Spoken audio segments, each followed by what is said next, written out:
Dolphins fans? Welcome to Dolphins Today by Chat Sports. I am your host, Nic Rohloff, where we are live on a Saturday night for the Miami Dolphins 2025 preseason finale, the third and final game of the NFL preseason. Miami hosts the Jacksonville Jaguars. If you're a betting person, they're 6.5-point favorites. They do plan to play their starters at least a drive, so we'll see Tua. I believe we'll see Jaylen Waddle. We'll see the number one defense as well. Probably very minimal, but we'll see them at least play a little bit, and then we are 2 weeks away from the season opener against the Indianapolis Colts. But the Miami Dolphins preseason has gone well so far. A tie against the Bears in week 1, a win on the road against the Lions, and now we're looking to close it out against the Jacksonville Jaguars. As we start off every live show, shout out your city for me down in the comment section. And as we have been joined all preseason long, the man, the myth, the legend, Jeffrey Cooperstein, a.k.a. Coop, is in the building with us again for the finale. Coop, how are you on this Saturday evening? Rolly, I am fantastic. We get to watch some starters play for the Miami Dolphins tonight. Woo! So I'm very pumped to see that. Hopefully, we get another good showing from either Quinn Ewers or Zach Wilson to make me feel somewhat good about what they have behind Mr. Tua. So I'm very excited to see the real ones out here in action tonight. And then once this game ends, we're officially in the regular season. We're on to Indianapolis, baby. I know we got to deal with some roster cuts between now and Tuesday afternoon, but my mind, once I'd say, what, Eastern time, 10:30 tonight? Oh, yeah. Hits? Absolutely. It's time to think regular season football. It's what we've been thinking and dreaming about all offseason long. And listen, I'm starting to feel dangerously optimistic about this team this year. Is that a good thing? No, I'm getting my hopes up to get them crushed again probably. But with this defensive line, the improved offensive line, assuming they stay healthy, I really feel as if this team can surprise some people and sneak into the playoffs. Do I expect them to compete for the division? Probably not. Do I expect them to even win multiple playoff games? No, but oh my Lord, Scotty Scheffler throwing his club on the putting surface. Didn't see that one coming.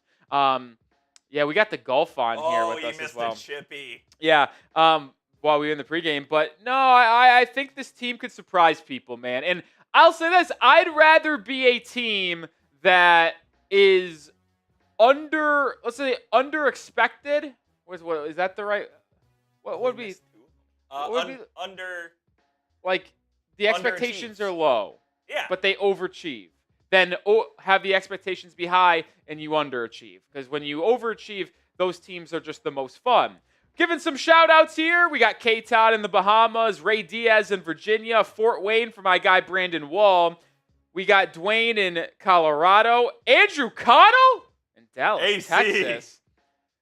Thomas says, Rolly, love this channel. It's legit. Hey, appreciate all the love. Suffolk, Virginia for Lamar. Melbourne, Florida. My guy, Brian Aycock in Columbia, South Carolina. Milton in Rochester, New York. The hometown of Nic Rohloff. The 5A5, baby. Port St. Lucie. Sagertown, Pennsylvania. Pittsburgh. We got a lot of people. We're worldwide here at Chat Sports. We're worldwide here at Dolphins Today. I absolutely love it. Appreciate the 170 people with us here early on this Saturday evening. We do have a couple sponsors on today's show that we got to talk to you about. One of them being Ethos. And in this day and age, you can't take anything for granted. So if you want to take advantage of getting some life insurance, grab it with Ethos. It's the perfect way to make sure you're covered, can help pay the mortgage, your kids' college tuition, and you get a free quote right now at ethos.com/NFL Daily. One more time, protect your family with life insurance from Ethos. Get your free quote at ethos.com/NFL Daily. That is ethos.com/NFL Daily. But we're also sponsored by Prize Picks, the daily fantasy sports platform I play every day. Just pick more or less on 2 to 6 player stat projections. You get your picks right. You can cash in and win up to 2,000 times your money today. I've got an entry that we'll tell you about a little bit later on in our pre-show process. But download the Prize Picks app and use code CLNS to get $50 in lineups after you play your first $5 lineup. One more time, that's code CLNS to get $50 in lineups after you play your first $5 lineup. Prize Picks. Run your game.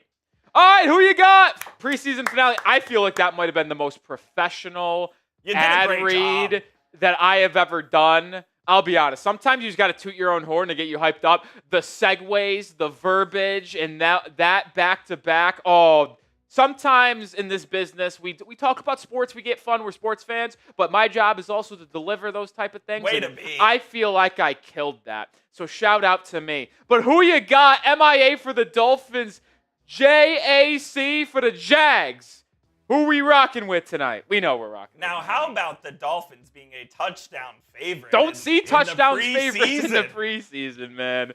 But when you play the starters, the Jaguars are not expected to play any starters, so we won't see Trevor Lawrence. We won't see Brian Thomas Jr. But that means to me, the Dolphins starters, when they go out there on defense, they should force a 3-and-out. When they go up there on offense, they should be able to drive down the field, and at bare minimum against the Jags 2s on defense, they should get into field goal range and put up points. If they're only playing one possession, I need to see points from this first-team offense. I simply do. It will give me confidence heading in to the regular season in a couple of weeks. We got Christopher rocking with Miami, FinFan Miami, Jimbo Miami, Ty Man Miami, Tim Miami, Tina Miami. You rocking with Miami? I think the Dolphins get the win and move to 2-0-1 in the preseason. Oh, a Fleetwood shank job. I'll see you in the water. He sucks. He's choking again. I don't know if any of you at home are golf fans. He's already pissed I'm a massive golf guy, and as we're leading up to this Dolphins preseason finale, I got the Tour Championship on while we're waiting. I got the Tour Championship on tonight. Oh, man. Fleetwood, as soon as he hit it, he put the one-handed finish and went back to the bag. I mean, it didn't even come close. Nah. I mean, sometimes as a golfer myself, when you hit one so bad, you can't bear to watch. You know. Now, sometimes you have to because you got to know where the ball goes. But in this case, where it was a water ball right off the bat, I was no point of watching. If I did what he did, I would be like, fuck this. Yeah. I'm done. I'm not watching. If it were me, I would just start it in the fairway. I'm starting the hole in the fairway over the water. What fairway? There's no fairway. Oh, it's just straight to the green? On this hole? Yeah. Yeah, you got to carry water 200 yards. Yeah, I have no chance. It's an island green. Cool. I have no chance. Man. Oh, man. Super chat menu for today. By the way, for the wheel, add a couple Bean Boozled on the wheel. Forgot to tell you about that. Super chat menu today. $5 gets you a raffle ticket. We'll tell you about the raffle item in just 1 second. $10 will spin the wheel. We've had the wheel spins on our tailgate menu the entire preseason. $20. We're bringing out Bean Boozled. So $20 super chat. We'll spin the wheel. We'll do a Bean Boozled. It could be really bad. It could be really good. We'll see. $50 will be a beer bong as always. Have a couple happy dads in studio with me. And then something different today. Every $100, not $100 super chat, but every $100 total. So when we cross 100, when we cross 200, we will do 20 push-ups. So the more super chats we get, the more push-ups I have to do. We did like the push-ups last week. We'll continue to ride with it this week. And the raffle ticket item today, $5, gets you for this really cool, I think at least, Miami Dolphins vinyl wall. So it's almost like a picture. You hang it up, but it's like a Dolphins vinyl. You see it there with the logo, the helmet, the Miami Dolphins. It has some little information about the team in that center circle as well. It's absolutely fire, if you ask me. So $5 gets you a raffle ticket for that. We also have another way to donate to the channel as well. You could Venmo me. You see at the bottom of your screen. You could also scan this QR code.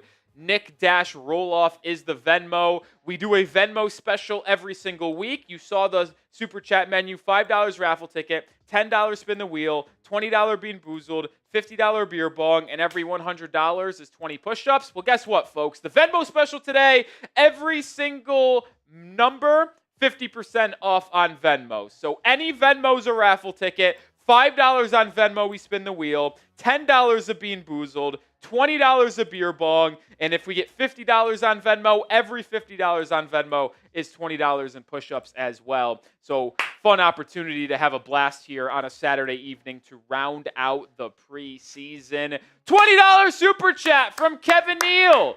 Whoa, Kevin getting us started today. What Shout up, out to Kevin? Kevin says, how much for a shot? Well, I'll ask you. You know what? I'll give you the option. We had it on the menu, $20 Bean Boozled. But, Kevin, if you'd rather have me take a shot, I'll do a shot. Because usually when I do put shots on the menu, it's $20. So if you want a shot, I'll take a shot for you, Kevin, since you were the first person to super chat today. Let's go, Kev. Shout out to you, Kevin. So we got the tequila. We got the Patron. No, not the Patron. We got the 1800 today. We mix it up. We either have the Patron or the 1800. It's the 1800 today. Shout out to you, Kevin. I'll take a shot here for you. I guess if you send in a $20 super chat, you'll decide Bean Boozled or a shot. I'll let y'all make the call today. I don't care. We're just here to party on a Saturday night to round out the preseason, Let's man. go, baby. That's all we're here. Shout out to you, Kevin. Shout out to you, Kevin. We also got a 20 coming in from Brandon Wall. Oh, yeah. My guy, Brandon Wall, with a $20 super chat. Says he's excited to see some of these starters ball out.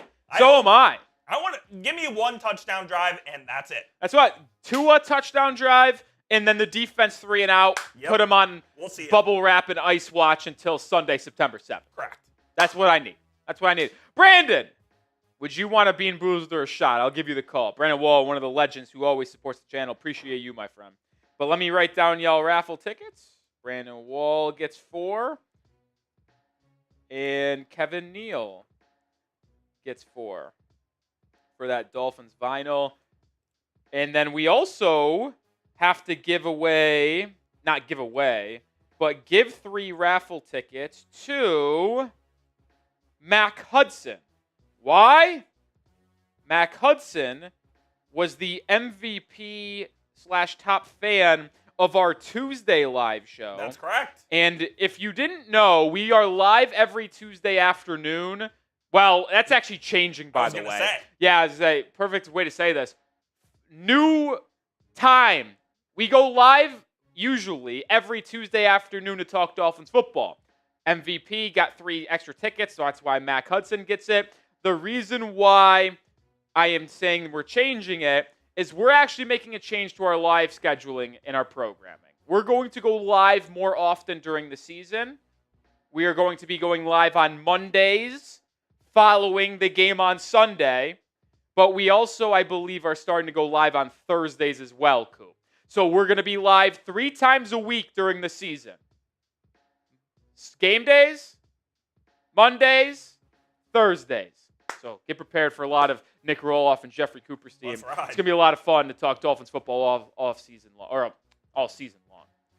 45 minutes to go until we get this game underway. What player are you most excited to watch tonight? We got starters. We got a lot of reserves that are going to play as well. It's going to be a massive game for a lot of people trying to make this 53-man roster and some players trying to solidify starting roles as well. So what do y'all want, man? Brandon Wolf said shot it up as well. So maybe there won't be many Bean Boozled today. I mean, listen, I put it on the menu to maybe not take shots tonight, but, you know, I am easily swayed. We'll talk about a few players here in a moment, but who are some players that maybe are on the bubble that could use a good performance in tonight's game? Yeah, I got 5 players that need to play well today. We'll cycle through those throughout this 45-minute pregame portion. But I see Brian Aycock fired up for Ollie Gordon. You know, Ollie Gordon's got a lot of play in this preseason, Coop. I wonder how much that changes with Devon Achane banged up. He won't be playing today. I just hope he's ready to go in week 1 against the Colts with that calf injury. Which he might not be, correct? There's a chance he's not. Now, McDaniel said he thinks he'll be able to go, but you never know with calf injuries. Jaylen Wright got banged up and left the joint practice on Thursday a little early. There is no clarity on if he is even healthy and playing tonight. So Ollie Gordon may be RB1, and because of injuries to Achane and Wright, there's a chance that we do not see a lot of Ollie Gordon today at all, and we see a ton of Aaron Shamplin and Mike Boone. We'll see there. Jason Marshall Jr. from K-Todd. I am fired up to watch Jay Marshall Jr. He is rising up this depth chart, Coop. He might be your starting nickel week 1, which I don't know how we got here, but that's the way it's trending in joint practice and camp. We'll see. I don't know if that's good or bad. I mean, he's been playing good, though. He has been, but that also tells you the state of this secondary. Twofold, Coop. Twofold. Touche. I see a couple Jason Marshall Jr.'s. I mean, the 2 most popular names are Ollie Gordon and Jason Marshall Jr. Now, do you think it's possible that the Dolphins maybe tried to find an additional running back after roster cuts? Well, they should have made a trade for Brian Robinson Jr. Absolutely should have. The 49ers did. It cost them a 6th-round pick. And I get it. Like, Miami didn't have a 6th-round pick this year. They made it in a separate one of their So give them trades. a 5th and 27. Give them a 6th in the next year. Yeah. Or give them a 7th this year and a 6th next year. Sure. I would have done it for B-Rob. B-Rob's a good ball player, man. Taj Washington, I see. Look, man, you just don't want to mess with calf injuries. Yeah. Theo Weiss Jr. Quinn Ewers. Yeah, it's going to be a lot of fun to watch these, man. Josh Schultz with a $20 super chat. Shout out to Josh. $20. Ollie Gordon, Jason Marshall Jr. Once again. Yep. The 2 rookies taken in the 5th and 6th round. Now, a lot of rookies taken in those areas. Obviously, we made multiple 5th-round selections. 3 of them, in fact. Jason Marshall Jr., Jordan Phillips, and Dante Trader Jr., Ollie Gordon the 6th. It's going to be fun, man. It's going to be fun. I'm obviously biased because I'm a personal hater of Jason Marshall Jr. because I do watch a lot of Florida football, and he was dog for the Gators. I hope he can be good for the Dolphins. I hope nice. he can. That'd be nice. I saw Kevin Neal said $20 for a Coop shot. Would you do a shot for $20? Sure, I don't have a glass on me, so I'll have to go get one. But yeah, I can do that. Okay. Cool. Josh with a 20. Appreciate you. I think we're going to do a Bean Boozled for Josh. I need to take a quick break from the shots. I mean, I can't do 3 in a 20. I just can't do 3 in a 20 minute span. As much as I wish I could. I mean, I have really good tolerance, but not that good. All right, spin it. Spin the Bean Boozled. Oh my God, it's not spinning. I got to pull it out of this thing? I don't know how it works. I hate this fucking thing. Well, Rolly figures that out. This thing doesn't work, so I'm just going to blindfold myself and pick one. Oh, got the blue one. Which one? That's a good one. Toothpaste or berry blow? I feel like that can't be that Toothpaste bad. is mint. Yeah, it feels not that bad. All right, down the hatch we go. Well, I got berry blow. Oh, how about it? How about it, sports fans? We got Paul coming in with the 5. Says, shout out Rolly for being real, unfiltered, and unapologetically yourself every show. Fins up. I appreciate that comment more than you can know, Paul. Thank you. You get in the raffle. Why? Because I pride myself on doing exactly what you just said. Listen, some people probably don't like me. Some people might think that I have bad takes at times. Some people might think I have great takes. But my goal on this channel every day is to inform you guys on the latest around this football team, whether it's news, rumors, but also be entertaining and give you my thoughts. And I feel as if I do that to the best of my ability, and I just hope that you guys can recognize that. So appreciate everybody who supports the channel and watches on the daily. It's a ton of fun, and I can't wait for my second full season covering the football team, man. Can't wait. Last year was the first year. It was fun. This year is going to be even more fun, I think. I was a rookie last year. It's time for the sophomore year, baby. Time for a sophomore year. Coop went out to get a shot glass, just in case someone ultimately did send in a 20. The next 20 that comes in is a Coop shot, I think. Oh, I thought I already had one. Which one? I don't know. You said someone wanted me to take shots. Yeah, Kevin. He said $20 for a Coop shot. Oh, okay. But I got to set it in first. Oh, I thought, okay. I Yeah, but you're prepared now at least. You're prepared now at least. Oh, $5 super chat from my guy Derek Powell. We'll get that on screen and then talk about the player that I think needs to have the biggest game today as we continue to work through our pregame show here. 38 minutes until the Dolphins preseason finale gets underway. If Patrick Cantlay wins the Tour Championship, I would be furious. Sick to my stomach. Sick. Oh, and he piped it down 18. He's going to have a look at this one to get there in 2. It looks like Cantlay is going to be your leader after 3 rounds. That's just gross. And you're playing tomorrow, so you're not going to see. You're right. I will be playing golf at 3:40 my time. Very excited for that. I was supposed to play Friday. Got rained out. I was furious. Bang job.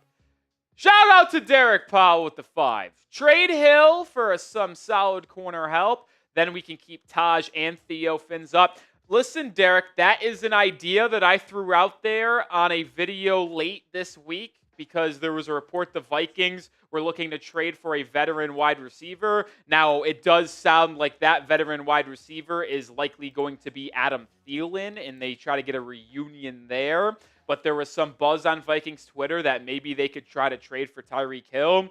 The Vikings now host here at Chat Sports said he'd be willing to trade either a second-round pick or a third-round pick and one of their depth offensive linemen for Tyreek. And guess what? I absolutely would do that. Either one of them. A second or a swing tackle and a third. I would trade it. And then to your exact point, Derek, we would keep then Theo Weiss Jr. as wide receiver 6, Taj Washington as wide receiver 5, and then you would roll out Nick Westbrook-Keeney, Malik Washington, Jaylen Waddle as your top 3, D. Eskridge as wide receiver 4. I think that's very possible to have a pretty good receiver room that way. Now let me play devil's advocate here. Okay. None of those guys are anywhere close to Tyreek Hill. Yeah, I agree. But my question is Tyreek is obviously a top 10 wide receiver in football still. But he's not going to be on this roster next year due to his cap situation and him getting up there in age. He's already 31 years old. So you don't want to be stuck holding a bad bag. And if you're going to just cut him following the season, if a team comes in offering a solid day 2 draft pick and you get to keep another young guy rather than releasing him and potentially losing him on waivers, would that be worth it? We know Tyreek and Tua have a little bit of a shakier relationship. No now, they were together, I believe, fishing this past couple of nights. I don't know if it was last night or 2 nights ago. So maybe they're mending it a little bit. I mean, it's just a conversation that I think should be had. I'm not saying that they need to trade him. I have said I would, but I'm not saying they need to at this point. If you got the right offer, you would. But if I get the right offer, I absolutely would. It's something I'm not shying away from. That is kind of the point. If someone comes in with a good offer, I am not shying away from it one bit whatsoever. Josh Schultz with another 20 says it make it a double. And then John Ginn with a 20. Let's get another Coop shot. Going to be a great season with Rolly and Coop. I completely agree. I'm fired up for it. It is going to be a blast this season, folks. So I think since we got 2 more 20s in, I guess the Bean Boozled, they're going away a little bit. Look, we were trying. We tried. Listen, I'll mix them in if the 20s just keep on flying. I'm not going to be able to survive like this. But me and Coop will certainly take a shot here together for the 2 20s coming in. Shout out to Ginn and Schultz. Schultz gets another 4 raffle tickets. Ginn gets another 4 raffle tickets. Any $5 raffle ticket. You get it, folks. Cheers to you. John Ginn. You ready? Oh, yeah, let's do it. Okay, let's do it. Shout out Coop, baby. Dolphins. Shout out to y'all.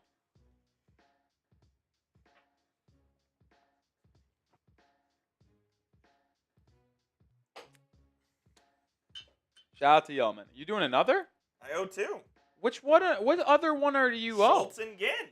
I took we split it. He said make it a double. All right, if you want to do That's a double. what he said. I'm just telling you what he said. That's your call, man. That's your call. I didn't see that. I didn't see it coming. He did too. You know, Coop's a trooper. Woo! Coop's a trooper. All right, 34 minutes to go until we get this final preseason game underway, but it is a perfect time to tell the people about one of our sponsors on today's show, that being Prize Picks, the daily fantasy sports platform that I play every day, and I played it today as well. I'll show you my entry for the final preseason game, but I just want to tell you that Prize Picks is the easiest way to get in on the action. You just Pick more or less on 2 to 6 player stat projections. You get your picks right. You cash in and win up to 2,000 times your money. They put their members first, so withdrawals are fast, safe, and secure. They offer Venmo, Apple Pay, MasterCard, and more for quick and easy deposits. They invented the flex play, which means you can still cash out if your lineup isn't perfect. You can double your money even if one of your picks doesn't hit. They have weekly promotions, whether it be a boost, whether it be Flex Friday.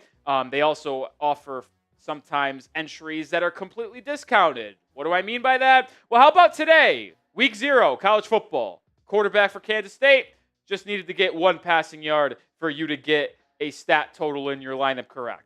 I paired that up with a 3 entry in tonight's game. Less than Jalen Wright rushing yards. I don't even know if he plays.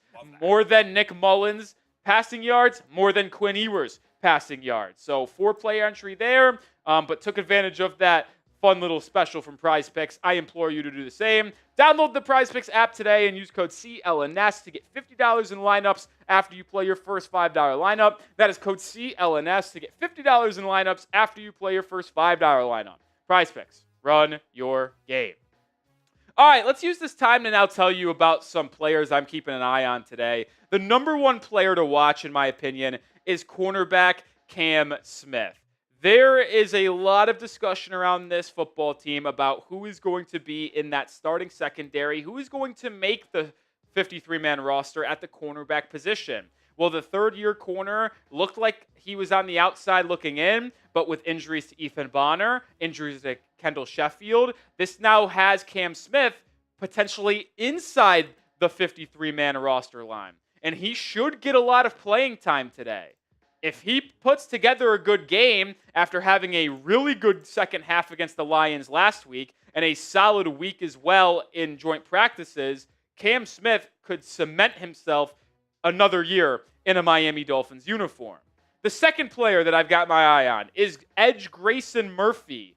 And this edge group got loaded this week when the Dolphins signed veteran Matthew Judon to a 1-year deal on Monday afternoon. But what this also did, is complicate this edge room.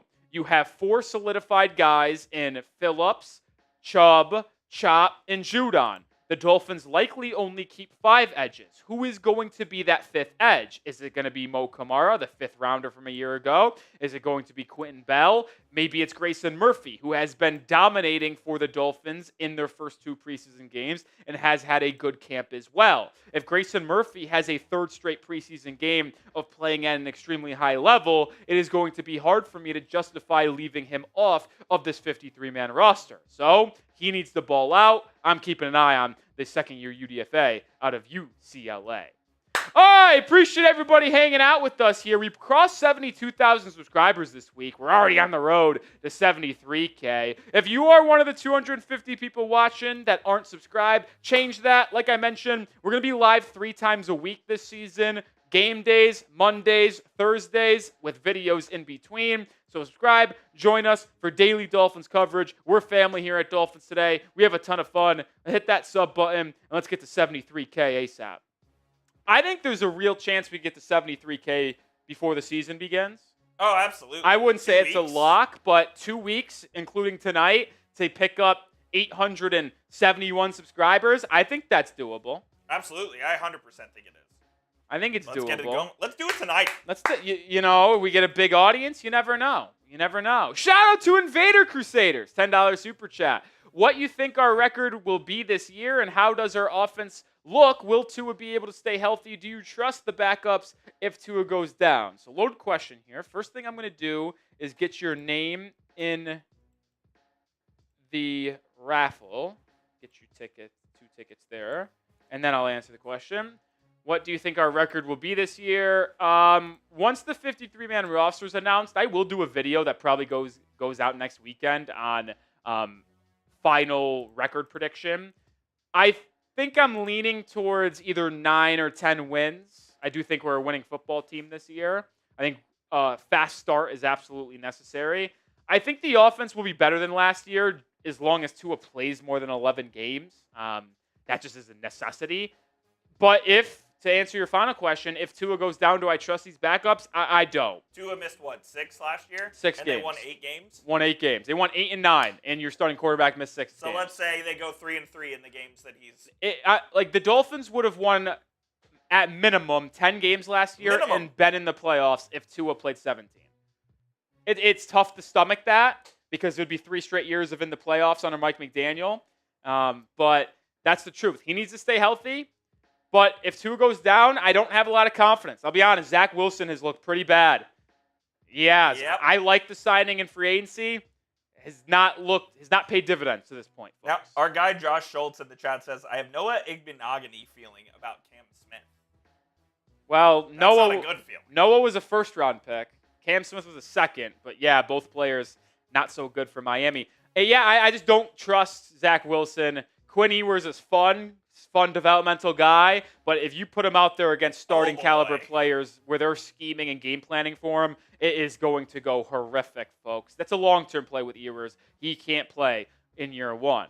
But my third player to watch tonight is UDFA wide receiver Theo Weiss Jr., a player that has really good chemistry with said quarterback Quinn Ewers. He had 80 yards on 6 catches and 2 touchdowns last week.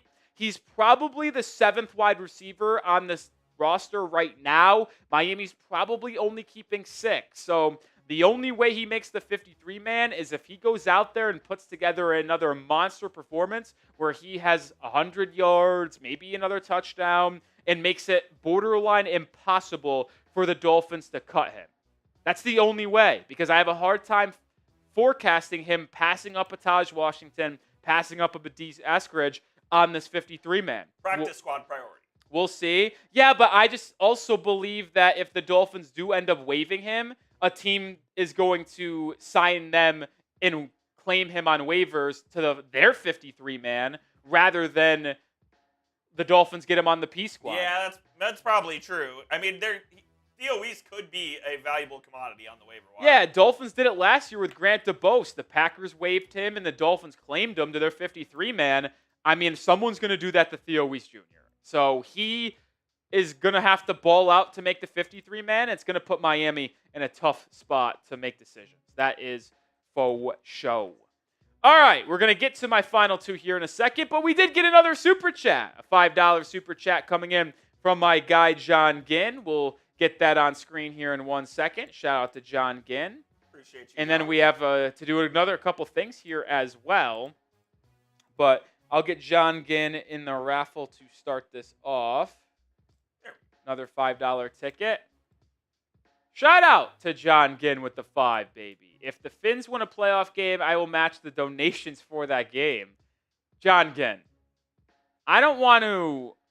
Not to pump our own tires. Yeah, not to pump our own brakes. First of all, we got to win a playoff game. We got to make the playoffs first. That's step 1. Step 1, make the playoffs. Step 2, win.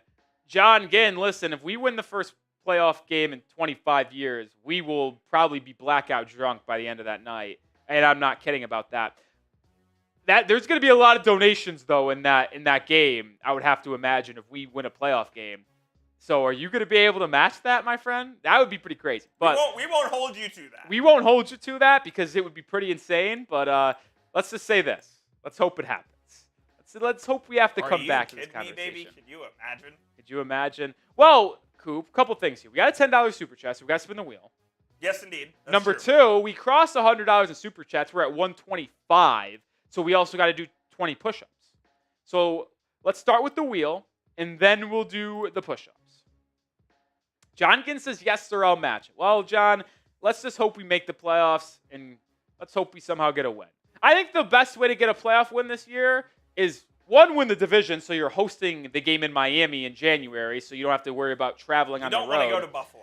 No, but the only way at this point I see the Dolphins winning a playoff game this year is if they somehow win the division and host it, or they are the 5 seed and play the 4 seed, which would be naturally probably the AFC South winner, which would be the Texans, Jaguars, Colts, Titans, which would then be either in a dome or a warm weather environment. So the only way the Dolphins get a playoff win, in my opinion, is if they host it and win the division, or they're the 5 seed and play on the road against a Houston in a dome. And it's very unlikely they're the 5 seed. I wouldn't put it out of the realm of possibility. I mean, the 5 seed usually is a 12, 13, 10, or 11 win ball club. 11 win team. Like, think about it. Like, they could be better than anybody in the South outside of the division winner. The North is kind of worrisome. The North is the concern because you'd have to be better than the Bengals and Steelers, which I think that's certainly possible, it's possible with the Bengals defense being bad. But you'd have to be better than probably both the Chargers and Broncos as well. Yep. And maybe with Rashawn Slater being hurt, I don't think that's crazier. So raffle ticket. So Invader gets an extra raffle ticket because he was the person who sent in a 10. That's what the wheel can do. It's very fun. So yeah, it's up and down. We'll see. But it's not out of the realm of possibility. It starts with the health of QB1. Tua plays 17 games. You got a shot to win 10 or 11 games. That's for sure. All right, let's get the push-ups out of the way, Coop. I want to get the 20 push-ups set before the game starts, which we're 23 minutes away from that. We did 145 push-ups last stream. We did a lot of How many will we do today? I don't know. We got 20 coming up right here. Shout out to Invader Crusaders with the $20 super chat. 1, 2, 3, 4, 5, 6, 7, 8, 9, 10, 11, 12, 13, 14, 15, 16, 17, 18, 19, 20. Ugh. 20 push-ups every $100 today. We do 20 push-ups. We're at 145 right now, so we're 55 away from another 20 being added to the total. Listen, I like drinking, I like having a good time, but I also love staying in shape and doing some push-ups for the crew. Invader with another 20. How about this guy? Shout out to you, Invader Crusaders. By the way, I've always, I think I might have said this before, I love this guy's YouTube logo. Yeah, great logo. It's like I think he made it for himself, like a designer. I think it says Crusaders or something cool. Either way, would you rather Wilson or Ewers for QB2? And if not, then do you trade for a quarterback or get one in free agency? Well, here's the truth, is even though I don't think Wilson has been good whatsoever, and I don't have a lot of confidence in QB2 right now. My computer is like freezing. Don't love that. Yeah, I might have to, I can't scroll in the live chat. Just a little refresh. There we go. We're back. So I'll answer the question now. I don't trust Wilson. He's looked terrible, so that sucks. And Quinn Ewers is definitely not ready to play NFL football as a starter. Like, he could be a developmental QB3, but to play on Sundays in the regular season, yeah, that would be a disaster. Absolutely not. So I do not have a lot of confidence in them, and I don't think the solution will be to trade or go grab one because they invested with a draft pick and financially in free agency to Wilson. I will say this. The Minnesota Vikings are bringing in Carson Wentz for a visit and a workout today. It could signal they would move on from Sam Howell, who they traded for this offseason to be their backup QB. Over. If they go and get Wentz, they're not going to get rid of Max Brosmer, the rookie from Minnesota. So if they get rid of a quarterback to add Wilson or Wentz, it would be to probably cut Howell. And if they cut Sam Howell, I would add him to our practice squad immediately. Not the 53-man, the practice squad. Former Tar Heel quarterback. I've always been a big fan of him. I'm a North Carolina football fan, so I've watched a lot of Sam Howell football in my life. He's got moxie. It just hasn't worked. McDaniel rehab center on the practice squad? Never know. He's got a good arm. He led the NFL in passing. No, didn't lead the NFL in passing. What was the stat he led in? He led something. Completion percentage? I don't know. When he started in his second year with the Commanders, he led something. Beats me. Let me look this up. Beats me. Sam Howell, I think it was 2023, right? Yeah. 2023 stats. He threw for 3,900 yards. And let me look. NFL stat leaders 2023.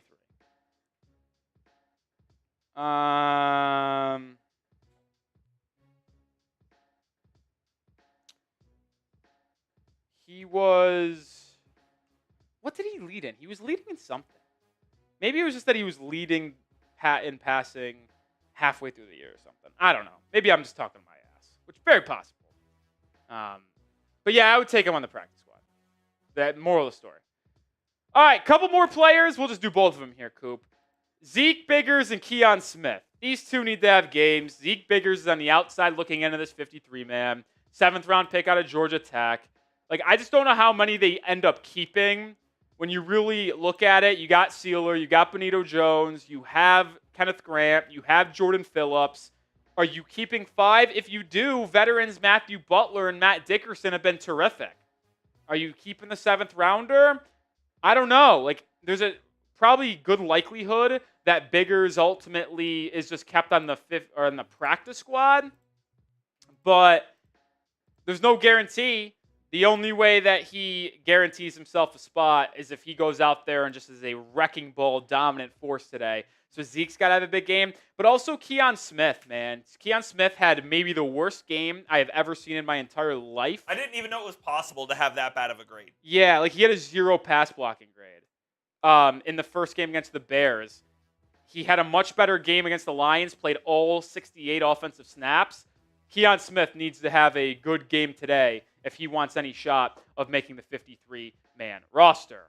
All right, 17 minutes to go until we kick off here between Jacksonville and Miami. Listen, I want to get this stream out there to more people so we can have more Dolphins fans join us throughout the night. One way to do that is sharing today's stream. And what we're going to do is do a little bit of a fun, not giveaway, but fun just thing in general here. Let's not every share. Every person who shares this stream, if you tag me and you share it to Twitter/eggs, tag me on Twitter at Nic_Rohloff when you share the stream. If you do that, you will get a free raffle ticket/extra ticket if you already have one. Remember, usually $5 get into the raffle. We'll get you into the raffle for free if you share today's stream on Twitter or X and tag me at Nic_Rohloff. You have to tag me. I need to get the notification that someone mentioned me on Twitter with the stream link. If that's the case, you will get into the raffle. Free way to enter to win the Dolphins vinyl. The Dolphins vinyl thing is sweet. Oh, it's sick for sure. This is also sick. Brett McIntyre coming in with the $25 super chat and 1 cent. 25 and a cent. That's pretty electric. Not often. That's a pretty rare number right there. I like it, though. Brett says, I would love to see you do a breakdown someday of the similarity of the 2025 Dolphins and the 1990 squad, not only position by position, coming off a disappointing season and shocking beating KC in the playoffs. Brett, that's an interesting idea. Can't promise it, but you never know. Appreciate the $25 super chat, Brett. Shout out, Brett. I'm going to do a Bean Boozled here. Let me see. I don't even know what flavors we got here. We got Stinky Socks or Tutti Frutti, Juicy Pear or Booger, Strawberry Banana Smoothie or Dead Fish, Cappuccino or Liver and Onions, Peach Barf, Pomegranate Old Bandage, Tapadana Wet Dog. So, once again, I'm going to close my eyes. Or not close my eyes, just look. Hey, remember when Smitty said there's no chance? They're tied going into the 4th. Jesus. All right, the one we got was, oh, goodness.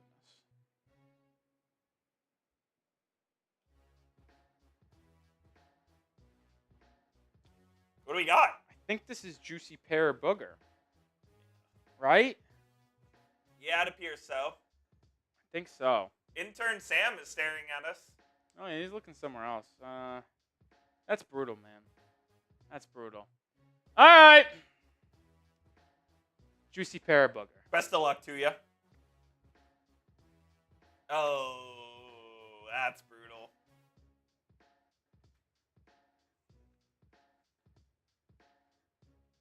Yep, you're going to need to sip some water there.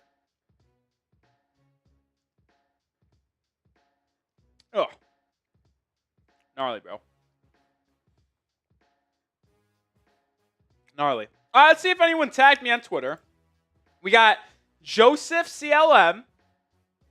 So Joseph CLM, you get a raffle ticket. Shout out, Joseph. Brian Aycock, the man, the myth, the legend. What's up, Brian? One. Brian Aycock gets one. And those are the only two that I've seen so far. Brian Aycock and Joseph. I'll keep an eye on. Remember, share it on Twitter. Tag me at Nic_Rohloff.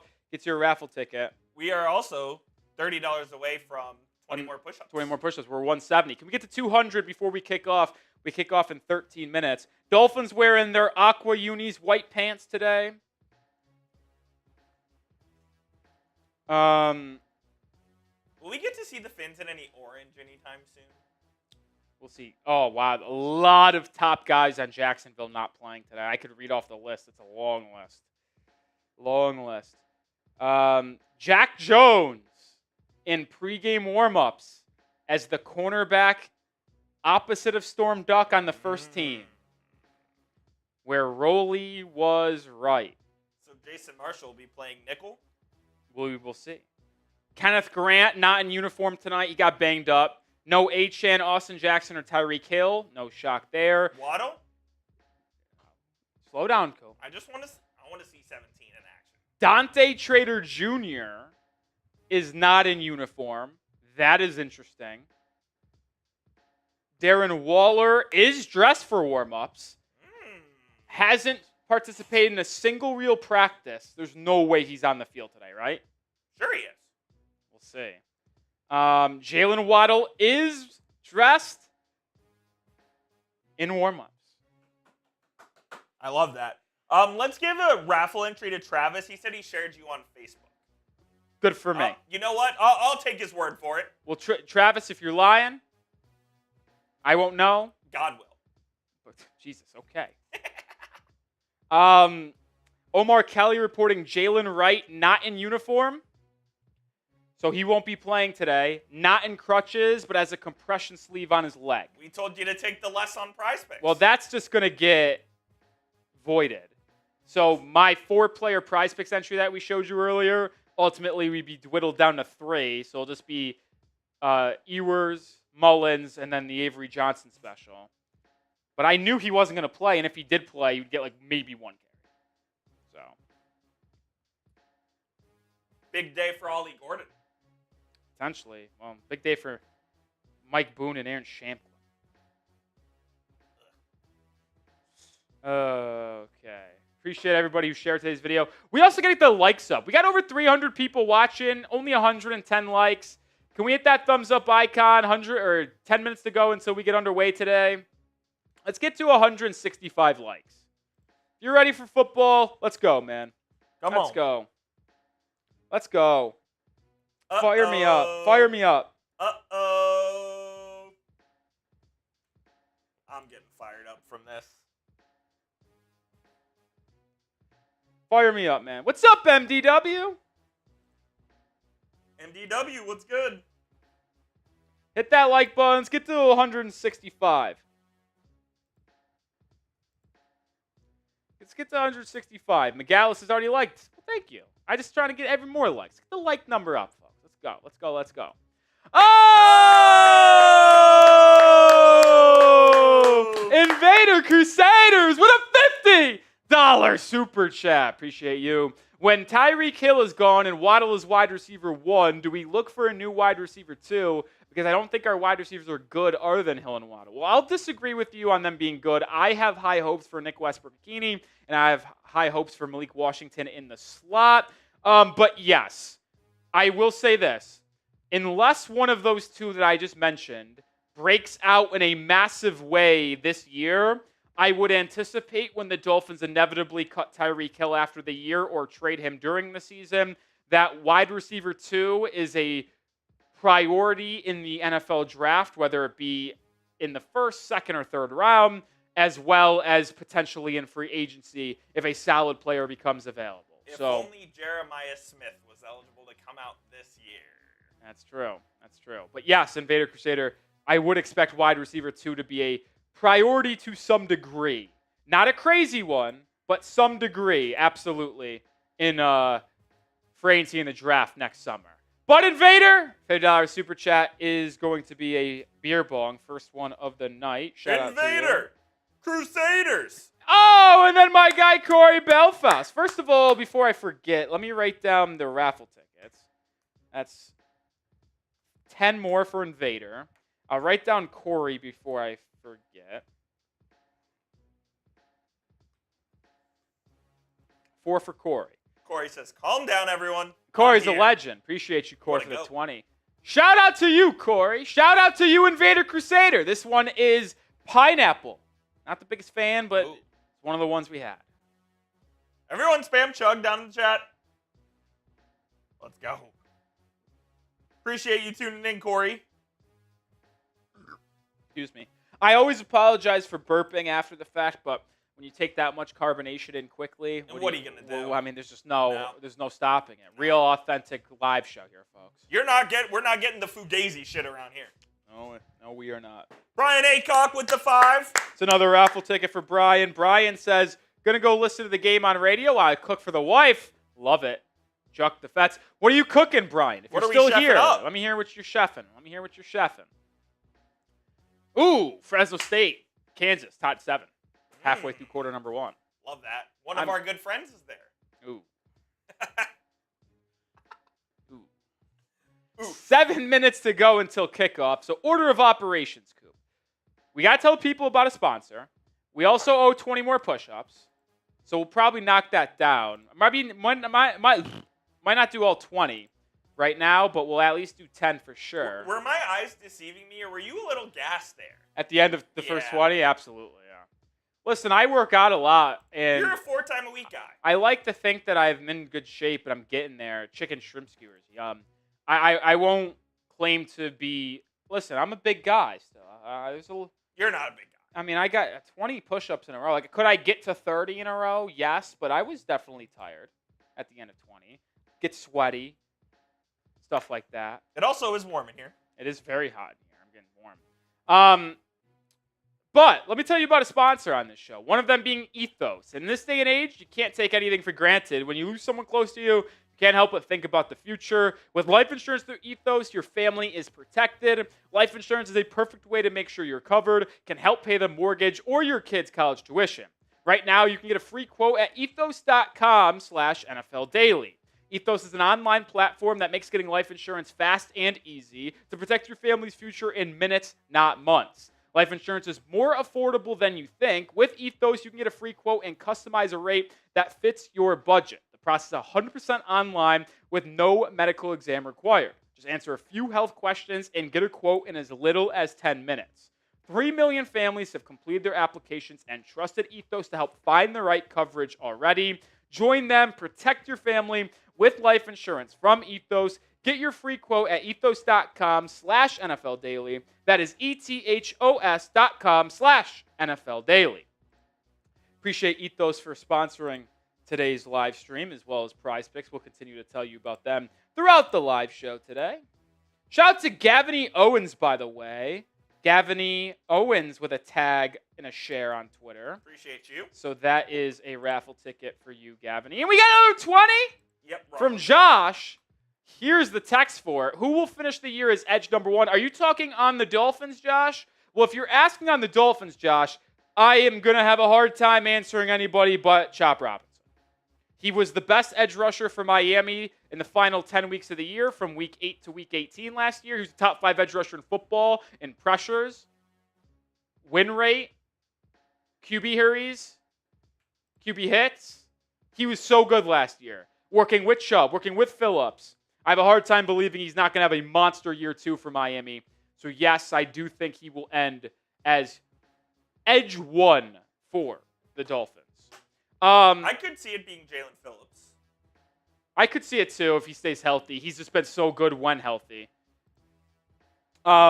Yeah, but my answer's chop. Can you take down this shot for me potentially? I would love to. That would be great if you could just give me. Yeah, I mean, look at this. Look at this. 7th best pass rush grade in the final 10 weeks. 4th in pressures. 4th in QB hurries. 3rd in win rate. 3rd in their signature pass rushing stat from PFF. Shout out to Coop. I mean, just goated stuff from the young man.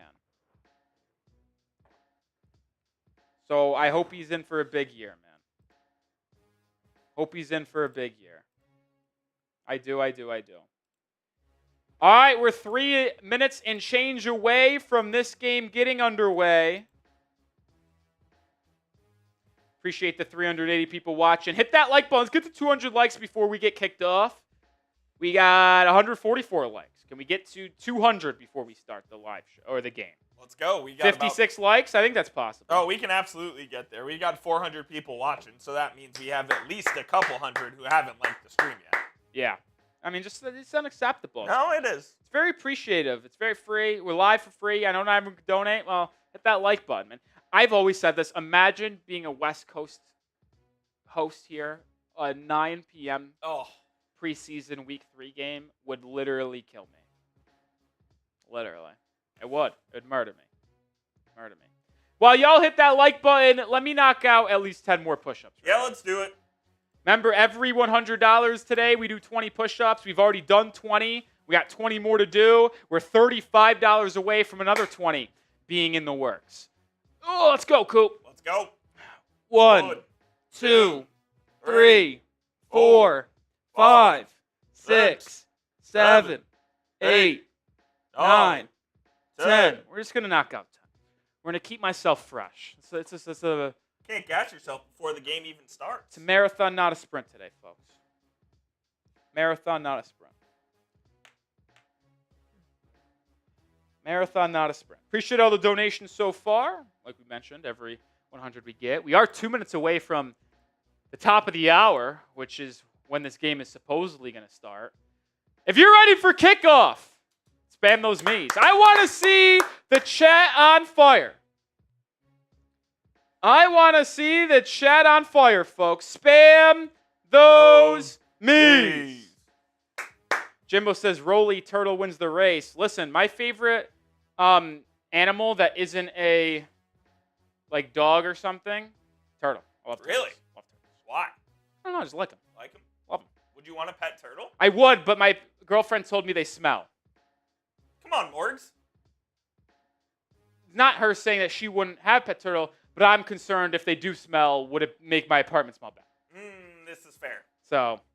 I mean, you'll have it in a fucking aquarium thing. Yeah, we'll see. Maybe one day I'll have a turtle. Shout out to MDW. Shout out Ruski. Shout out K Todd. Ro March. Hot Dog. Paul. Tyman.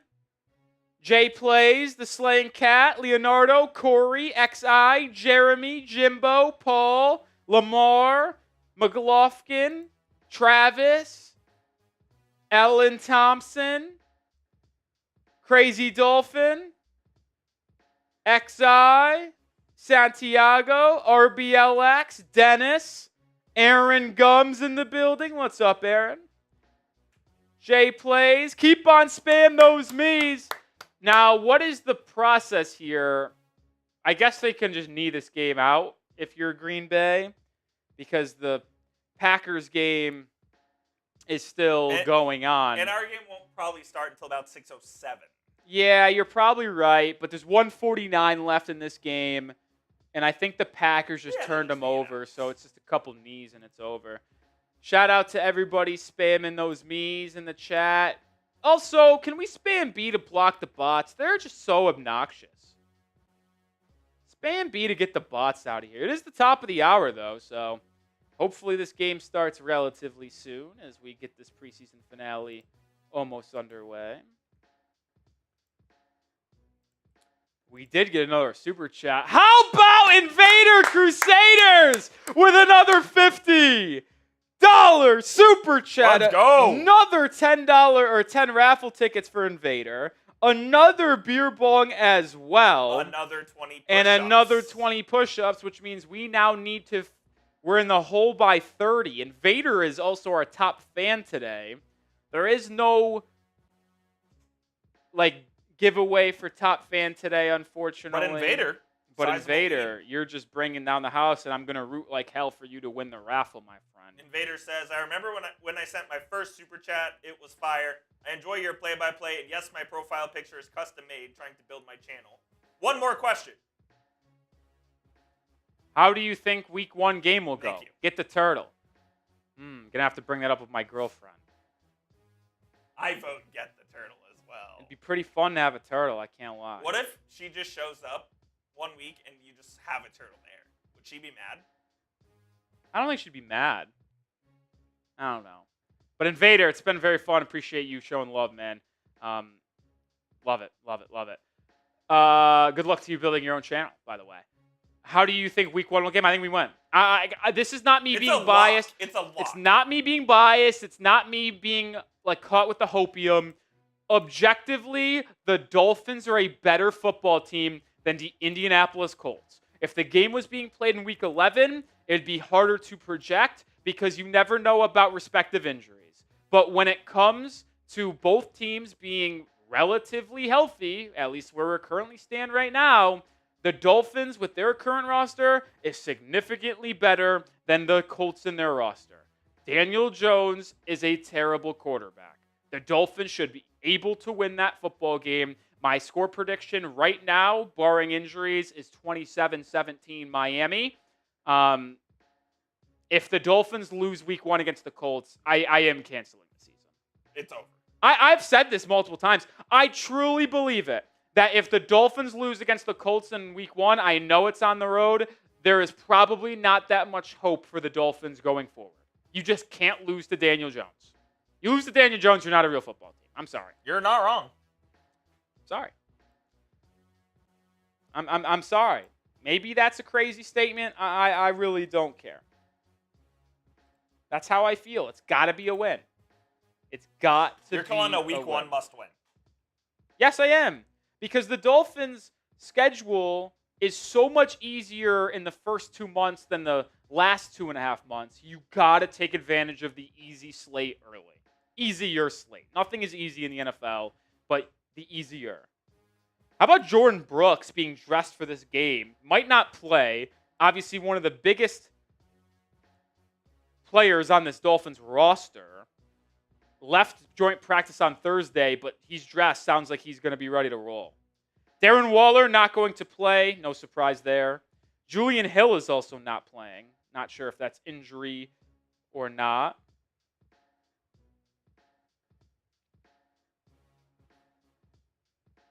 But another 20 from Josh. Who is y'all's favorite RB for Miami in the last 20? Oh, it's without a question Ricky Williams. I've said this. People ask me who's my favorite Dolphins player of all time. I answer Ricky Williams. That's the truth. Longhorn legend. Yeah, we don't talk about that. We just talk about him on the Dolphins. But I'll also say this. It's I am someone who always talks about if I watched him play, that's who I'm going to lean towards. I'm not going to answer Dan Marino. I never watched him play in person.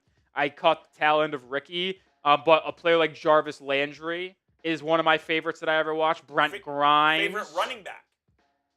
No, I know. Okay. No, I know. But when people ask me, I always answer players that I personally watch. I'm only 25, so I'm young to this stuff compared to some other people. So I'm talking the last 15 years.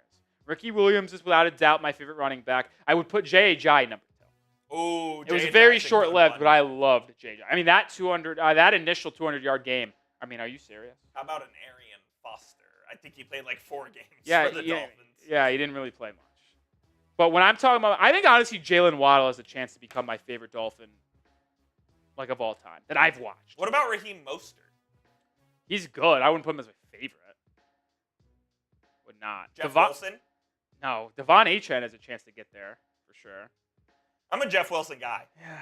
Jeff Wilson might get cut in San Francisco. Oh, my God. They should actually pick him up. He was with the team last year. Yeah. With all these injuries, if Miami wanted to add another running back, I think Jeff Wilson would make a lot of sense to come back because he knows the scheme, knows the offense, and there's a chance he gets cut in San Francisco. Lamar Miller's dope, too. Clover says, why is the game late? They've been kicking it off 6-7 minutes after the scheduled time anyway. Ronnie Brown, that's a good one. Ronnie Brown's electric. Yeah, Ronnie Brown. The Wildcat, Ricky Williams, Ronnie Brown duo was sick. No doubting that. We need to get out to Miami Gardens here. That'd be dope. It'd be dope to get this game rolling. Be dope. I got to get more raffle tickets for Josh. I also got a beer bong coming for, again, for Invader. Yes, indeed. Shout out to Invader Crusader, baby. Yes, indeed. Shout out to Invader Crusader. Reggie Bush. You know. Invader Crusader, you're the man. List, the legend. Shout out Invader Crusaders.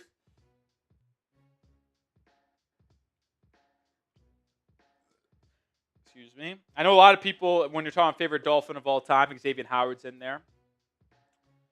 Don't disagree. That's a pretty good one. But I honestly, I know X was crazy. I do love me some Brent Grimes. I know we just trimmed the preseason from 4 to 3. What was it? 3 years ago? 2 years ago? Can't remember the exact year. 4 years? Yeah, 21. It's time to go down to 2. Oh, absolutely. But I don't want 18 regular season games. No, but we need to go down to 2 because this third preseason game, for the most part, has become a joke. Keep the regular season the same. Start the preseason a week later, but just have 2 games. I'm in. So, like, today should be the final preseason game, but last week should have been the first. But they will keep. If they go to 2, they will make it 18 regular season games. Probably, but I'm seeing Zach Thomas. I'm seeing Larry Zonka. game is almost on. We're waiting for NFL Network to take us out to Miami Gardens. 7 minutes is officially too late. We're talking about Shedeur Sanders. I don't give a fuck. None. Excuse my language, folks. He was sacked 5 times in 5 drives tonight. Yeah, and because he holds on to the ball for 30 seconds. No one cares about him. He stinks. Yusuf says, I'm sorry, Rule, if you're never gifting. I'm only 13. When I'm older, I'd gift. Listen, it's not required. It's greatly appreciated because, one, it makes me look better in front of my bosses. It also helps us grow the channel more. It helps us do more giveaways. I mean, if we get a lot of donations, then my bosses can sign off on us doing giveaways. It helps us get consistent producer help. And all of the donations and like the love that y'all showed over this past year is the reason why Coop is with us. It's why we're going to be able to go live 3 times a week during the season, Mondays, Thursdays, game days. So it's not necessary. It just is the easiest way to help us grow. Dolphins football is ready to get underway. We're officially out to Miami. The Dolphins will start on defense. Jake Bailey, who won the punting job this week, the Dolphins released Ryan Stonehouse, is set to boot it away. Aqua unis for the Fins. It is away. It is going to be caught at the goal line and returned by Jacksonville past the 25 to the 29-yard line. So good coverage there from the Fin special teams unit, which has been good all preseason long. And now the starting defense comes down to the field, which features Jalen Phillips, Bradley Chubb, Benito Jones, Zach Sealer, Chop Robinson. Oh, yeah. So all 5 defensive linemen out there. Tyrell Dotson, Storm Duck, Jack Jones, Minkah Fitzpatrick out there as well. Starting quarterback for the Jags today, I actually don't know who this is. I don't think it's Nick Mullins. I think he's their 3rd string. No, it looks like him. Is that Mullins? I don't know. In the gun, Jacksonville takes the snap. It is Mullins. Sack! First play of the game! Chop! Robinson and Bradley Chubb! Bring them down! How about that start for the pass rush? I mean, Chop Robinson was in the backfield within 2 seconds. Not even touched. Sack! Man, this pass. It's John Wolford. John Wolford. How about stinks. that? 2nd and 19. This pass rush is going to be fucking unbelievable. Sorry for swearing again. In the gun is Wolford. Dolphins bring a blitz. There's some movement. It's a false start. Beep, beep, beep. Back them up. The pass rush had the second, and this is exactly what you need to see. It's the 2nd unit for Jacksonville. The first defense should dominate, and they did. Jason Marshall Jr. out there as well with the starters. In the nickel. How about that?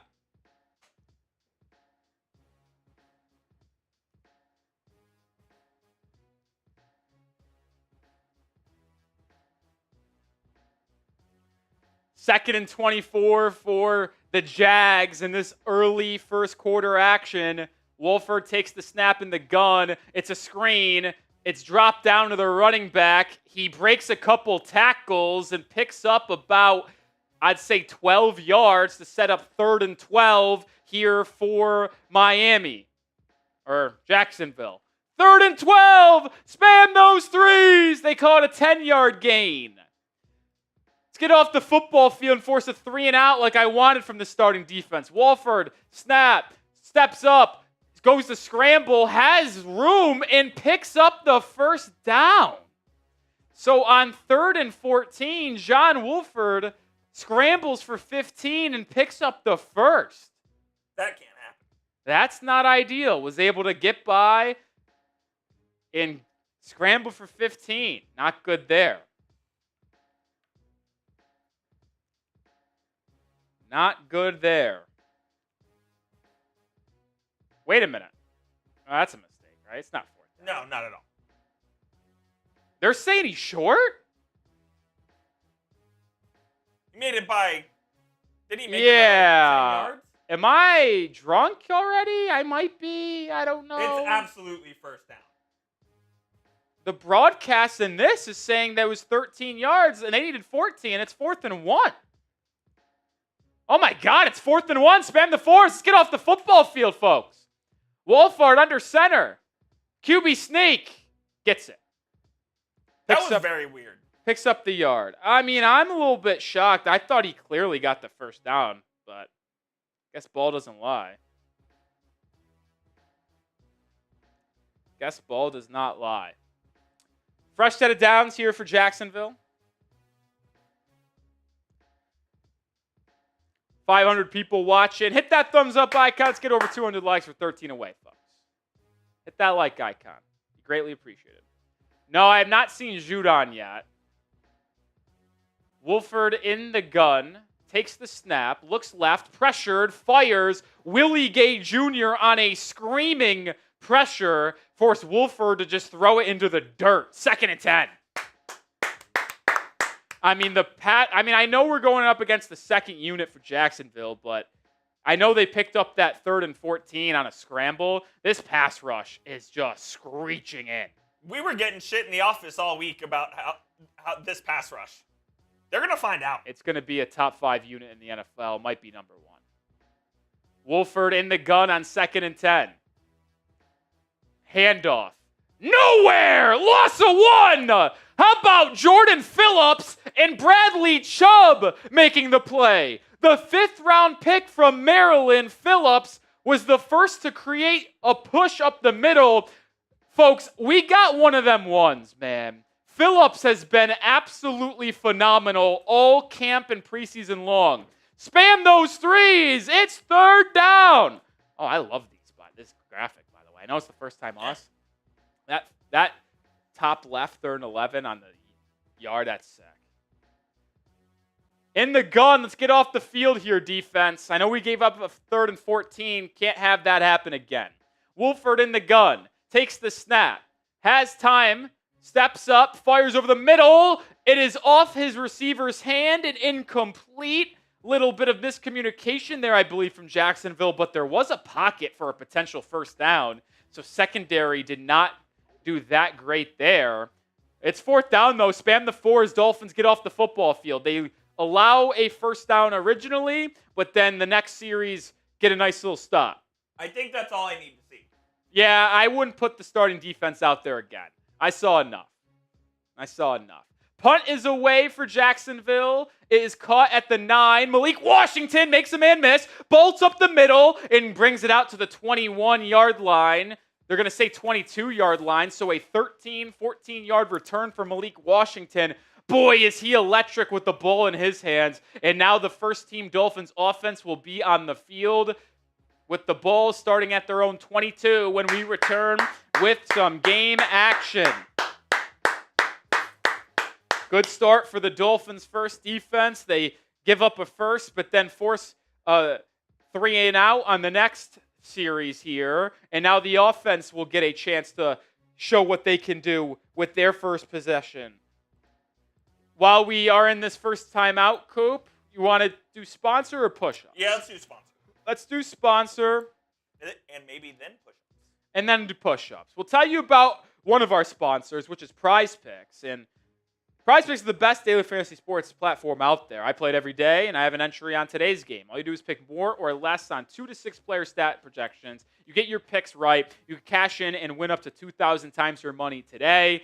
It's legal in California, Texas, Florida, and Georgia. They invented the flex play, which means you can still cash out if your lineup isn't perfect. Double your money even if one of your picks doesn't hit. Which players are going off, which ones aren't. Make your picks in less than 60 seconds and cash in. My entry for today, I took advantage of a little bit of a special from Prize Picks on more than Avery Johnson half a passing yard. Keep an eye on the specials from Prize Picks. Jalen Wright's not playing tonight, so it will be voided there and just turn to a 3-player entry. But more than Nick Mullins, 92.5 passing yards, and more than Quinn Ewers, 78.5 passing yards. That's a 3-player entry for me. Download the Prize Picks app today and use code CLNS to get $50 in lineups after you play your first $5 lineup. That's code CLNS to get $50 in lineups after you play your first $5 lineup. Prize Picks. Run your game. Appreciate the 660 people watching. Prize Picks.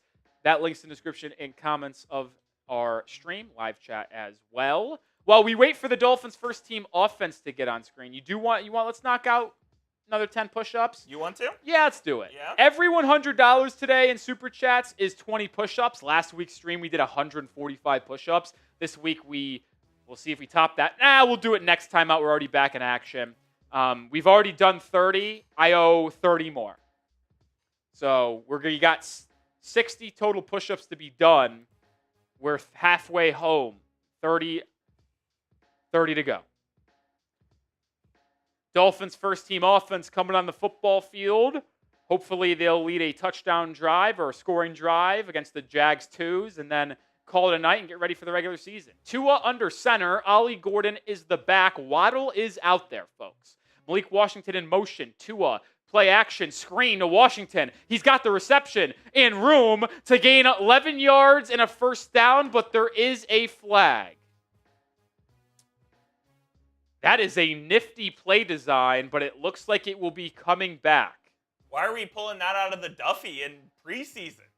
The fake jet sweep zone stretch back to a screen was pretty sick, I can't lie.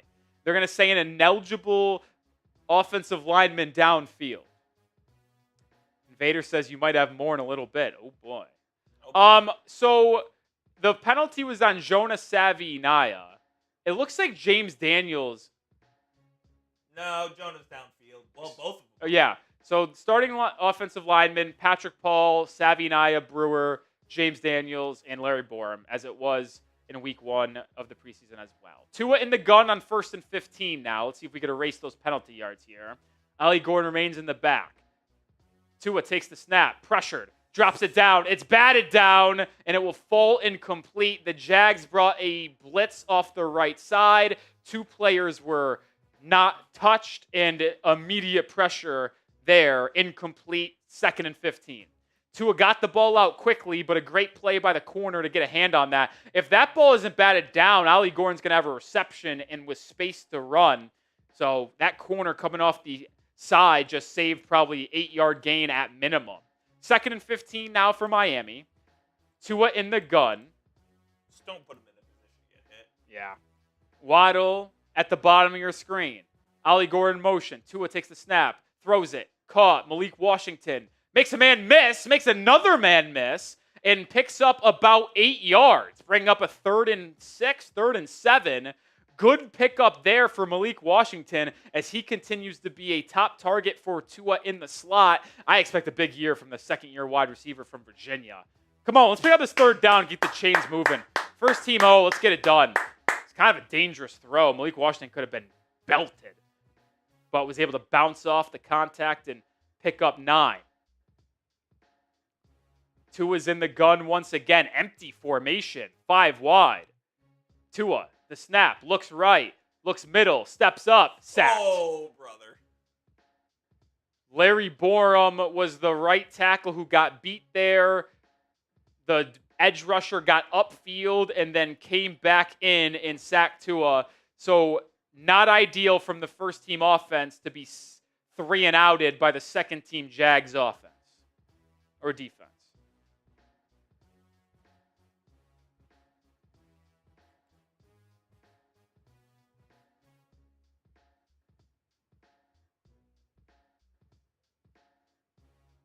Punt is away for Jake Bailey. It's a solid punt. It's fair, caught at the 24-yard line.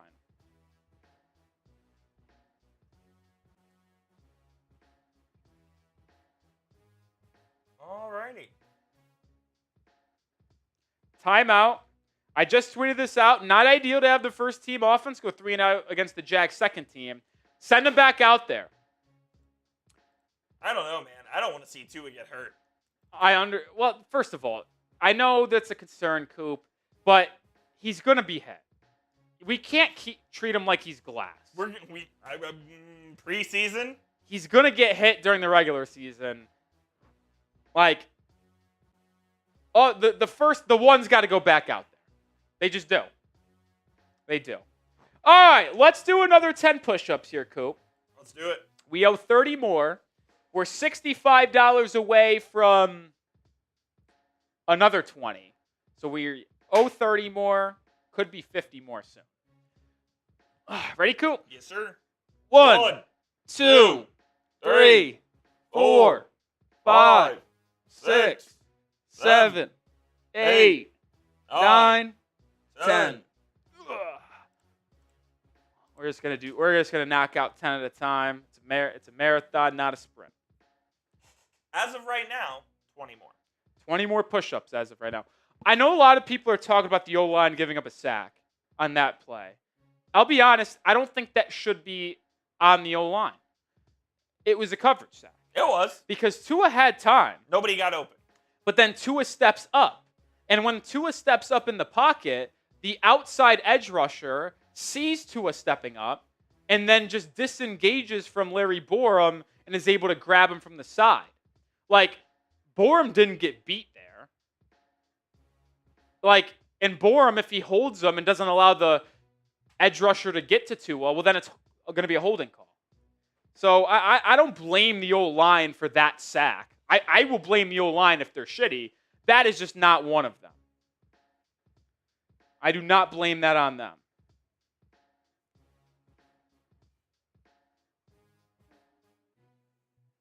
The bots are crazy today. Are they? Always are. Always are.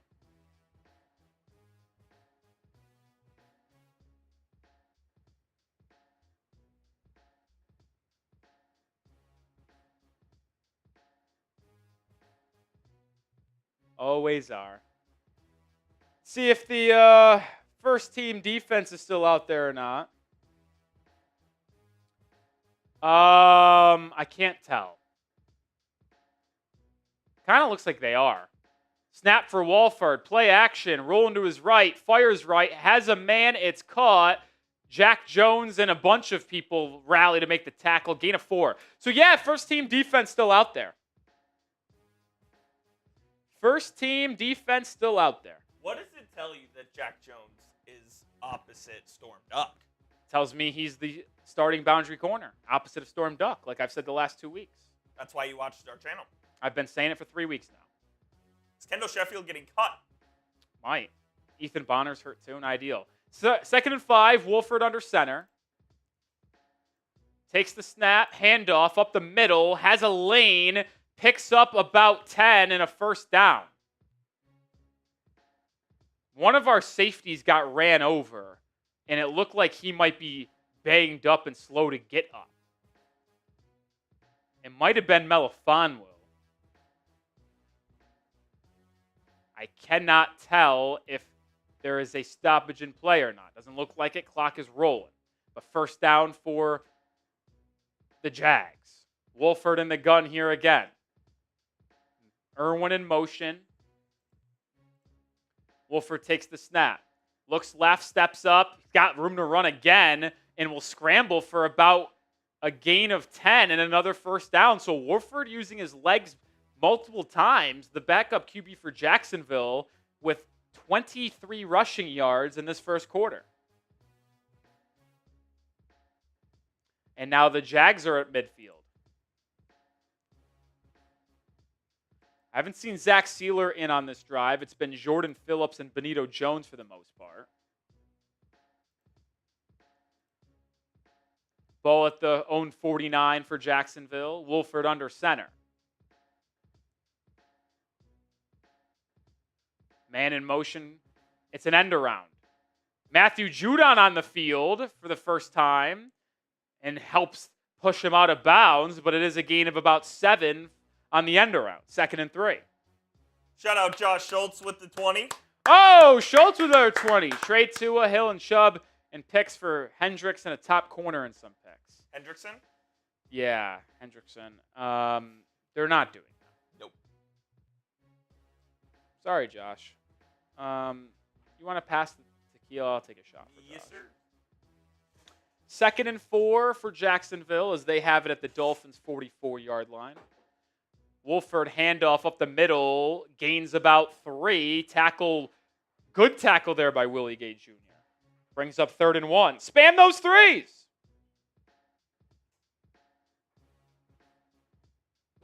Spam those threes. Shout out to you, my friend Josh Schultz. Thank you for the donation today, my friend. Appreciate you.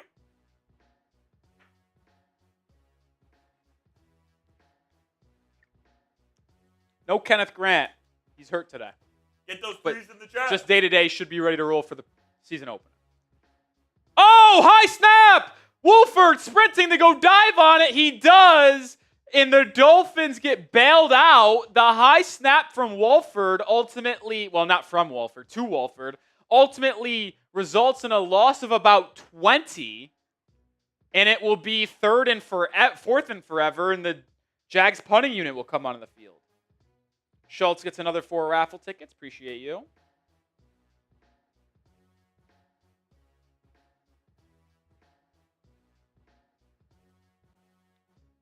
Malik Washington back to receive the punt. It is away.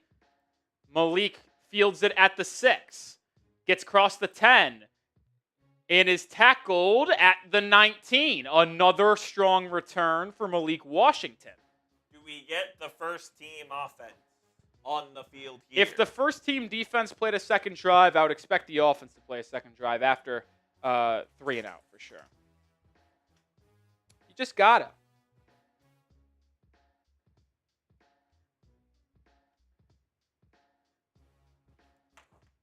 You just got to, man. They got to go back out there. Good return for Malik Washington once again.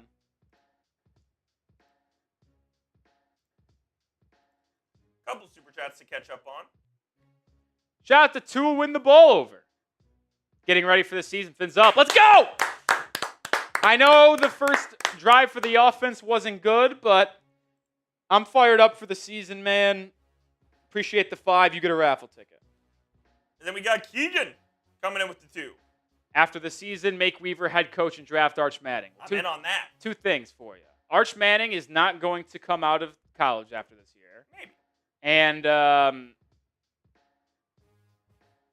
mean, if Anthony Weaver's the head coach of this football team in 2026, it would not make me, I would not be surprised. The Dolphins would have to probably finish 6-11. Miss the playoffs. Fire McDaniel. Fire Greer. I love Weaver. I do. Good leader of men. He's proved to be a really good defensive coordinator for us as well. If McDaniel goes, Greer has to go. Without a question. And if I'm going to be honest, if Greer goes, McDaniel probably goes too. Yep. Not often does a new GM come in and get stuck with the head coach that was already there. That's how you see delays and rebuilds. We saw it with the Bears. Yep.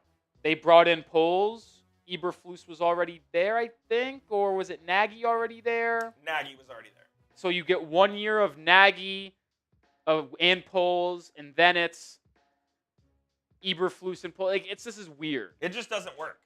You need to have those two on the same page and stuff like that. Quick question on this kickoff. Is it supposed to be like that? Yeah, I don't think so. That's what I was confused.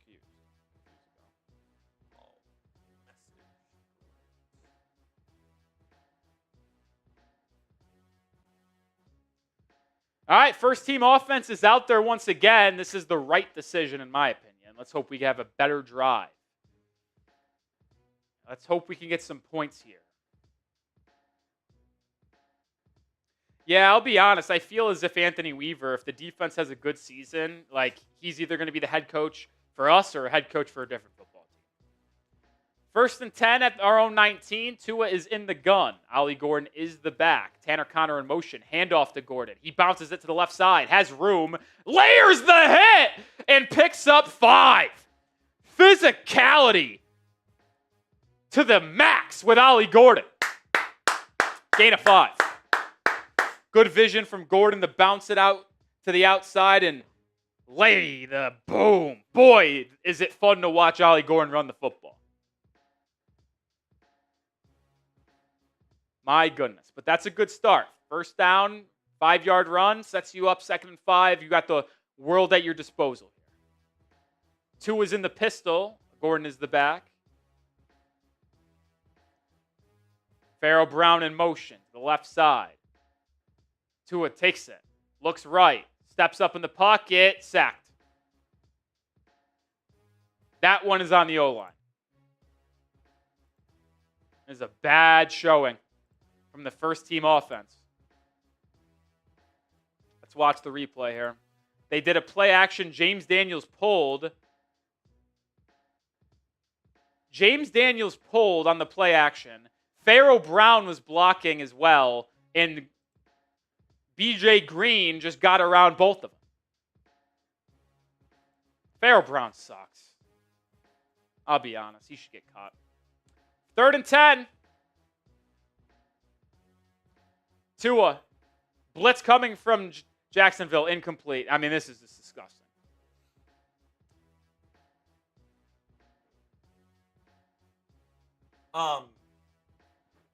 Are we sure that this Dolphins tight end room is going to provide anything for them this year?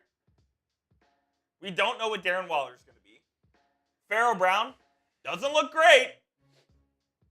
It's concerning.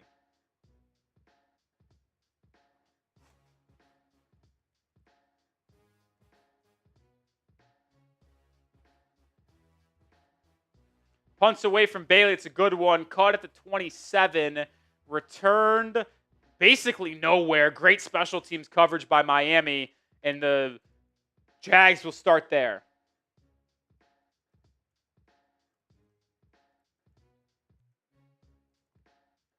I just tweeted this out.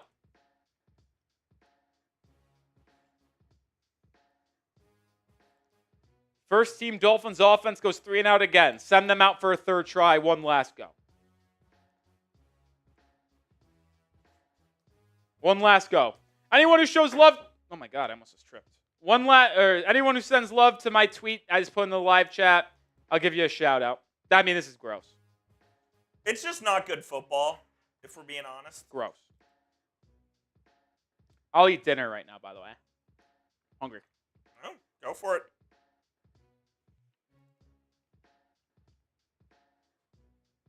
Also, while you're on Rolly's Twitter, please share the stream if you haven't already.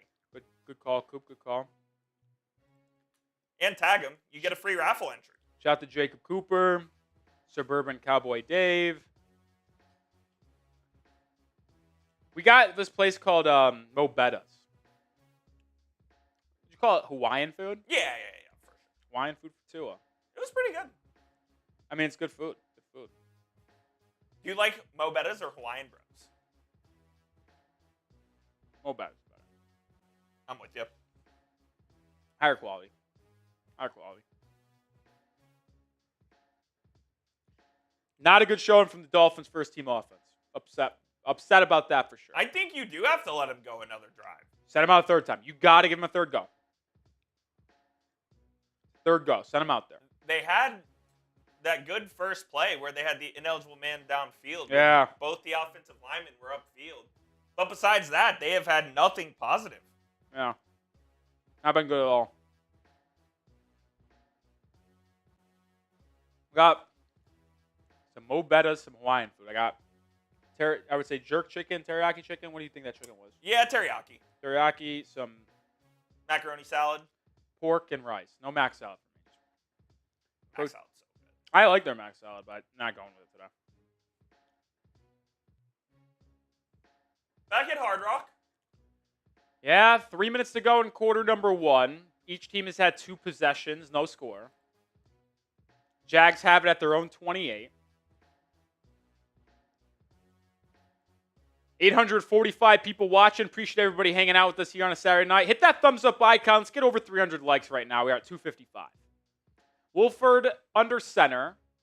First team defense still out there for Miami. We might see a whole quarter first team defense and might see a third possession for the offense. I would for sure. Wolford takes the snap, steps up in the pocket, going to scramble. There's going to be holding on the offensive line. Willie Gay Jr. and Patrick McMorris, the 6th round pick from 2024, were in on the tackle on Wolford, but this ball is going to be moving backwards. So we'll see who drew the holding for Miami, but it's going to be beep, beep, beep. Oh, it's actually not holding. It's illegal hands to the face. Yeah, same thing.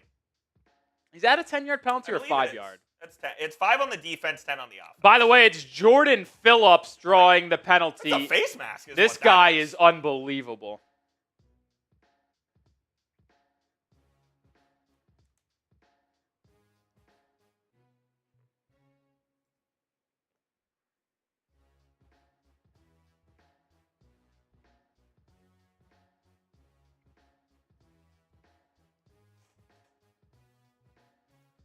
First and 20, it is a 10-yard penalty. Wolford, quick pass to Irwin, screen. He picks up all of the penalty yardage. 10-yard gain. 10-yard gain.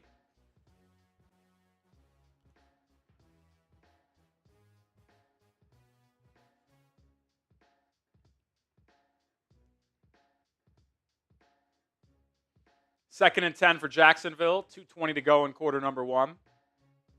Now, the first team defense is out there, but Minkah has his helmet and pads off already. Yeah, so the defensive line is still out there, like Phillips, Chubb, but secondary, maybe some changes. How about KJ Britt blowing up a run for Jacksonville? Gain of a maybe 1 yard, maybe a half of a yard. That brings up 3rd and 9. Spam those threes. Let's get a 3 and out. Spam those threes. KJ Britt and Willie Gay Jr. starting at linebacker today, with Jordan Brooks not playing.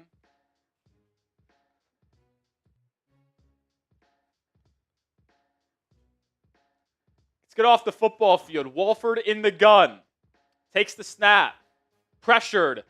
Is sacked! Jaylen Phillips and Bradley Chubb converge on Wolford for another sack. Of 3 and out, forced once again from this Dolphins defense. The second sack of the night. And once again, the defensive line causing havoc for this Jags offense. This pass rush is special. This edge duo of Chubb and Phillips. Punt is away, out of bounds. There is a flag. We'll see what the flag is. It looks like either someone was blocked out of bounds or went out of bounds on their own merit and did not return. It's one of those penalties. We go to commercial, so we don't know which one it's going to be. I'll tell you what. I'm excited for this defense. And you know, it's funny because, like, this secondary is such a question mark, but this pass rush is so damn good where it could make it fun this year, man. We've only seen Matt Judon for a handful of plays. He's there on the sideline, couple plays. I think that'll be it for them. We do have the first team offense back, though. They're going to get a third try. I'll tell you what, Coop. If they can't even move the ball at all on this possession, I am not going to be happy. 51 seconds remain in the first quarter.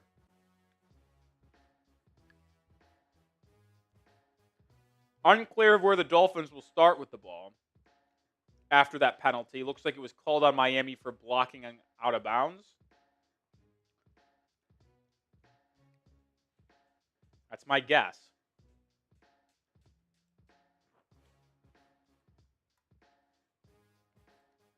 That is my guess.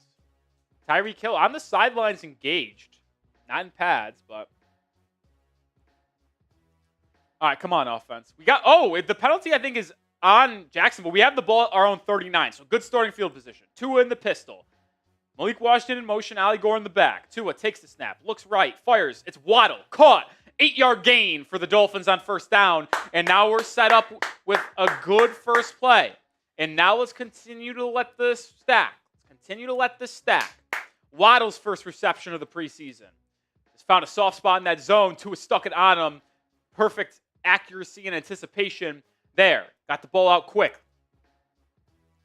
Come on, score a touchdown, go up 7-0, and then call it for the first team offense and defense. Not ideal with the offense going 3 and out twice, but overall wouldn't be the worst thing in the world. Pharaoh Brown in motion. Handoff. Ali going up the middle. Hit, but picks up the first down. 3-yard gain. The first Miami Dolphins first down. Type those ones.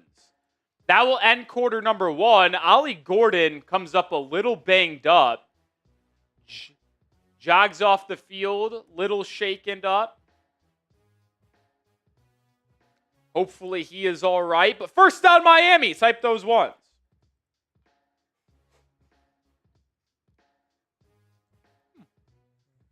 We did get a super chat coming in, I believe.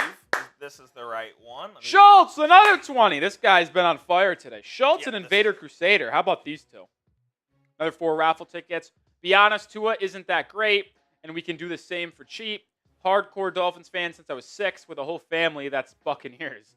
Want them to draft Hurts in the second when they did, when the Eagles did. Listen, I get it. I know why some people aren't the biggest fan of Tua. Doesn't have a lot of elite traits when it comes to the physical profile. Big arm, athletic. And he is injury prone. But he runs the offense well. I'd like to see him with an above average offensive line. I don't consider myself a Tua apologist. I do consider myself a guy who supports him and wants him to succeed. But I also think I understand that he gets maybe too much hate at times. There are some things that Tua does at an elite level that no more than 5 quarterbacks in the league can do. But there's a lot of things he can't do. It's a lot. It's double-sided, double-sided sword. All right, Coop, let's knock out another 10 push-ups. I owe, right now, 20 more. So let's knock out another 10. We've already done 40. These will be 50 out of the 60 we owe. Let's do it. 1, 2, 3, 4, 5, 6, 7, 8, 9, 10. So we now owe 10 more push-ups. Now, the ironic thing is that we're $17 away from $400 on the day, which would then set up another 20 push-ups. But we'll get there when we get there.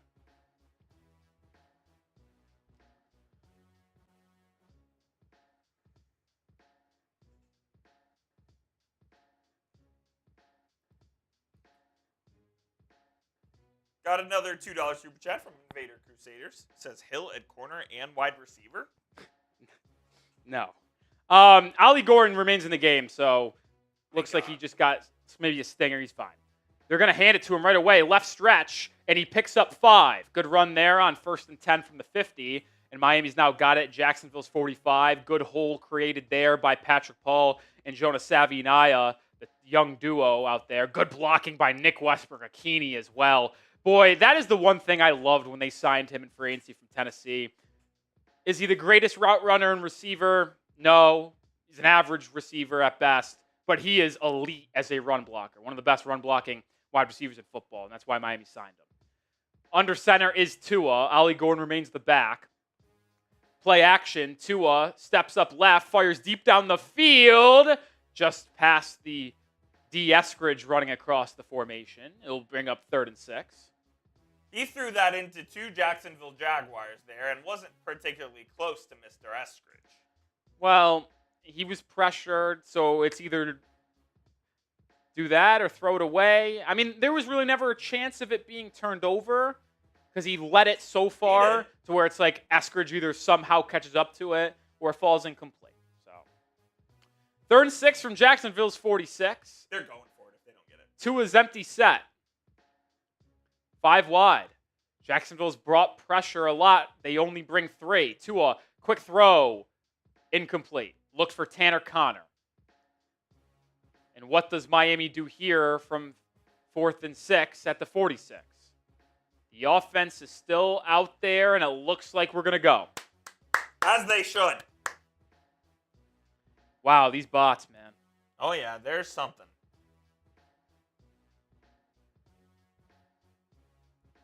I want to see a replay. Tua tried to fit it in a very small window to Tanner Connor. Here comes 4th and 6. Tua's in the gun. Ollie Gordon's the back to his left. Jag showing pressure.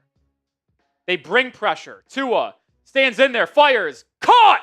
First down! Malik Washington beat his man over the middle. Tua, in the face of pressure, delivered a strike. Miami Dolphins. First down! Type those ones.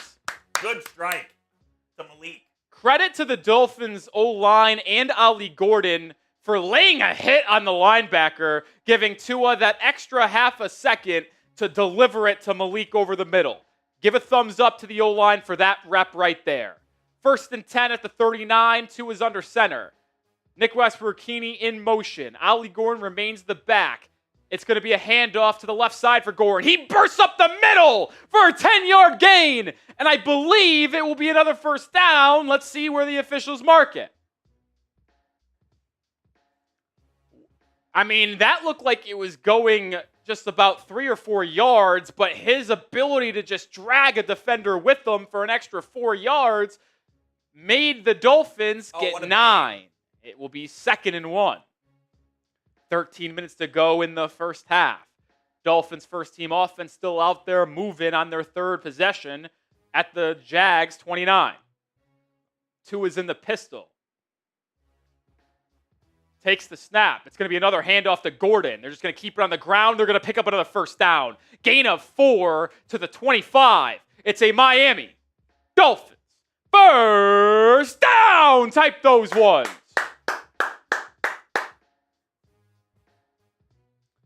I'm tweeting this out. Ollie Gordon has done miracles on me.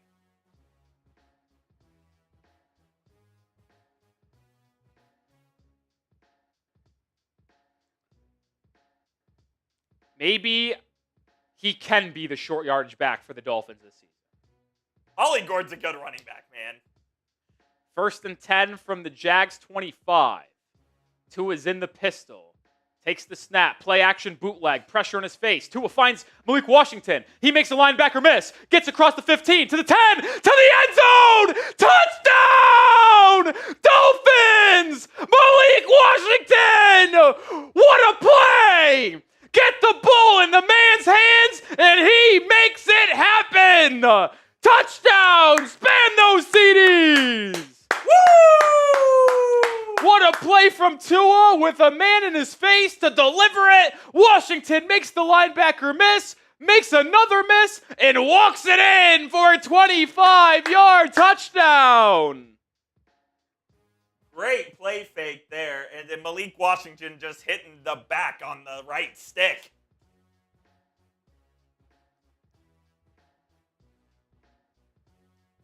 Malik Washington, know that name, and the Dolphins are going to go for 2. I love that. I love it. Practice it, baby. Tua's in the gun. 6-0, looking to make it 8-0. Takes the snap, play action, throws it to the pylon. Pharaoh Brown bobbled it, but hauled it in, and it is a 2-point conversion for Miami to make it 8-0. Spam your 2s. I love that because that's the last play the offense is running in the preseason. I mean, because here's my thought process with this as well, Coop. I think he had 2 feet in by the time he had full possession. We'll see. He sucks, though. Pharaoh Brown. He's horrible. I mean, how do you? I mean, it hit. No, his, you yeah, catch that. yeah. What are we doing? Has it there? 1, 2. Yeah, he's in. That's 2. That's 2. 8-0 Miami. I love that, Coop, because it does make you, like, you tell your offense, hey, this is the last play we're running as a unit. You tell Tua in his ears, the last play we're running this game for you until the regular season. This is basically winner. Like, think about this. 4th and goal, down by 1, down by 4, 5 seconds left. This is Gotta have it. Yep. They got it.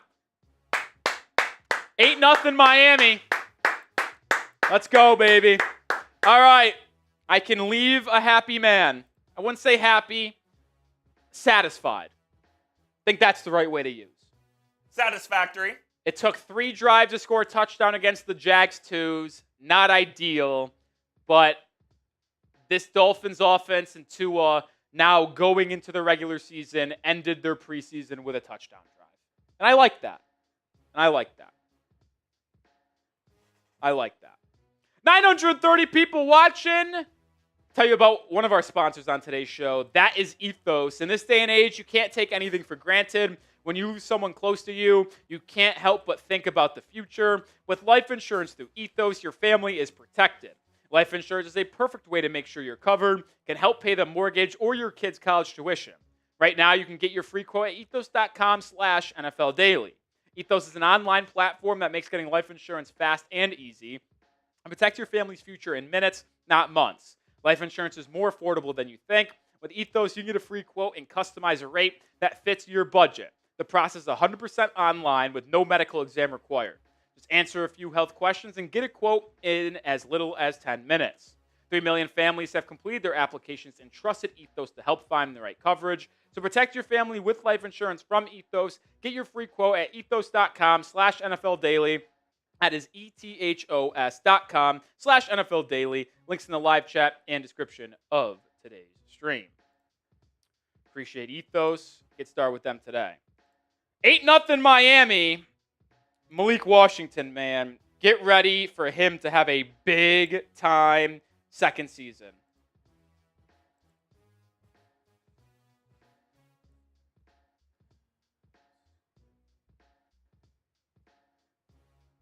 So many bots.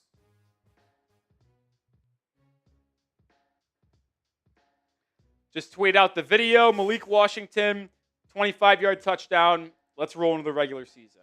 That being said, the first time the Dolphins special teams unit has really got beat up. Like, they gave up a good return there. Jacksonville's got it out to like the 40-yard line. Really the first time that the Dolphins special teams has gotten beat on their coverage. 34-yard return. Let's go, baby. That fired me up. You think that's weird wording? Huh? You think that's weird wording? Which one? Kicked off. No. First down carry for a gain of about 9.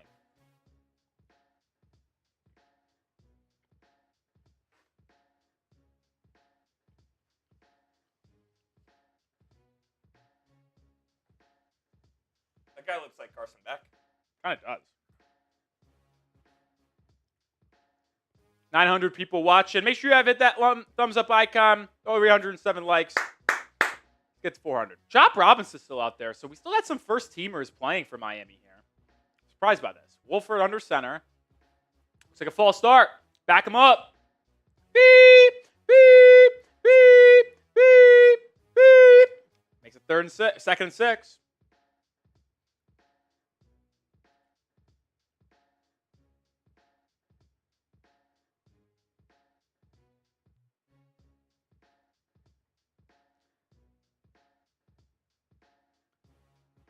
They're interviewing Jordan Brooks on the sideline. That's your play caller. That's your leader of your defense. UNLV won by 7.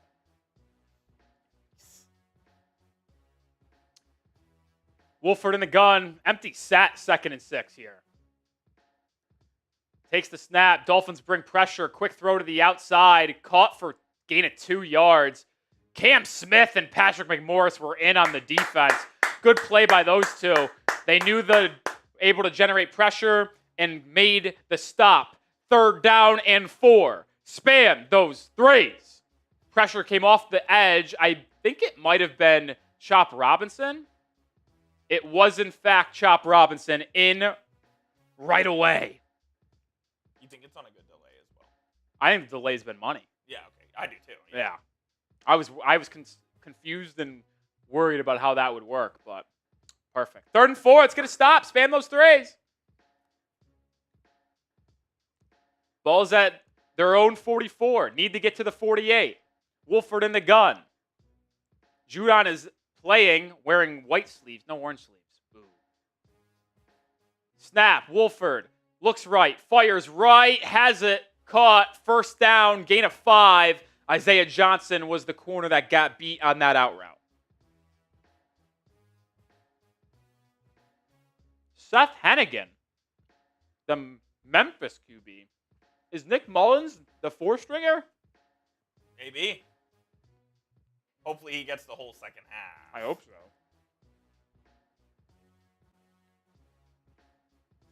Jalen Phillips and Bradley Chubb's night is done. They don't have their helmet. Looks like it might be second unit defense now. Handoff up the middle. Gain of 11. First down. Is that Bichelle Tutton? No. It's Harris. Yeah, Grayson Murphy, Channing Tindall, Quentin Bell in.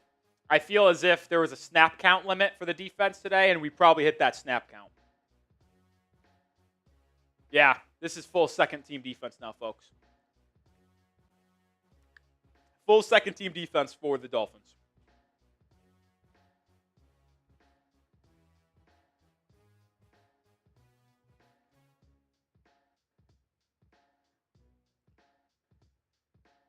Hennigan under center as the Jags have it at the Dolphins 41. Play action. Grayson Murphy pressure to tight end screen. Good. Oh, the Dolphins had it bottled up, but Elijah Campbell couldn't bring down Herbert, the tight end, and it ultimately is a gain of 7, but it could have been only a gain of about 3.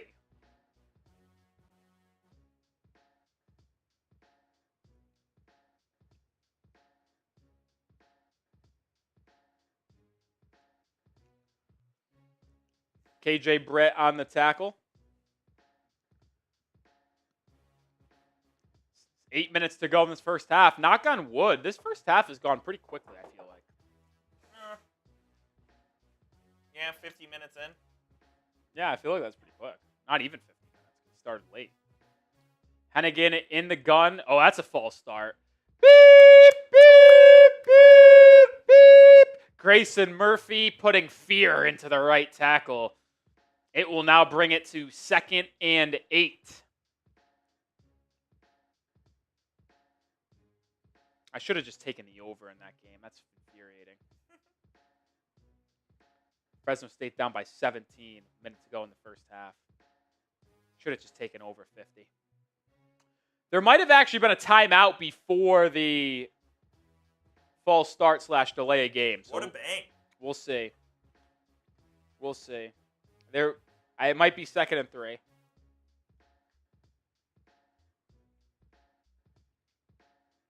Might be 2nd and 3. 855 people watching. If you have not subscribed to the channel already, please do so. Where are we on the live sub counter? One moment. We'll pull that up here in just a sec, but we did get a super chat. Oh, shout out to Derek Powell with the $5 super chat. Raffle ticket for Derek Powell. It says Waddle, Westbrook, Keeney, Washington, Taj Washington, Waller, Weiss, Eskridge, Senhill packing. The wide receivers have it. Listen. I don't think it's the craziest thing in the world to suggest. I have to get a good offer. Not the craziest thing in the world. Hit that sub button, though. Like I said, you know what? Can we get 46 subscribers right now? We get to 72,200. I'll take a shot in the house if we get pick up 46 subscribers right now. Let's do it. I'll take one too. Why not? Why not? We're going to be live 3 times a week during the season. Mondays, Thursdays, game days. 2 videos every day. Live right now. Join the channel.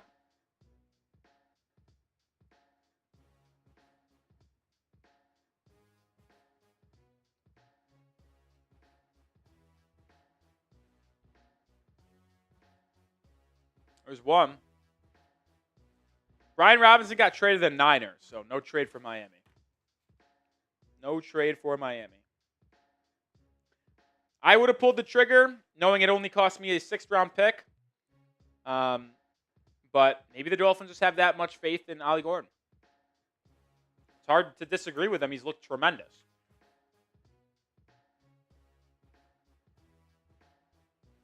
He's looked tremendous.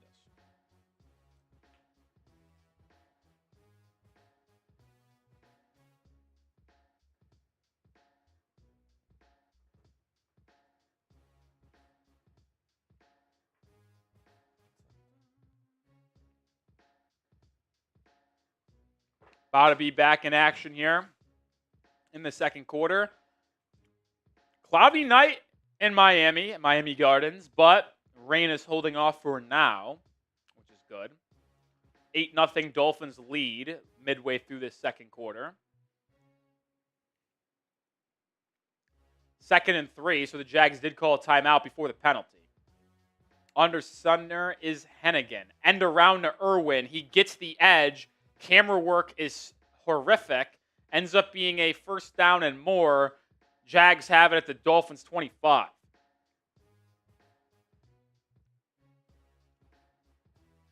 Trammell on the end around.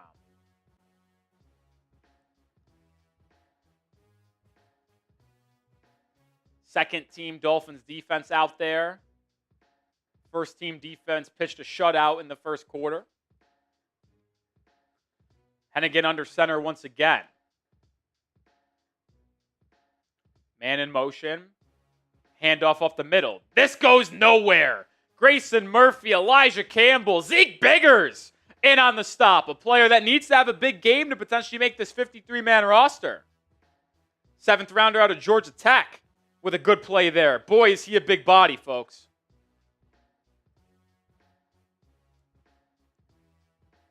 Second and 11.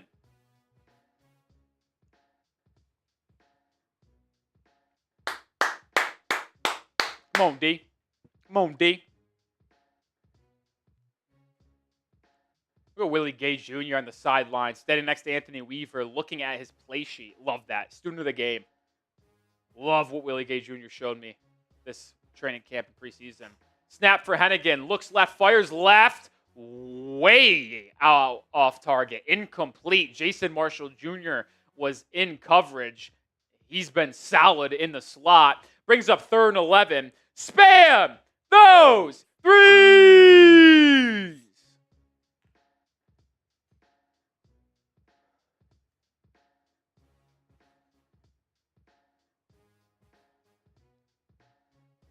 Come on, force a field goal. The rare 8-3 score in the NFL. Could we be getting some scoregami? In the preseason? Who knows? Matthew Judon's out there right now. Interesting. So is Chop. Interesting as well. Hennigan takes a snap, throws, slot fade. Incomplete. Jason Marshall Jr. in coverage saying, strips. 4th and 11. Put those 4s up. I mean, if we're going to be honest, it really wasn't straps. That ball should have been caught. Any first-team wide receiver probably makes that catch. It was a good ball from Hennigan. Back shoulder fade there at the sticks. Cam Little on for a field goal try. It'll be about a 43-yarder, 44-yarder, center hash. High snap, but it's handled well and through the uprights. So the Jags got on the board, 8-3. But they put in Judon and Chop to rush the passer on that obvious passing down spot. Interesting. But Dolphins defense gets the stop and forces the field goal.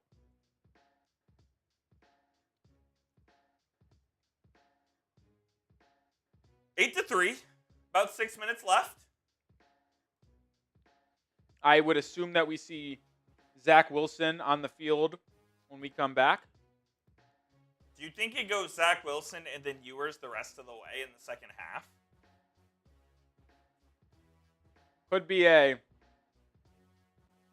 Wilson rest of the first half into the second first couple possessions, third quarter. Ewers for the fourth quarter and maybe last possession of the third. Maybe, I don't know. Yeah, Aaron, first play of the game. NASCAR formation. Jalen, Chop, and Bradley were all on the field together with Zach Sealer as well. And what happened? Got a sack. They got a sack.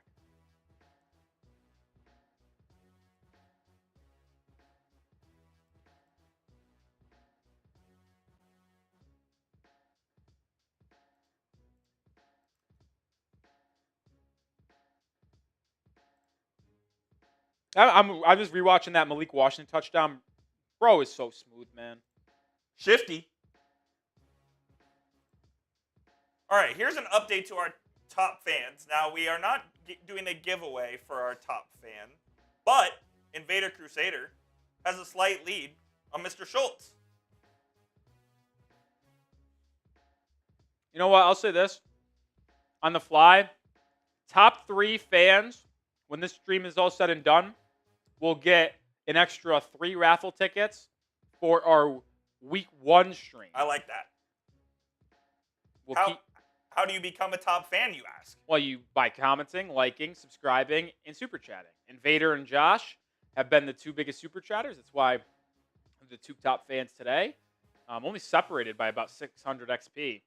But yeah, top 3 fans at the end of today's stream. Should we do raffle ticket today or week 1? Let's do today. We can do today. Extra 3 raffle tickets for the top 3 at the end of the night. Oh, boy. Oh, boy. Kickoff is away by Cam Little. It is caught at the 4-yard line, returned by D. Eskridge. He's got room up the right side, but it is cut down quickly out to the 31.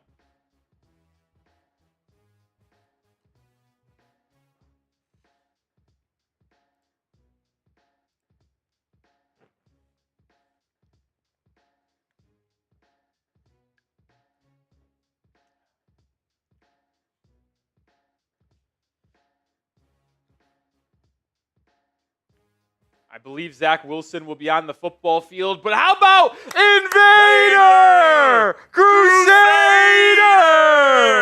Shout out to you, my guy. $50 super chat. Once again, the top fan will get into the action there, but Wilson has it in the gun as he takes over. Taj Washington in motion. Quick screen to Taj. He has the catch, has room up the left side, and picks up 9 yards, maybe 8, but a good first play for Miami's second team offense with under 6 to go in this first half. This gets us over $400 in super chats, which means we now have another 20 push-ups, so we need to do 30 more. Now 80 total on the night, but also beer bong as well. Shout out to Cody Largent. We'll get that on screen in 1 second, but we got some Dolphins football in offense. Ollie Gordon remains the running back. 2nd and 2. Wilson's under center. Washington in motion. Handoff. Gordon up the middle. Has a lane. 7-yard gain. Miami out to almost midfield. It is another Miami Dolphins first down. Type those ones. What we're thinking about Ollie, I feel like he's the perfect number 2 in Miami. I've been big on him since the draft. Yeah, I'd certainly have him as the number 1 over, or number 2, over Jalen Wright with how the 2 have looked in the preseason and training camp. Completely agree. Appreciate the 10, Cody Largent. You get a couple raffle tickets. Wilson in the gun. Eric Azukama in motion. Wilson takes the snap, looks left, fires left. It is Eric Azukama. Gain of 5. Good pitch and catch there by Wilson. And you know what? I know Wilson's got the arm talent. He has the ability to make the wow plays. But what I want to see from Wilson in the preseason finale here is playing on time. Don't hold the ball in the pocket. He hit his back foot, read the keys, and delivered it to where he needed to keep the Dolphins' offense in rhythm and on schedule. 2nd and 4. That's what I want to see. Invader, I think this super chat's older. 2nd and 4. Wilson, 5 wide, takes the snap, empty formation, has time, fires over the middle, high, incomplete. Had Taj Washington open, just missed him. And that's the issue. Taj Washington, not tall enough to make the play there, but Zach Wilson, That's a play he's got to hit. He's open. Put it on him. He makes the play for 20-yard completion, and maybe he makes the safety miss and gets into the end zone. 3rd and 4. 4 minutes to go in this first half. Ball is at the Jags 46. I imagine this is 4-down territory for Miami. Wilson takes the snap, looks left, fires, has a man. It's dropped. D. Eskridge. That was a good ball from Wilson. Dropped. D. Eskridge with a rare bad play.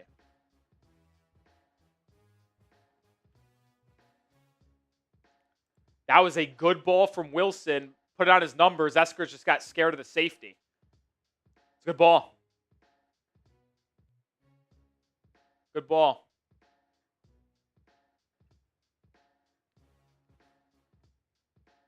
Dolphins will go for it on 4th and 4. Wilson's in the gun. Taj Washington in motion. Jags bring a blitz. Wilson over the middle. Caught! Taj Washington! First down, Miami. Gain of about 10. It's a Dolphins. First down type those ones.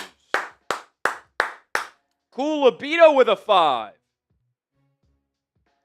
Shout out to Coolabito, who sent his first ever super chat this preseason. Taj Washington, 53-man roster lock.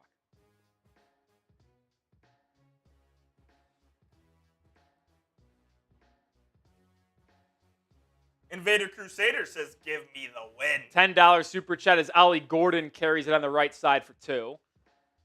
Crusaders with a 10 gives me the win. Listen, Invader, I can't do that, unfortunately. It's a raffle for the reason, my friend. You're an unbelievable legend for the support today. 2 more raffle tickets, and I hope you win for all of the donations today. But listen, Jordan Schultz is sending a lot too. So he deserves a chance. It's a raffle for a reason, folks. It's a raffle for a reason. 2nd and 8, under 3 to go in the first half. Dolphins do start the second half with the ball, by the way. Chance to double up here. Wilson takes a snap, quick screen. Ezukama, nowhere to go here, but good job by Easy to honestly just pick up 2 there. Bring up 3rd and 6. Ball is at the Jags 32. B to block the bots, my lord. It's excessive. My lord. We're 37 away from 500. And another 20 push-ups added. Right now, we need to get 30. 3-second differential, game clock, play clock. So I would probably let this run to the 2-minute warning. Give yourself more time to talk it over. Also more opportunities to run the clock down. This is a real game scenario where that's what Miami will do. And it's a smart decision. Why is Ollie Gordon still in there? Because your other running backs are Aaron Champlin and Mike Boone. Yeah, even though he looks like he's the RB2 for Miami, this is the second team offense. So RB2 would be out there still. 2-minute warning. 2-minute warning. Coop, we owe 30 push-ups. Let's get another 10. We do owe 30. Let's get 10 in there. Let's get another 10. Cut the deficit down to 20. Ready. 1, 2, 3, 4, 5, 6, 7, 8, 9, 10. Deficit cut to 20. You're going to be looking like Hulk Hogan by the time we're done with this. The arms are looking good. Arms are looking good. Arms are looking good. Biceps, triceps, chest. We're grinding. Actually, we're not really grinding anymore. I was on a grind. You were on a grind for a minute. Yeah. Now I'm just working out, but enjoying life. Working out, enjoying life. How it should be. Really? Really.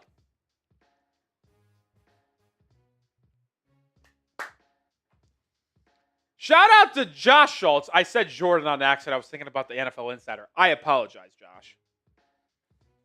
$20 super chat.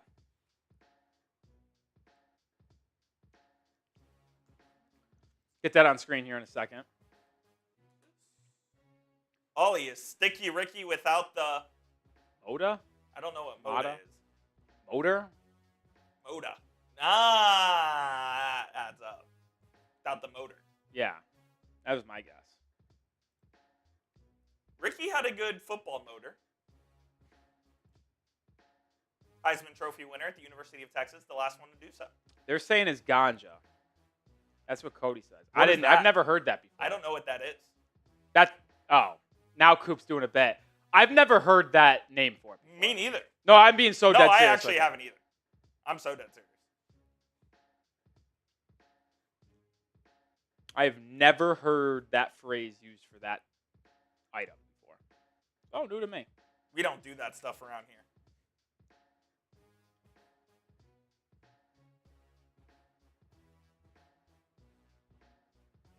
Oh my God, Raiders is a 9 p.m. kickoff. Well, that's what I was saying earlier. I couldn't fathom doing that. You know he goes live 2 hours before the preseason games? Is he live? Right now. Yeah, He's done it for all three. Because Jeremy asked me to submit our form. And I was like, yeah, I will. Are you live already? Crazy.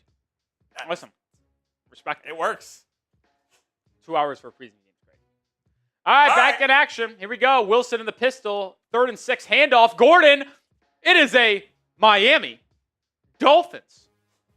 First down! Type those ones. How about Miami running it on 3rd and 6? Probably a sign that they were going to go for it if they didn't pick it up. But the offensive line with a great push right in between Tanner Connor and Keon Smith. So good blocks by those two at left tackle and tight end. And it's a first down for Miami at the 25. That's what it had to be, right? They were going to go for it. Yeah, I mean, if you're running it on 3rd and 6, that's a clear and indicative of that you're going to go for it. Wilson in the gun. They have it at the Jags 25. A.J. Henning in motion. That's a good sign because he left practice on Thursday with an injury. Wilson has all day to throw. Now scrambles, directing traffic, and will just scramble out of bounds after a gain of 3.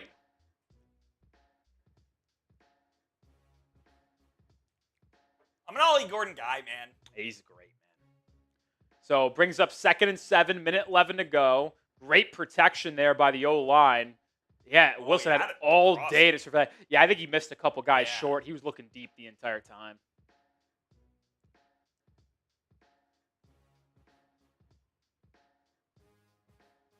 Second and 7, just outside the Ethos red zone.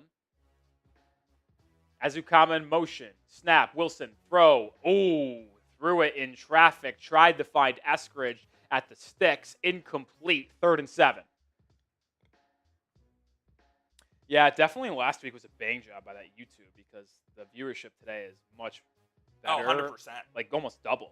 Almost. It was at 500 last time. And we peaked at what? 900 last time, though? I don't know. Bro, this is the same audience as like week 1. Yeah. Something to monitor. Wilson in the gun. It's 3rd and 7. Jack showing blitz. They drop out of it. Wilson pressured though. Scrambling. Sack. That just is a play where Zach Wilson, dude, you're good pressure. Throw it away. Because now you're forcing a long Jason Sanders field goal here. Ball is at the 25, so the ball is at the 37. Well, they'll say 34, I guess. So it'll be a 52, 53-yard try for Jason Sanders. Timeout called by the Jags there as well.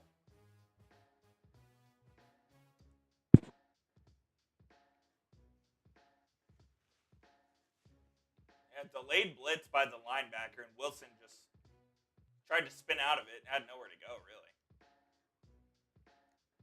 really. Yeah, a little bit of a difficult one to throw over the way. But here comes Jake Bailey. Jake Bailey is trying the field goal. Oh my God! And he hooked it. What the fuck would just happen? They know what they have in Jason Sanders. That's hysterical. They're trying to see if they have a backup kicker. He's laughing about it. They clearly do not in Jake Bailey.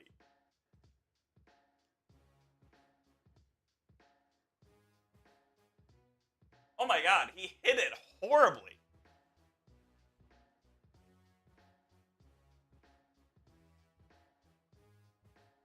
That's hysterical.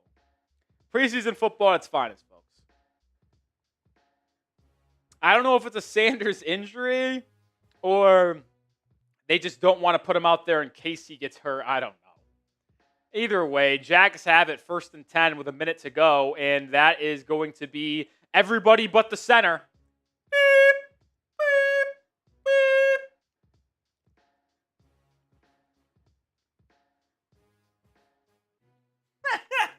I love this super chat. That's funny.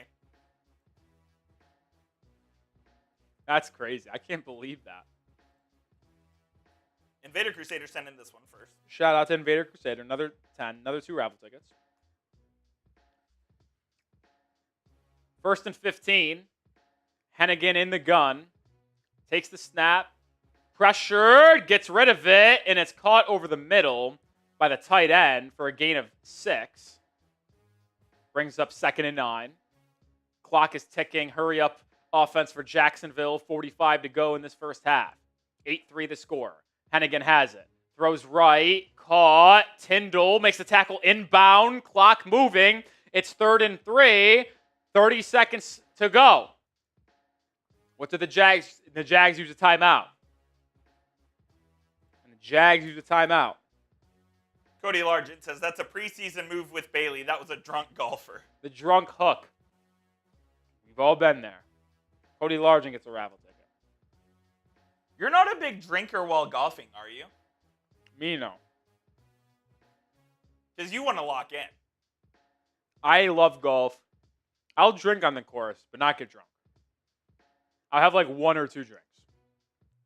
I love golf. It's my favorite hobby. So if I'm going to do it and spend the money, I'm not doing it to get drunk. I could go out to the bars and get drunk. You're going to enjoy it. I'm going to go play golf and try to play golf. 3rd and 4. 31 seconds to go.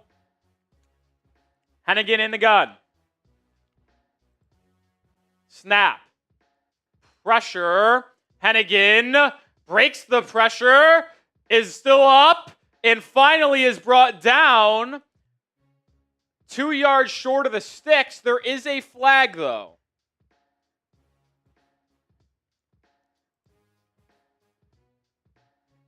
Invader Crusaders with the 2 says, my mom is in hospital. Please pray for her. We are praying. Prayers up, Invader. Appreciate all the love. Hopefully everything goes well. The flag is on Miami. It'll be an automatic first down. I think they call it holding on the back end. Yeah, flag on Isaiah Johnson.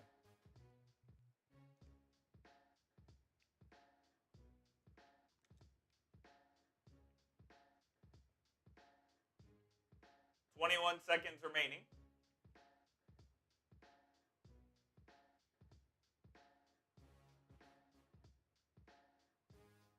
"21 seconds, you're right. No timeout, so a tackle in bounds would kill that clock. Hennigan over the middle. It's caught. Gain of 4. 13, 12, 11, 10, 9, 8, 7. They're just going to spike it with about 3, and then that will be one last play. So spike happens with 3 seconds left, 2nd and 5. The Jags do get in field goal range. They'll bring Cam Little out for a 58-yard attempt. Now, he was the one that made the 70-yarder, He's the one who made the 70-yarder in the first week of the preseason.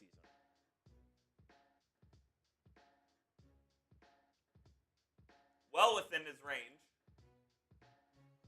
Well in his range, correct.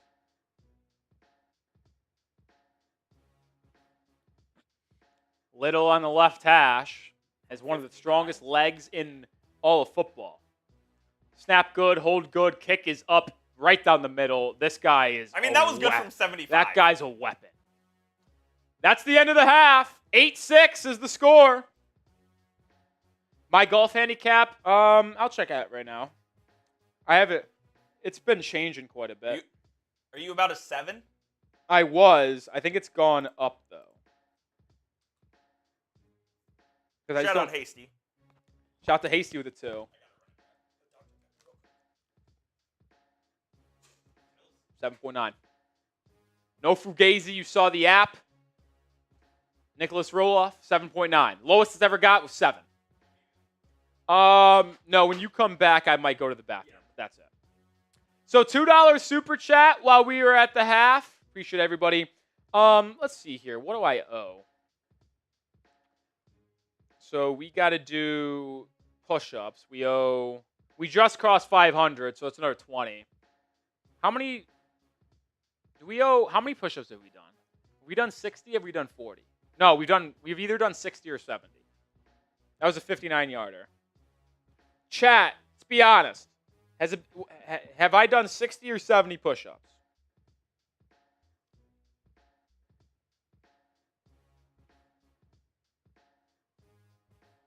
What's up, Hasty? We'll get that on screen when Coop gets back. Stephanie says hello. Ellen says 60.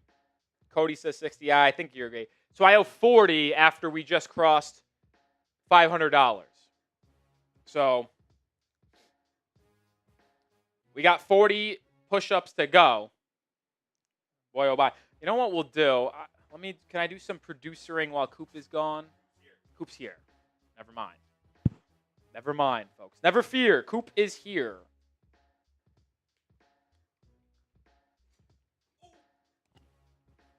Okay. Let's show it Hasty's $2 super chat. Let's show his $5 super chat.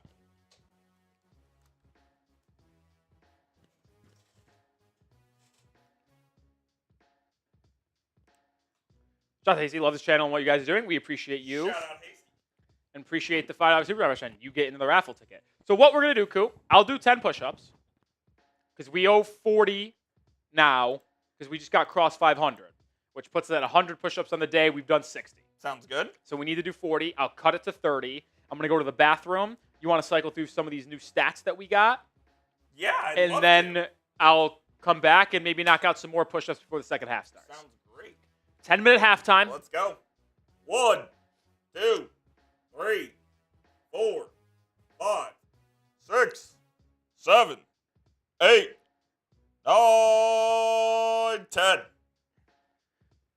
All right. Thank you, Coop. Once you get yourself set up there, let me know. Chen says, how does this XP thing work? Sometimes you get it from chatting.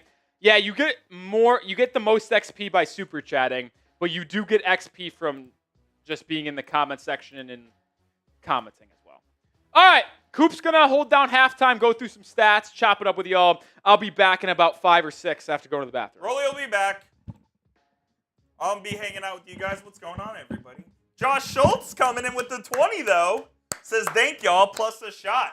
Rolly, you want to hand me the tequila over there? I'll knock down a shot for Mr. Schultz. Thanks, legend. Got the 1800 on deck. I had to run and get a Dr. Pepper. Get some caffeine. Here we go. Cheers. Woo! It never gets old. It never gets old. Oh, good God. Schultz sent in another one. They're coming in like freaking wildfire. I do want to go over some stats, though. And we can take a look at some of the stats for the Miami Dolphins in this game. Let's see what Ollie Gordon's done so far. Ollie Gordon, 8 carries for 43 yards in this one. Look, with Jalen Wright not playing, you can make a case. You can make a case for Ollie Gordon being the RB2 on this team. I've always been an Ollie Gordon fan from the time he was been at Oklahoma State. And I think you can make a legit case for him. I'm just going to hold my mic because it's closer that way. Malik Washington's also had a fantastic day. He obviously scored the lone touchdown for the Miami Dolphins, made a man miss, got a good block, and waltzed into the end zone. I think Washington could be this team's wide receiver 3. He is this team's wide receiver 3. I think he could be a dynamic wide receiver 3, though. You obviously have Hill and Waddle alongside Washington. I think that's a really good trio there, and it presents a bunch of matchup problems for this Dolphins team. Let's see. I know we got another couple super chats. We'll run over some more stats here in just a moment. Cody Largent. I might have to get out the Moda for after the Ricky chat. I've never heard Moda as a term for that substance. Maybe that's a Florida thing. I did grow up in Texas, and we never used that. Shout out Josh Schultz as well, coming in with yet another $20 super chat, and then another one from Josh Schultz. He's really trying to make Rolly do some more push-ups and me some more shots. I'm going to have to take a break from the shots for a second, Josh. I'm not going to lie. But don't worry. They will get taken. I promise you. Appreciate all your support, my guy. Really do. It means a lot to us. I know Rolly would say the same as well. Taj Washington in the first half. 2 receptions, 18 yards for Mr. Taj. And I've liked what I've seen from Taj in the preseason. I won't lie. Not sure how big of a factor he'll play on this Dolphins team. But we'll see. Jaylen Waddle did have a catch in this game as well. Just the one for the 8 yards. I don't believe so. Yeah, I don't think there are. Yeah, it's just... No, it's just the logo. Yeah. No photos. Or is there? No. Nope. Jordan Phillips has made his presence known on this Dolphins defense once again. But the star of the game for me, this is a weird way to format this. Didn't he have 2 sacks?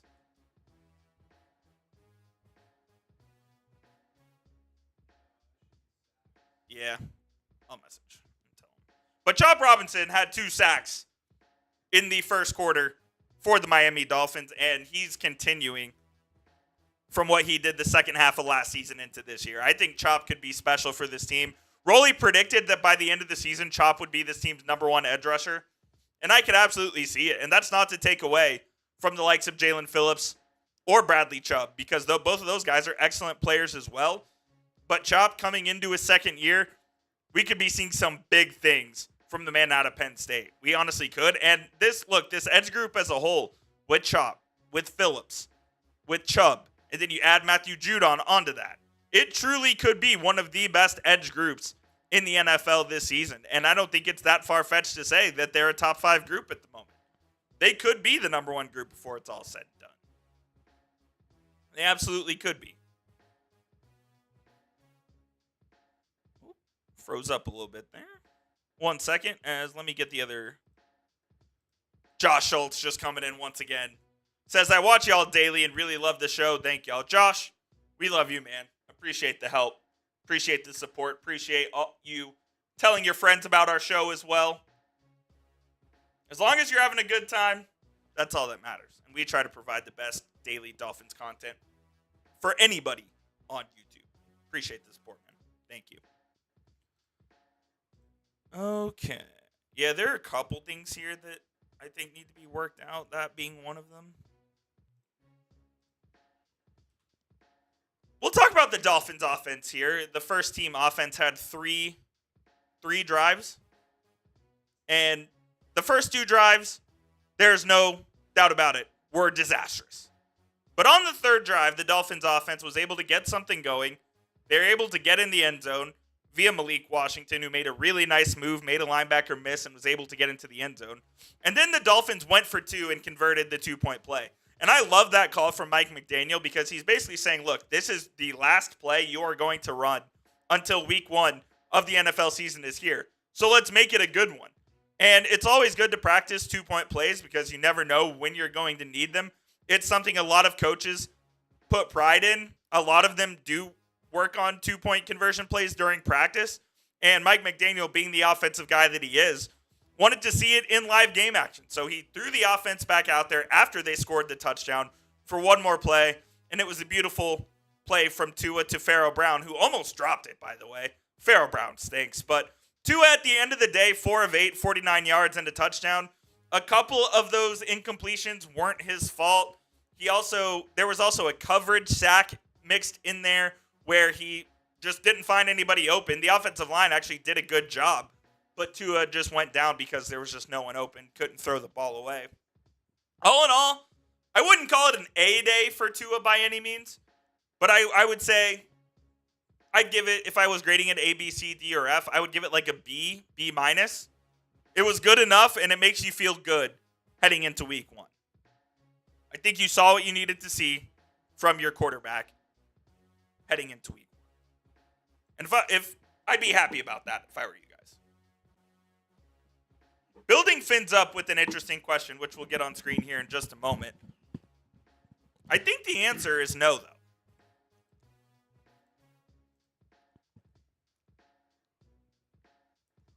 All right, folks. You good? Mr. Rolly is back. Let me catch up on raffle tickets first here, though, Coop. Will do.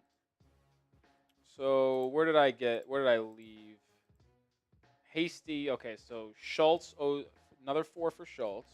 No, I got Schultz in for thank y'all plus a shot. Building Fins up sending 2 different $2 super chats. Because I know Building Fins up, I'm going to give him a raffle ticket. Yes, sir. Even though no $5.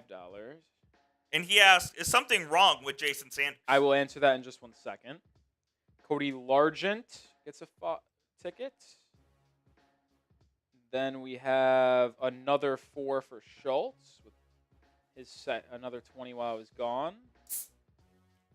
Schultz again with a 20, so he gets another 4 raffle tickets. Schultz bringing the hammer.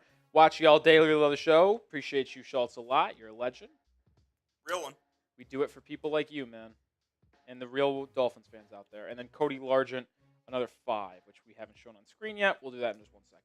To answer the question from Building Fins up, though, apparently, as I was going on Twitter, he left the game in, I don't know if it was warm-ups or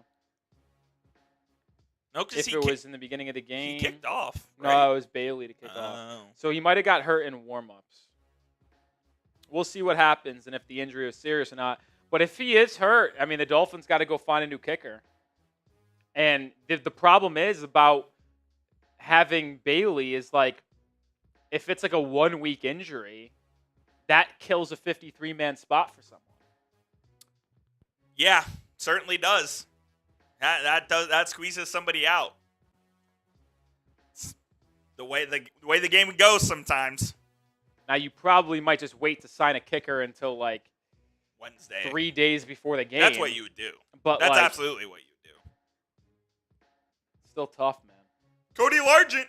Appreciate the 5. How we feel about the interior line? Rush is savage, but feeling about youth and depth. I love it. Jordan Phillips, the rookie from Maryland, has been terrific in preseason. Kenneth Grant's been good, but he's not playing today with a minor injury. Zach Sealer played like 2 snaps, so like nothing crazy there. I feel very good about the D-line. I feel great about the edge rushers. I think it's the best edge rushing quadrant, if you will, in the NFL. Quartet, good word.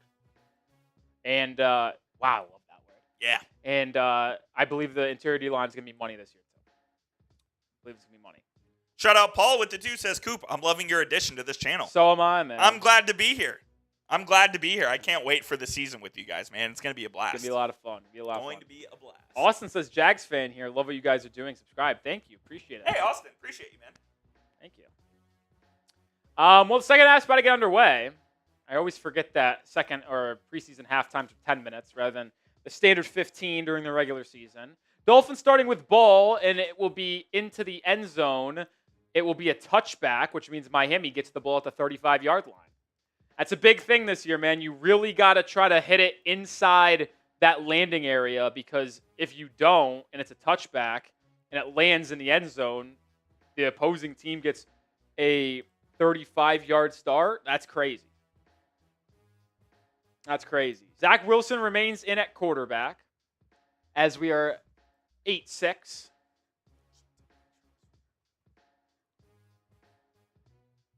Dolphins suit will be reserved for the regular season. You don't bring out the big guns in the preseason. It's just a simple fact. Could make an appearance, though. Not tonight in the regular season. Wilson, first play of the second half. It's hand off to Mike Boone. So Ollie Gordon's day is more than likely done. Gain of nothing for Gordon or for Boone. Yeah, I would guess that we will not be seeing Ollie Gordon again tonight. Probably a good thing.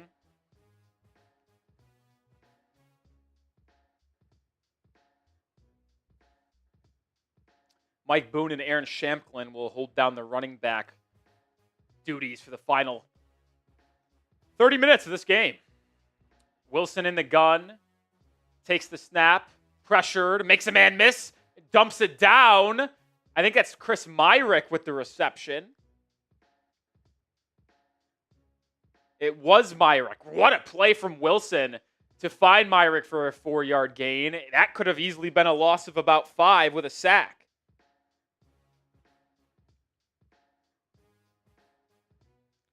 It's a good play from Zach Wilson.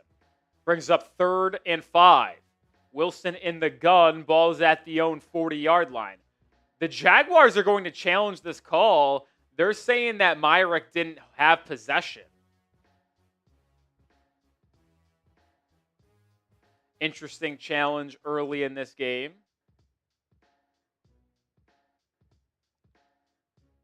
Like to see a replay.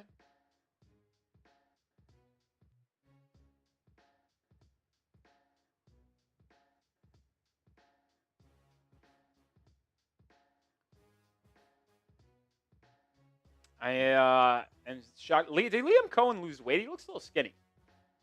He does look a little skinnier than The stress of being an NFL head coach. Duval. That's going to be close. The ball hits the ground, but if the ball doesn't move when it hits the ground, then it's not going to be incomplete. We're going to head to a timeout. We'll see. As of right now, I think the play should stand. I wouldn't say it should be confirmed, but stand it could be. Coop, we owe 30 push-ups still. Let's get another 10 knocked out here. Let's do it. Oh. I think that might stand as a catch. Y'all rocking with the old school Dolphins logo Q-zip, by the way? It's tough. I don't wear it often during game days, but I feel like it's nice. There we go. 1, 2, 3, 4, 5, 6, 7, 8, 9, 10. Knocked out 10. We got 20 more to go. Shout out to all the real ones in the building, man. Shout out to y'all. Yes, sir. 736 of y'all. Do hit that thumbs up icon, though, for me. Be greatly appreciated. We're 15 likes away from 400. Let's get to that 400 mark. Bingo says if we do not start 3-0, our season is over. I would say 2-0. No, yeah. You know what? I'll say 2-0. I will not subscribe to 3-0 because we play the Bills on the road in 3-0 on week 3. I mean, you just can't expect to win that. Like we can't beat Josh Allen and the Bills. We haven't done it since what was it? 2022. 22. The first time Mike McDaniel played the Bills in Miami, they won that crazy game at home. But they haven't beat them since. So it's like you can't expect that. But you should expect the Dolphins to beat the Colts on the road in week 1, and you should expect to beat New England at home on a 1 p.m. Sunday game in week 2.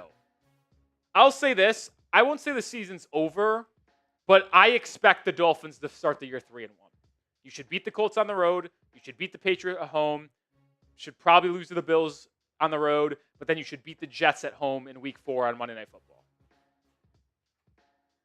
What's up? Joey P. Dumbassery. What happened? Looks like the call stands, so it is a 3rd and 5 for the Dolphins. Zach Wilson in the gun. Takes the snap. Looks right. Fires right. Has Taj Washington. 6-yard reception. It is a Miami Dolphins first down. Type those ones. Good ball in rhythm. Planted the foot and fired it to Wilson on the outs or to Washington on the outside. Taj beats his man, and with the easy first down. Keep the chains moving for the Dolphins on their first possession of the second half. Wilson in the gun. Handoff. Boone up the middle. Gain of 2.5 yards. So not a bad start there after a nice completion. Taj Washington, you can type 53 next to his name I find it impossible that Miami would cut him. Impossible. 2nd and 7, under 13 minutes to go as the clock continues to roll. Dolphins leading 8-6. 1 touchdown drive in the first half, thanks to Tua and the first-team offense. Wilson in the gun, under center, play action, fires over the middle of the field, caught! D. Eskridge, gain of about 25!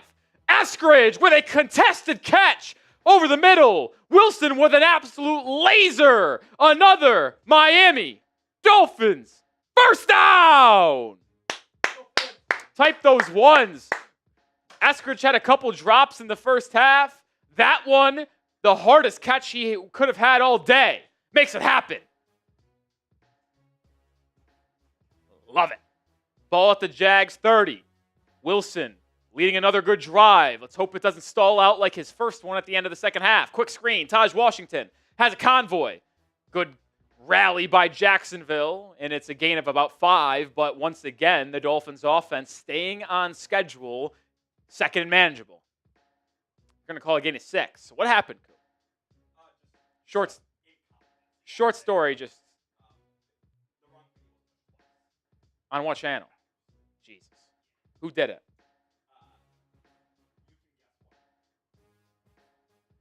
All right, interesting. 2nd and 4, pistol for Zach Wilson.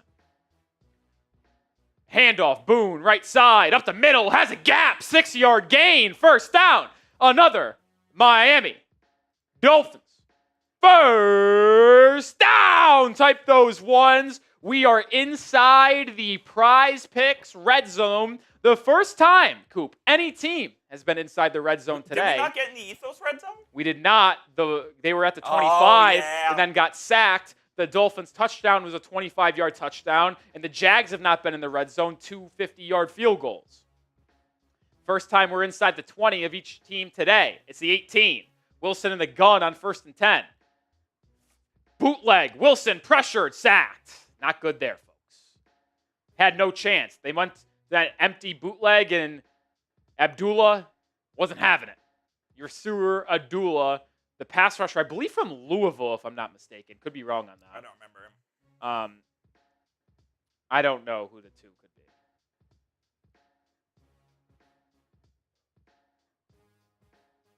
Okay. Lottery. Oh my God. How does that happen?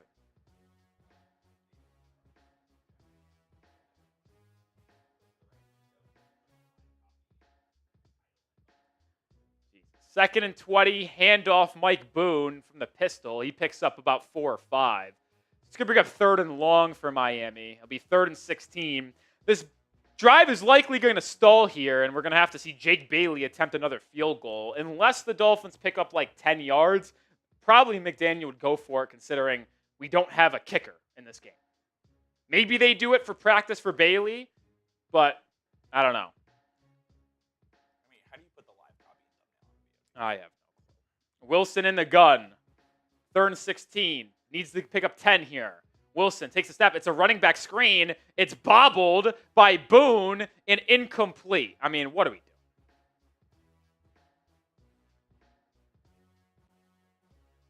What do we do? Let's give it up 4th and 16. So, I mean, we got to try a Jake Bailey field goal, right? Jake Bailey's hurt. Not Jake Bailey. The punter. Jason Sanders is hurt. Sanders. I said Jake Bailey. Come on, cool. Still, I'm new to the team, all right? 4th and 16. They're going to go for it. Oh, my goodness. So it looks like we won't be seeing any field goals the rest of the day from Miami. Wilson in the gun, takes the snap on 4th and 16. This is ridiculous. Fires over the middle. It's caught! What a play! Eric Ezukama to the top shelf and gets flipped over, but holds on to it for a Miami Dolphins first down. Type those ones. What a throw. What a catch. Ezukama puts Miami down to the 7. Span those ones. That is the most impressive catch that we've seen from any Dolphins player in the preseason to this point. First and goal from the 7. Wilson under center. Handoff, Boone to the right edge. He has the edge, and he's in the end zone. Touchdown, Miami! 14-6. Mike Boone. What great blocking from the right side. Ryan Hayes and Hayden Rucci sealed the edge. And they're going to have to go for 2. That is why they went for 2 in the second quarter. Not because they wanted to see what the offense could do, because we didn't have a kicker. Spam those TDs! We were giving McDaniel too much credit. Now, is the score linked to that new stats as well? Okay, interesting. Wilson will go for 2. Aaron Shamplin into the game. Empty formation. This needs to be a quick pass. Jags were showing pressure. They bring pressure. Wilson, fade. There's a flag. False start. Or illegal formation. I don't know. Well, it's got to be a false start because I don't think they stopped the play for illegal formation, right? If I'm not mistaken. Yeah, false start it is. 5 yard. So Miami will have it with a 2-point try from about 7 yards out.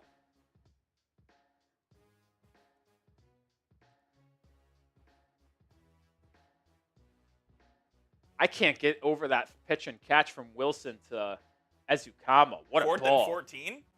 4th and 16. It will be a 2-point try from the 7-yard line. Wilson's in the gun. Ezukama in motion. Wilson takes the snap. Jags bring a blitz. Oh my goodness.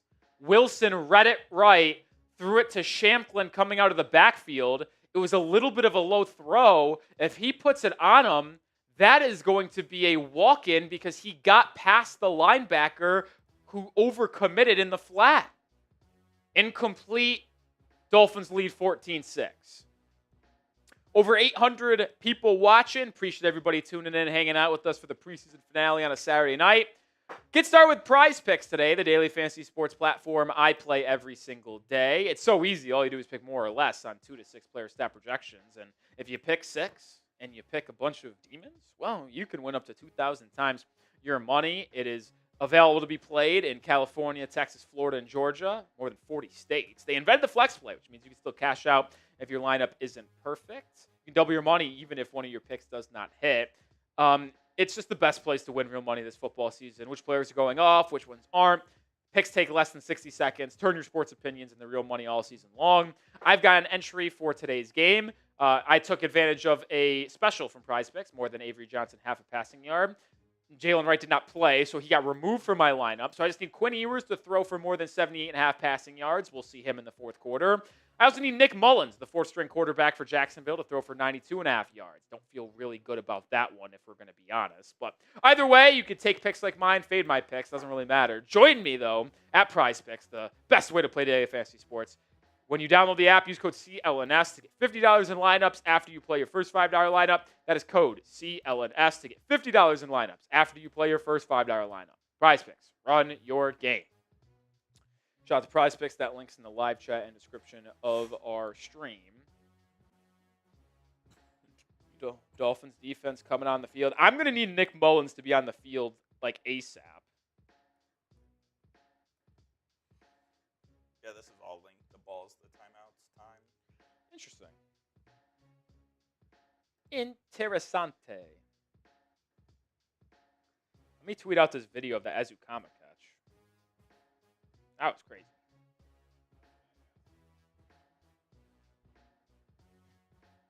Where's Chase going?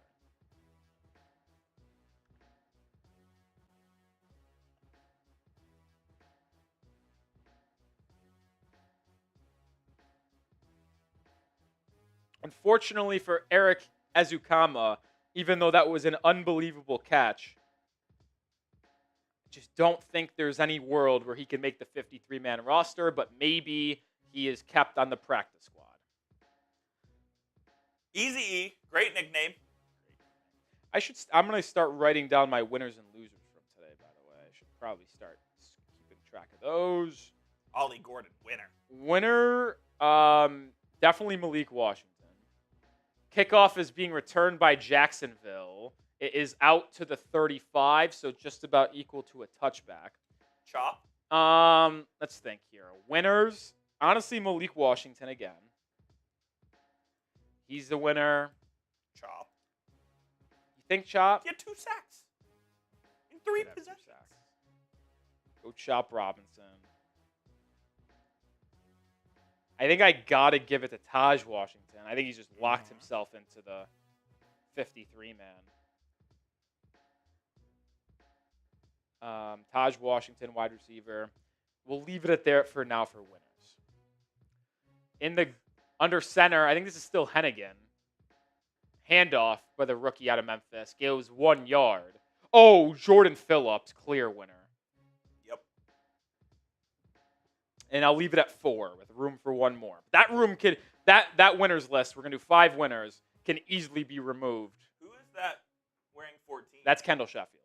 But Quinn wears 14. Yeah, 2 14s. But you can't do that in regular season ball. That would be correct. So is Kendall Sheffield getting cut? There's also 2 7s, Taj Washington and Jason Sanders. So Taj is going to have to choose a new number, assuming he is capped on the 53. 2nd and 8 under center is Hennigan. End around, just gets outside Derek McClendon, but a good pursuit there by Channing Tindall. Makes the play 1 yard short of the sticks. Brings up 3rd and 1. Spam those threes! It's 3rd down. Spam those threes. My YouTube studio froze. 3rd and 1. Can we get off the field?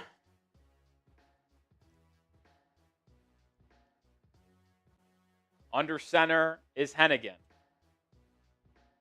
Handoff. Good run there. It's going to pick up about 6 yards. 1st down. They get out to the 50. Jaquindon Jackson, the former Utah Ute, on the carry. Closing these two college football streams. Another former Texas Longhorn football recruit. Quarterback. Really? Yep. Trying to think of losers so far. Pharaoh Brown. Yeah, good call. He stinks.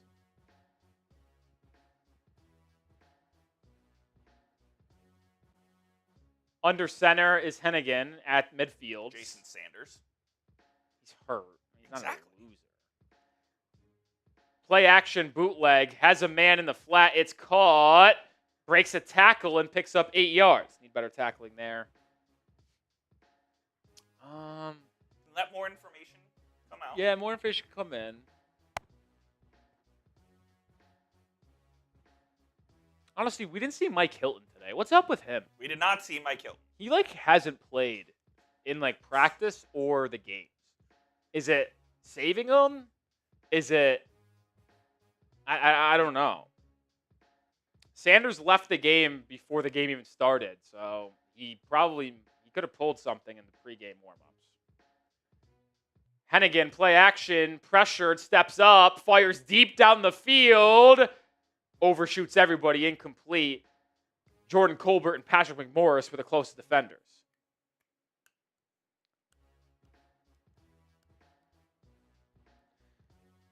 Farabron's definitely a loser.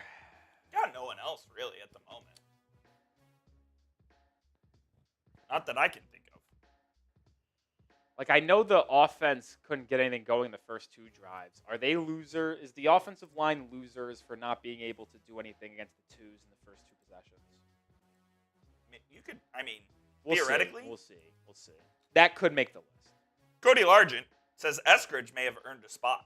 Oh, he's already on the 50. He's the wide receiver 5. 3rd and 2, we got a flag. I think it was a delay of game.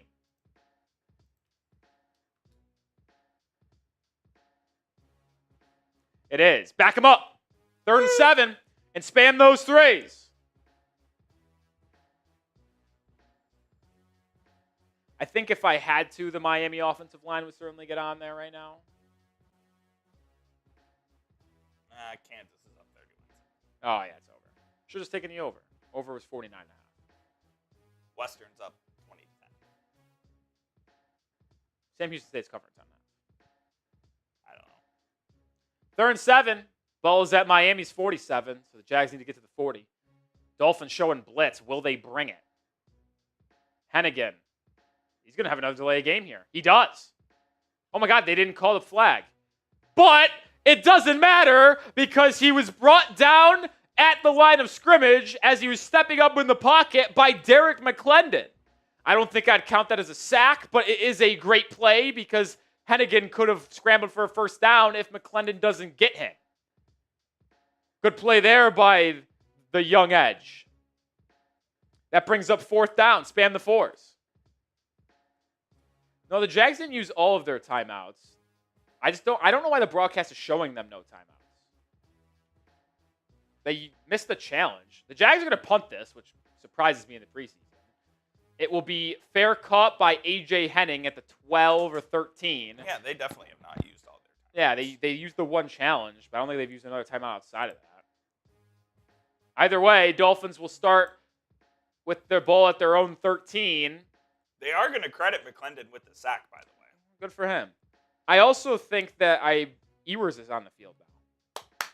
Let's go, 14. Why do I say that? Because when I saw wide receivers come onto the football field, I saw Andrew Armstrong. And which Theo would, Weiss. I didn't see Theo. I saw Armstrong, which would signify we were heading to the 3rd string. Time to show me something, Q. All right, we got 20 more push-ups to go until we're even. We're $15 away from 600, which would get us another 20. But right now, we're 20 minutes away from being 20 push-ups away from being even. So let's get it to 10. Here we go. 1, 2, 3, 4, 5, 6, 7, 8, 9, 10. Ten more. Grinding away. Chip it away. Marathon, not a sprint. Marathon, not a sprint.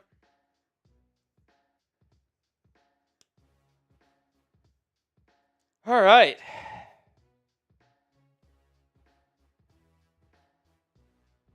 We got 19 minutes and 30 seconds until we're on to the regular season. We're on to Indy. Question, Coop. Is the clock also connected to the time? Yes. Yes, it is. Got a super chat coming in from Building Fins Up.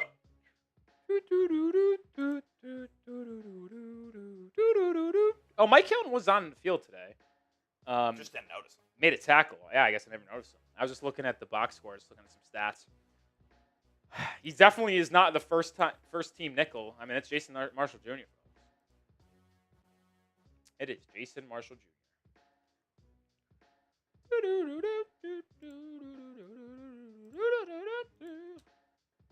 I'm having a hard time picking losers. Like, I'm trying to think of who has not played well today or had bad games. Like, Pharaoh Brown's a good one. The only one I can think of as of right now is the Dolphins' offensive line.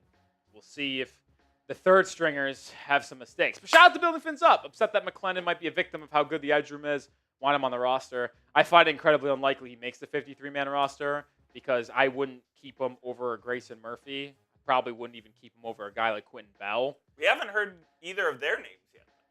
Quentin Bell's made a play in the first half. Quinn Ewers is, in fact, in. He is under center to start this possession. It's going to be a quick play action, and he is sacked immediately. Hit his back foot, tried to fire over the middle, but was hammered. It looked like Braden Daniels got beat. He's in at left guard. Let's watch the replay here. Yep, Braden Daniels just absolutely whiffed. Didn't get a single hand. Ironically enough, I'm pretty sure based off that angle, it looked like Theo Weiss Jr. was open over the middle of the field.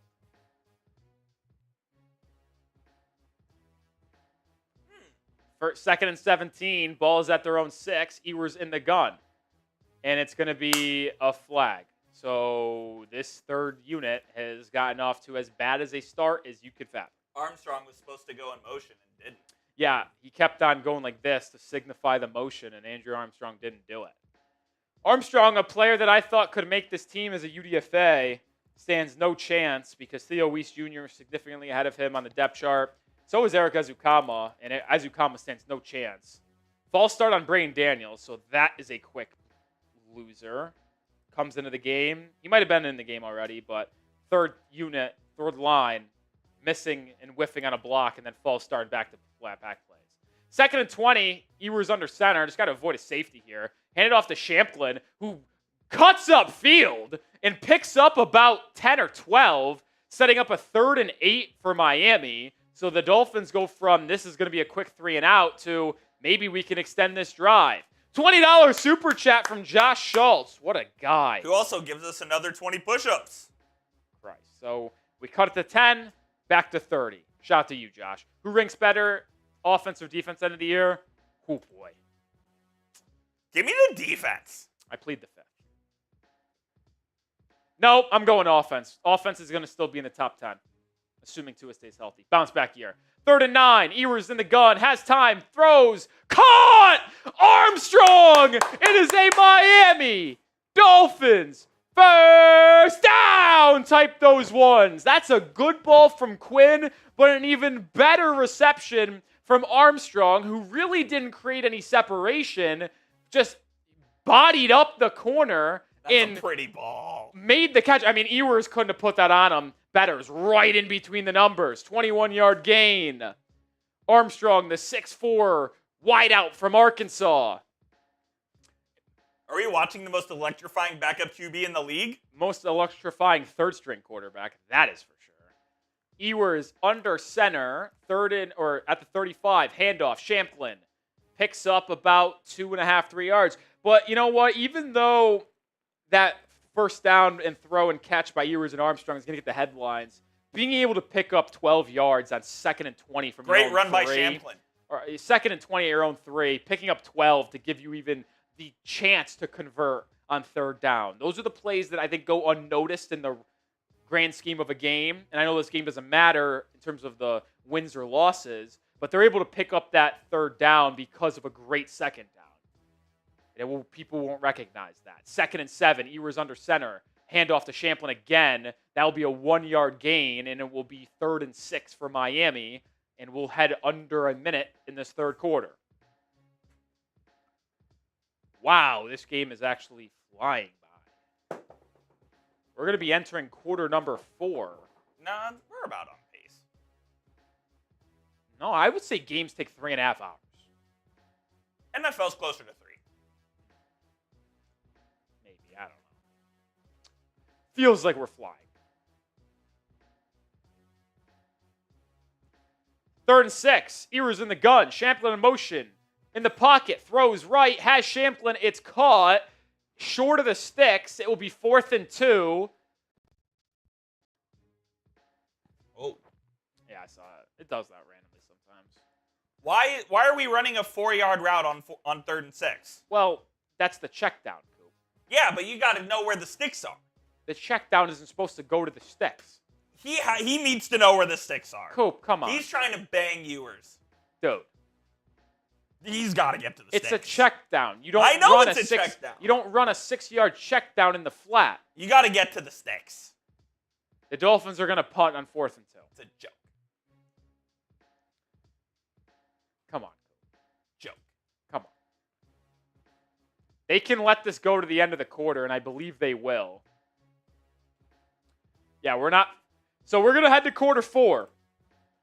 Pause up. 4th quarter. Final quarter of the 2025 NFL preseason. Spam the 4s.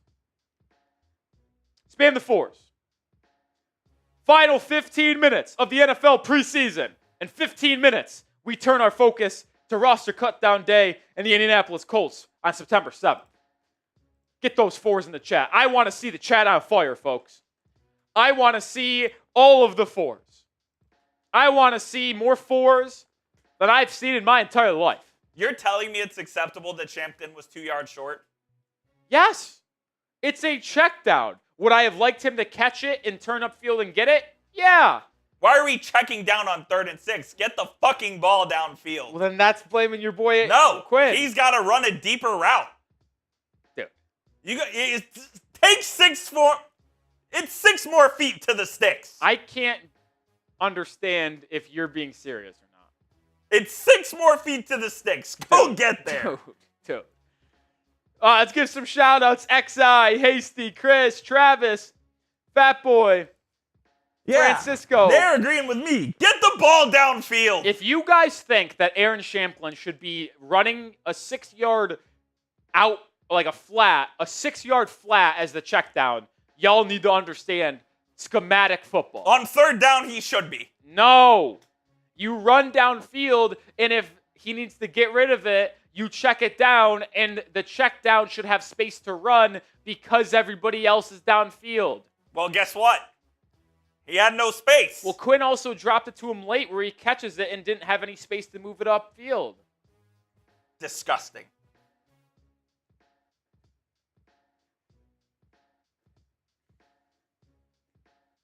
Unbelievable. You don't run a 6-yard check down in the flat. If you're running a check down hitch, like where the running back goes to the middle. So you're turns, saying on sure. 3rd and 6, they had a 3-yard out by design, knowing that if he checks it down, they're going to have to fucking punt the football.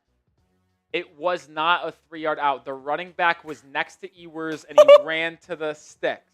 By how many yards over out did he run? He ran a 4-yard out. No, it was 3. Dude, he caught it and immediately went out of bounds. Cool. Come on, guys. It's a joke. Come on, guys. What are we doing? What are we doing? Thank you, Mitsalis. The exact point of a check down is a quick throw to avoid a sack, and if nothing is open downfield. 6 yards takes too long. That's not a real check down. That's why you run a 3-yard check down and then hope that you can make a play happen. Jake Bailey with the punt rolls to the back of the end zone, so the Jags will get it at their own 20.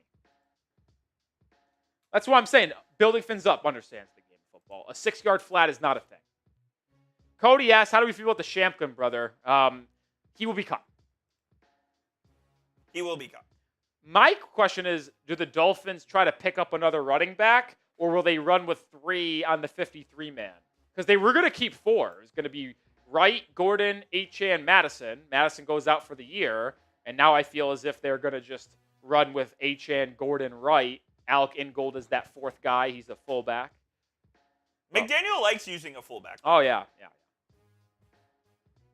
Oh, wrong one. It pushed on me. Building things up with another 5. Is that what happened? No, it was this one. Keegan. Wife called me a nerd for watching. I said fins up. Well, Keegan, never mind. I was going to say something, but I'll refrain. Different strokes for different folks. I like what you're bringing to the table, though, Keegan. I like what Channing Tindall just brought to the table. 4-yard loss. They tried another end around. Jacksonville's done that like 3 times today.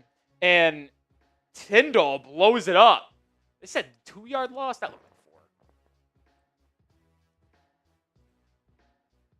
4. 2nd and 12. 3rd and 6, a 3-yard check. Blame Quinn for making that throw. That's the last read. He went through his entire progression, said nobody's open, I'm checking it down. Chat was saying the seam was open. I didn't see it. I didn't see it either. Takes the snap, Hennigan over the middle, caught, tackled short. It'll be 3rd and 7. Type your 3s. Eugene Asante with the tackle. Doesn't seem like Nick Mullins is going to get into the game. Do I get voided if Mullins doesn't check in? Right? If he doesn't play a snap, I think it's voided. Jalen Wright didn't play a snap. They would void that. Yeah, but he wasn't active. Nick Mullins technically inactive. Didn't play. I don't know if he's If you don't play a snap, it doesn't count. I'm pretty Confirmed. confident about that. I don't know. I have no idea. So now I'm just hoping that we don't see Nick Mullins today. Because then it becomes a 2-player entry, and I just need Quinn yards. Yeah. 3rd and 6. Type those 3s. Come on, D. Dolphins show an extreme blitz. Will they bring it or drop out? They drop out. Hennigan in the gun. Throws over the middle. Caught. But Tindall sticks him a yard short. And I believe it will be 4th and 1. Channing Tindall is putting a good game together. He's slow to get up. Oh, boy. He's hurt. Tindall is shaken up. His head goes right into the shoulder of the pass catcher. It was John Copenhaver.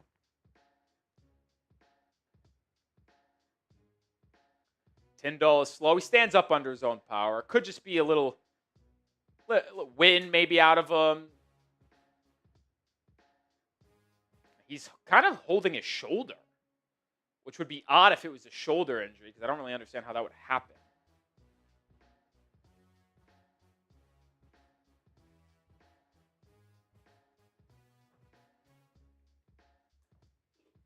Prayers up for Channing. Prayers up for Channing, indeed. What probably was not making the roster, correct? No, he's either fifth running back or fifth linebacker or cut, and I don't think they keep 5 inside linebackers. Punt is away. A.J. Henning fills at the 15. He has a lot of room. There is a flag. Henning to the right side, to the 30, and that's where he's brought down. Good 15-yard return there, but we'll see what the penalty marker is. I thought A.J. Henning was hurt. He did get hurt on Thursday. He left, and they said he got on a cart and was, using crutches. And he's playing. I don't know what to tell you. Okay. Either the reporters are wrong or either way, Sam Houston State, 14 unanswered in the first 3 minutes of the second half. They're up 24-20. Let's go. Kansas is up by 24. I need a Fresno State backdoor cover. Somehow 2 touchdowns. 31-20. 1 loss.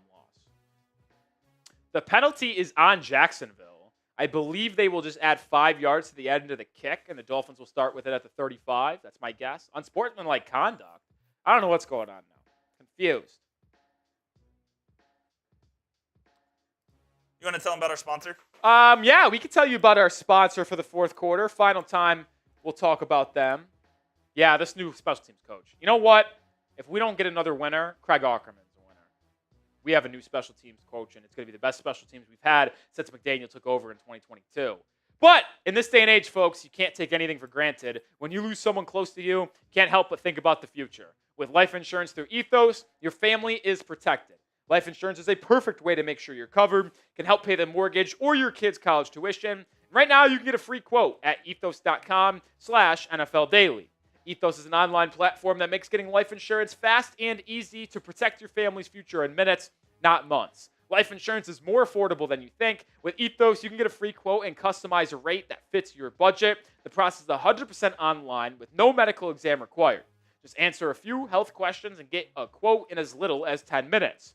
3 million families have completed their applications and trusted Ethos to help find the right coverage. Become one of them and protect your family with life insurance from Ethos. Get your free quote at ethos.com/NFL Daily. That is ethos.com/NFL Daily. Appreciate them for sponsoring today's show. Link is in the live chat and description of the stream. Shout out to Ethos one more time. All right, we got 12 minutes to go. Dolphins offense coming out to the football field. We'll see what Ewers has in store for his second drive. Let's knock out 10 more push-ups because we owe 20 more. For instant reaction, do you just want to rip it with the stats in here already? Yeah. Though I think that's the point of that, right? Yeah, we don't have to do more. Yeah. It's just have it already. We're going to do 10 more push-ups. We have 20 to go.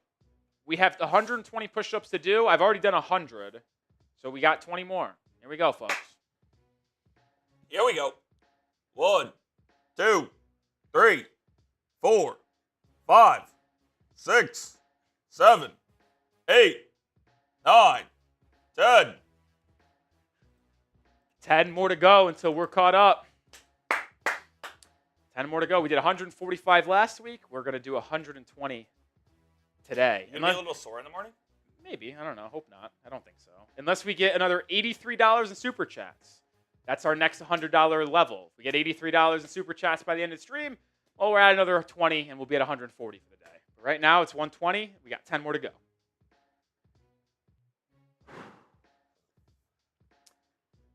Here comes Quinn Ewers and the Dolphins offense. They got it at their own 45 after the unsportsmanlike conduct penalty on Jacksonville. Handoff.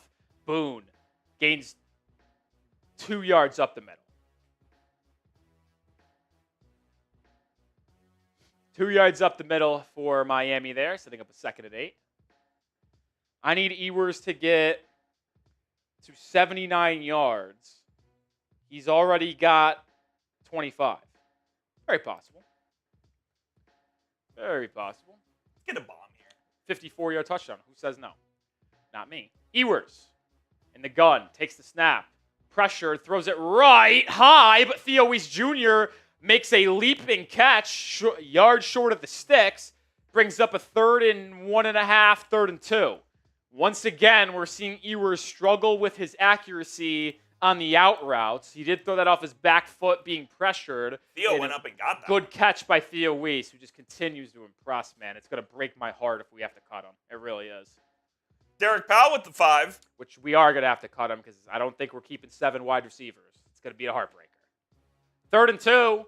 Ewers under center. I'd go for this even if we don't get it. Ewers, play action, bootleg, drops it down to Boone. He catches it, and it's a first down for Miami. Miami Dolphins. First down. Type those 1. Derek Powell, 5. I'd rather eat a bowl of fish hooks. Ooh, and toenail clippings. Ooh, than see anything other than a 5-1 start. Hope Chris and Mike's fix these flaws. Fins. Listen, 5-1 is certainly possible. Week 1 against Indy should be a win. Week 2 at home against New England should be a win. Lost to Buffalo in Week 3, sure. At home against the Jets on Monday Football should be a win in Week 4. In Carolina Week 5 should be a win, 4-1. Ewers, play action. Steps up, pressured, spins, sacked. Loss of 6. So that's 4-1. And then where you say 5-1 is where it gets interesting because that Week 6 game, Miami returns back home after on the road against Carolina to host the Chargers. And that's going to be a big game because if the Dolphins want to make the playoffs this year and overachieve, get to 10 wins, be in the playoffs, that might be one of the most decisive games on their schedule. The Chargers are a team they're trying to leapfrog that was in the playoffs a year ago. They are out. They missed their best offensive tackle, Rashawn Slater. And if they want to make the playoffs, they got to leapfrog a team like that. And having the head-to-head advantage over them near tiebreakers at the end of the season would be massive as well. 2nd and 17 handoff. Mike Boone picks up about 3-4 yards. They'll bring up 3rd and 13, 3rd and 14. So the Dolphins get off to a 5-1 start. I would be doing the truffle shuffle. But I do think a 6-2 start should be very much on the table because after that game against the Chargers, they play the Browns. That should be a win. And then you play the Falcons. Those first 8 games, bare minimum 5-3. 6-2 is what I expect. 7-1. And I would be thinking Super Bowl. 3rd and 13 in the gun for Ewers. Takes the snap. Pressured. Floats it left and high for Andrew Armstrong. That wasn't even close. Under 10 minutes to go. 9:42 to be exact. What does Miami do? Jake Bailey will walk onto the football field to punt it away. Apparently, Avery Johnson's dad and brother got in a fist fight after the game. Oh, my goodness. Video. That's electric. Was it an Iowa State fan talking shit to him, or do you think it was a Kansas State fan saying your son sucks? No, they were fighting each other. Oh! Yeah, father and son. That's unbelievable. It's sick. Jake Bailey boots it away high. Not a good punt. Fielded at the 16. I mean, that's a, 30-yard difference right there? That's terrible. Oh! Invader! Crusader! With a $50 super chat. What a fella today. What a big day for Invader Crusader. Gets another 10 raffle tickets. It also puts us $20 away after this Corey Belfast super chat from another 20 push-ups. Let's go. Invader Crusaders. Wow. What a fella. What a fella. Is this new? This is new. Did I miss this? I think I missed it. Oh, yeah. It came in just a couple seconds before Invader Crusaders. Does either Weiss Jr. Azukama make the team? Azukama certainly will not make the team. Weiss Jr. has a better chance. Unlikely, though. I don't see the Dolphins keeping 7 wide receivers. Right now, Weiss is 7, wide receiver 7. He's behind Hill, Waddle, NWI, Malik Washington, D. Eskridge, Taj Washington. And Taj had a pretty solid day, and Weiss really hasn't done anything crazy to overtake him. So I don't think if the Dolphins keep 7 wide receivers, Weiss Jr. is on the 53-man. But assuming they keep 6, which is the more likely scenario, they're just going to have to hope and pray that he somehow sneaks onto their practice squad, which, I'll be honest, I don't think is very likely. I think another team will claim him. Maybe I'm wrong, though. I hope I'm wrong. But that $50 super chat not only gets another 10 raffle tickets, but is a beer bong. Yes, sir. Corey with a 5. Having a hard time syncing you up to the game. What feed are you watching on? Where are you at? We're in Dallas, Texas. We're watching on NFL Network via YouTube TV.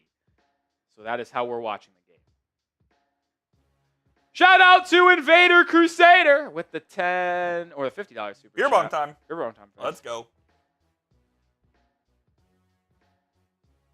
You know, you're just becoming a pro. Pro at what? Beer bonging. Oh, I've been a pro.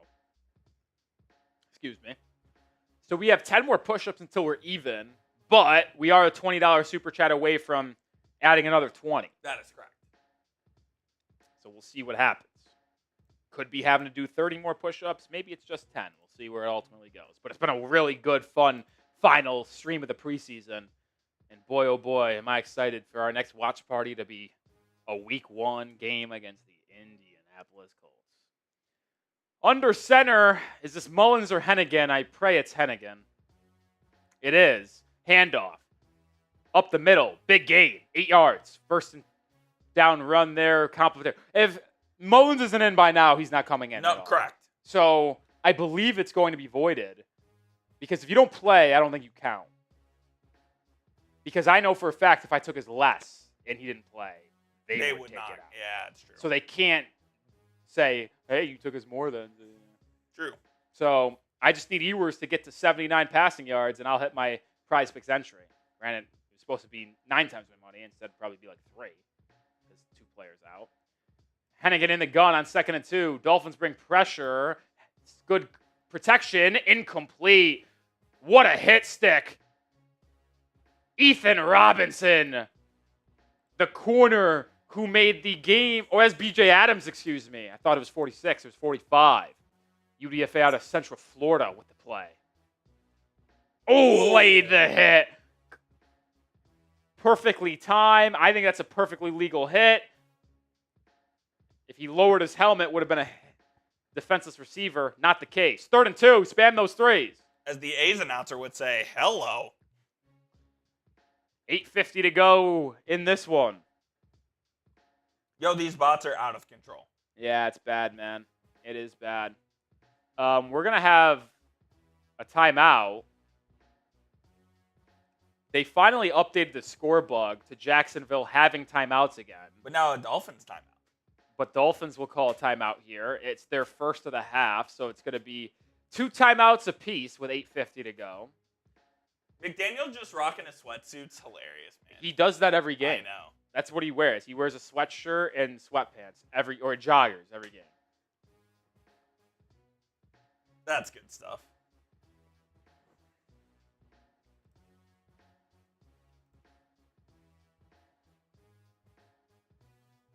Third and 2. Here we go. Can the Dolphins defense get off the field? Hennigan under center. Looks like the Dolphins are off sides here. Like Zeke Biggers' helmet is past the ball. Will they call it? Play action. Screen. Oh, beautifully dialed up. And it's going to be a gain of about 5 and a first down for the Jags. That was beautifully dialed up, man.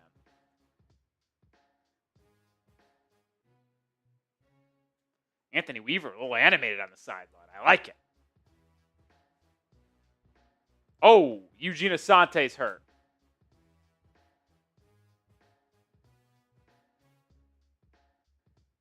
Asante's banged up, the UDFA from Auburn. I labeled him as a person who could potentially make this 53-man before camp started. I don't think it's the case, even if he is fully healthy. But never like to see that. I would like to keep him on the practice squad, though, for sure. Cody with a 10. What are we thinking about Ollie, man? I feel like he's the... Oh, that was the old one. Got to do 10 out of the 20, like a lot of our rookies in depth. Obviously, corner and O-line are thin, but I'm happy with the guys stepping up and running back pass rush. Couldn't agree more. I feel as if I'm starting to get almost more concerned about the O-line than the cornerback room. Like, do we have a good corner room? No, I would still call it bottom 3 in football. But I'm starting to feel better about it because of how good our pass rush and defensive line is going to be. They won't have to be as good. Right. It's going to masquerade a lot of those issues. That O-line, though, there's really no masquerading that. Like, I do think the starting 5 is fine, even though they didn't have that good of a day today against the Jags 2s. I think they're going to get better as the season progresses. But one injury and we're done. Like, the depth at O-line is horrible. So, it's pretty bad. And as is, the O-line wasn't great today either. So, Coop, yeah. We owe 10 push-ups. Yep. Let me do the 10 to get even, and then we'll see if we get 10 more dollars for the rest of the stream to add another 20 onto it. But let's get even, at least as we currently stand. Here we go. 1, 2, 3, 4, 5, 6, 7, 8, 9, 10. We're even. 120 push-ups tonight, folks. We did 145 last stream? 145 last game. If we get another $10 in Super Chats tonight, we will do another 20 and get to 140 on the night. Are we at the watering hole for TNF week 1? Oh, I'm in. Yeah. Either there, I honestly wouldn't hate if we like hit up like a loon or something like that. I'd be so. Remember when we went to the first year. college football game, North Dakota State, Colorado? I F with the loon. No, I'm there. Eugene Asante walking off the field, not happy. It's a bummer. Hope he's okay. He looks like he's crying. Feel bad for him, man. 1st and 10 for the Jags. Hennigan under center. Once again, it looks like Zeke Biggers is offsides. No call. Handoff. Gain of 4. That's a good run right there by Harris. As the clock continues to tick. I think both teams here know that this is all trivial at this time, and they just want to fast forward to the end of the game and start focusing about first week of the season. Western takes the lead. The Jags play the Panthers week 1? That sounds right. I think so. Yeah. Dolphins obviously play the Colts. 2nd and 5. Hennigan's in the gun. Hennigan's going to back the pass. Pressured. Check down to Harris. Good pursuit. Jordan Colbert, the safety, makes the tackle 2 yards short of the sticks. 3rd and 3. Type those threes. Oh my God, I have never seen. Like, Dude, I know unreal. I know they're like extra bad. I have never seen that many in a row. It's the entire chat. I know. Bots have just gotten under control, man. We try our hardest to get rid of them. It is ugly, though. Spam those threes. 3rd and 2. Can we get off the field? 7 minutes to go. Where's Ty Man? Yeah, time. I haven't seen him today. I saw him actually. He was early. Yeah. Hennigan under center. Handoff. Right side. Picked it up the first down. Close to midfield.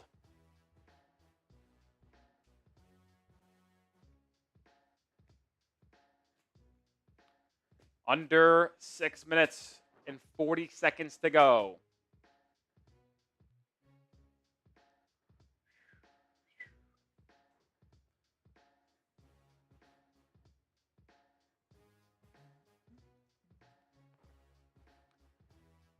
Ball is at their own 45. Hennigan under center. Man in motion. Handoff up the middle. Good defense there by Miami. Get it 2. They're going to give him 3.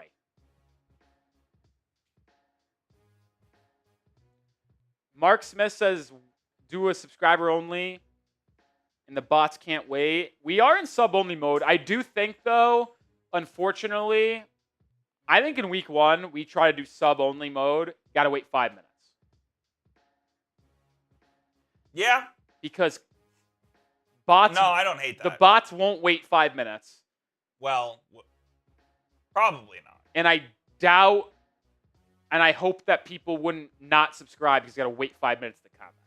That's the hope there. Quick pass from Hennigan, caught short, 2 yards short of the stick. DeQuan Jackson on the tackle. Bring up 3rd and 2 once again. Spam those threes.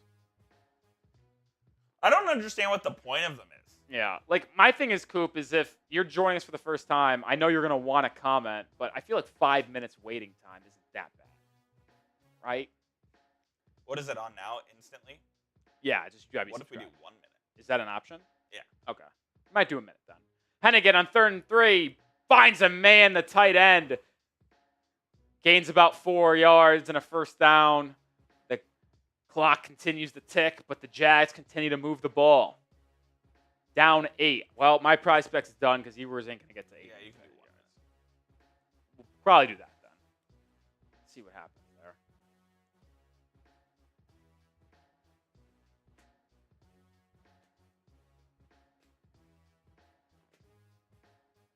Yeah, your prize pick's banged. Yeah, it's fucked. 1st and 10 from the Dolphins 44. Hennigan, play action pass. Check down to the running back. Good tackle. Cam Dantzler, the corner signed earlier this week, the former 3rd rounder, makes the tackle there. It's a good play right there from Dantzler. Former Minnesota Viking. 2nd and 7, 4 minutes to go. Dolphins win would make them 2-0-1 in the preseason. Undefeated. Never lost. Under center is Hennigan here. Handoff. Has room on the left side. And picks up the first down. It's a gain of 8. Chains moving once again for Jacksonville. Hard run. Jaquindon Jackson's had a good night for Jacksonville. Got a lot of work. That's for sure.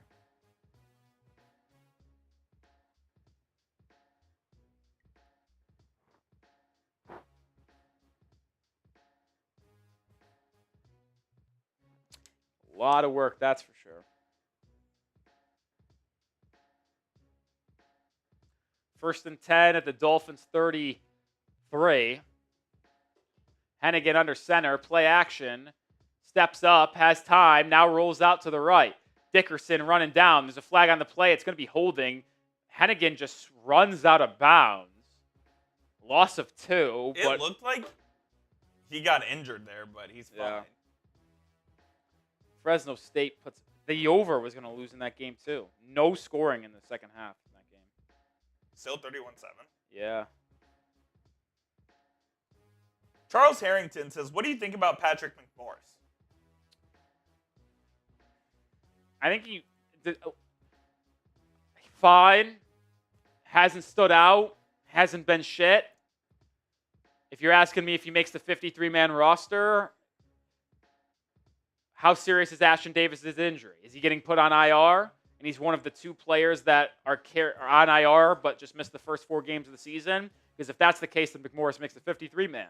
But if Davis doesn't go on IR and they expect him back in week 2 or week 3, then he's going to be just inactive every week, and they'll keep 5 safeties, and McMorris won't be one of them.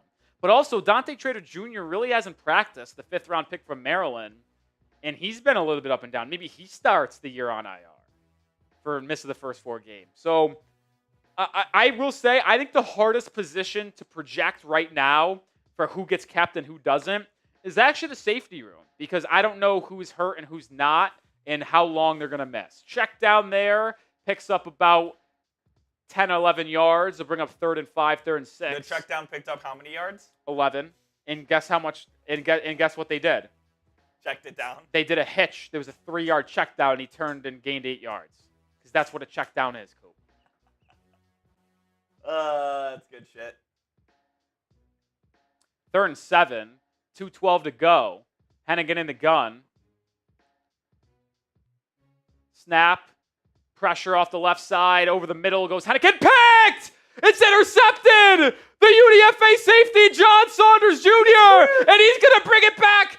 Can he get to the house? No! He's tackled at the 35. But an INT to seal up this preseason game. The UDFA from Ole Miss makes it happen.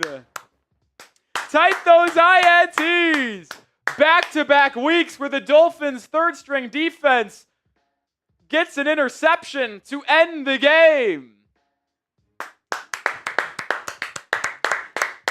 How about that, sports fan? Do we make him a winner?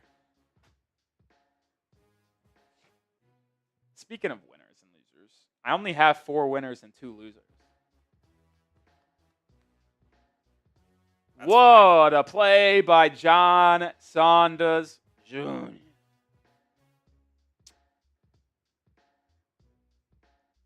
I think Theo Weiss Jr. is a loser. Because? 1 catch, 6 yards, Yeah. and it's clear that he's not making this 53-man. I hate to do it. Spoiler alert for the winners and losers show we'll film. That's going to be a loser right there. Let's think. Who else could we talk about here?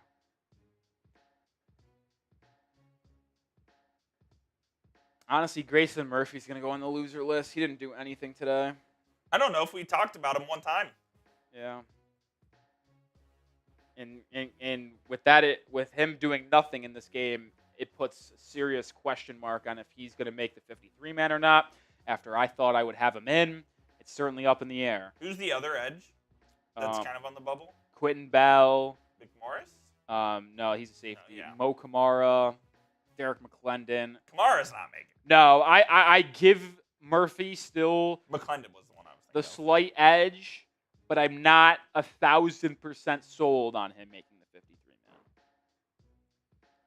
Will Jacksonville try to get a stop here and use their 2 timeouts? In the preseason, 2 I timeouts? hope not, No, but I don't think they care. Man.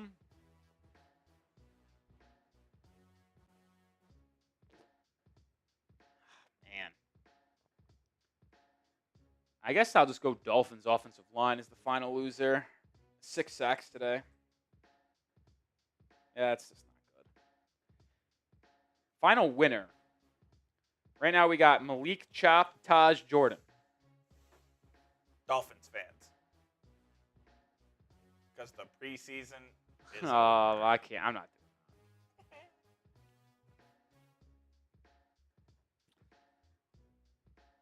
Do we do Ollie Gordon again? What about the brother who just got the interception? John Saunders? Could be Ollie Gordon as well. He had a good game. Chat, I'll let you decide. New pin poll. Bigger winner.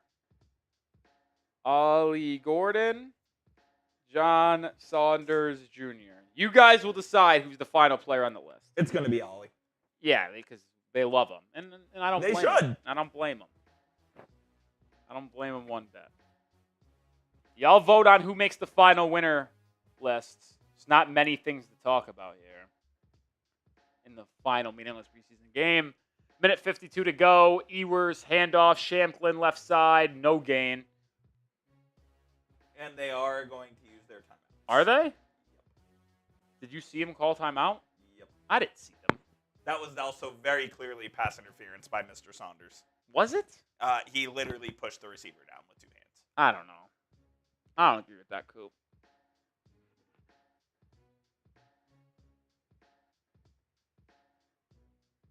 Look how hype Minkah is. You just love that. That's a sideline that's engaged. They did call a timeout, by the way. That Dolphin sideline, happy for a UDFA third-string safety. That's the sign of a good team. That's a sign of a team that is close together, excited for everybody's success, and hopefully moving in the right direction at the preseason conclusion. Looks like it's going to be Ollie Gordon. It will be Ollie. So my 5 winners, Malik Washington, Chop Robinson, Taj Washington, Jordan Phillips, and Ollie Gordon. Losers, Pharaoh Brown, Braden Daniels, Theo Weiss Jr., Grayson Murphy, and then the Dolphins. I'm okay with that. Yeah, it's certainly not as clear-cut, in my opinion, as the first 2 preseason games. A lot of math today. Nobody really stood out. Nothing really elite happened today, and nothing really bad happened today. Just a lot of math.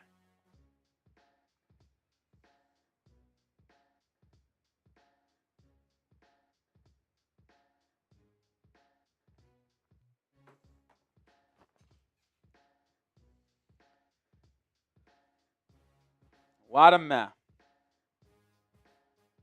A lot of meh.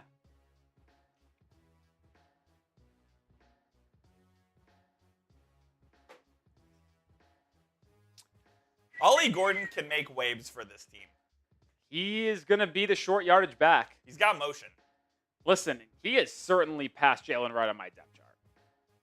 Like, without a second. Oh, yeah, I don't. Without yeah, it's not even hesitation, really.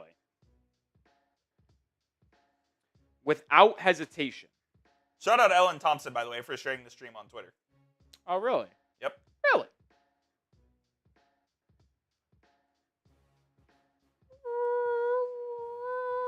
Really?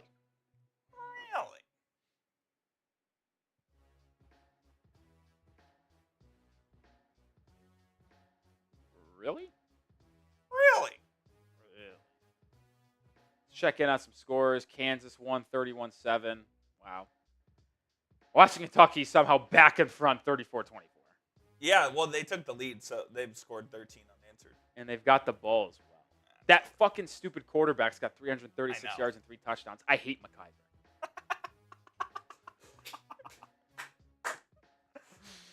All right, 2nd and 11, back from the timeout. Ewers to throw. Finds his running back Champlin on a wheel route. Makes the catch. Breaks tackles. And picks up 13 yards for a Miami Dolphins first down. Type those ones. And that will close out the preseason because the Jags will no longer use timeouts. They can't even stop the clock enough times if they wanted to. Ewers with a beautiful touch throw to Champlin on a wheel route. Caught it about 6 yards short of the stick. Made a linebacker miss. Picked up the first. And then called game. Dolphins win! Dolphins win. Oh my God, Ewers is throwing the football. He catches it. It's Theo Weiss Jr.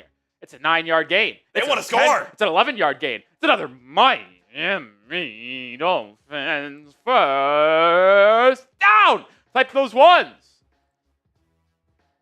I don't know why we're tossing the pigskin here, but okay.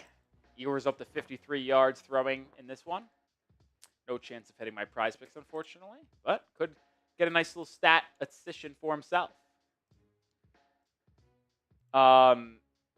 First and goal from the 40, or not 40, first and goal inside. Sort of the Ethos red zone. McDaniel has the headset off. He kind of looks mad about something. What? I don't know. Did Ewers back on? Did Ewers go off script? Did he go rogue? Throwing that football? That'd be so that would be funny, unbelievable for a 7th rounder to go rogue and throw the football in that situation. Corey with the 5. Corey, nice to see the Dolphins celebrating together in good spirits. Much needed change from last season. Fins up. I agree. I think the vibes, the talent on this team compared to last year's is probably on paper a little bit worse. But I think this football team is a better cohesive unit, better locker room, better culture, and hopefully a better football team. Corey Belfast with another. No. What? With 5, another Ralph ticket. Oh, yeah. Who's then in the last 10? I don't think I wrote them down for a. Cody Larger. Cody Larger. They're gonna run they're running plays here. Yeah, well, they have to run at least one more.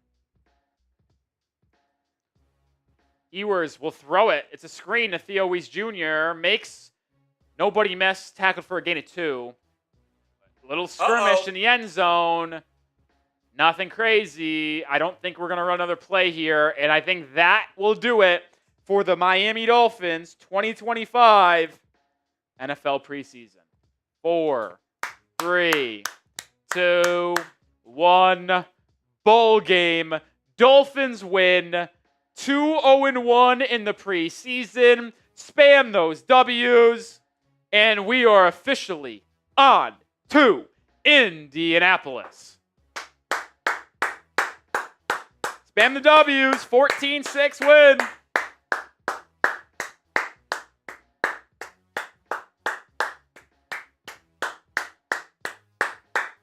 Clap it up. Clap it up.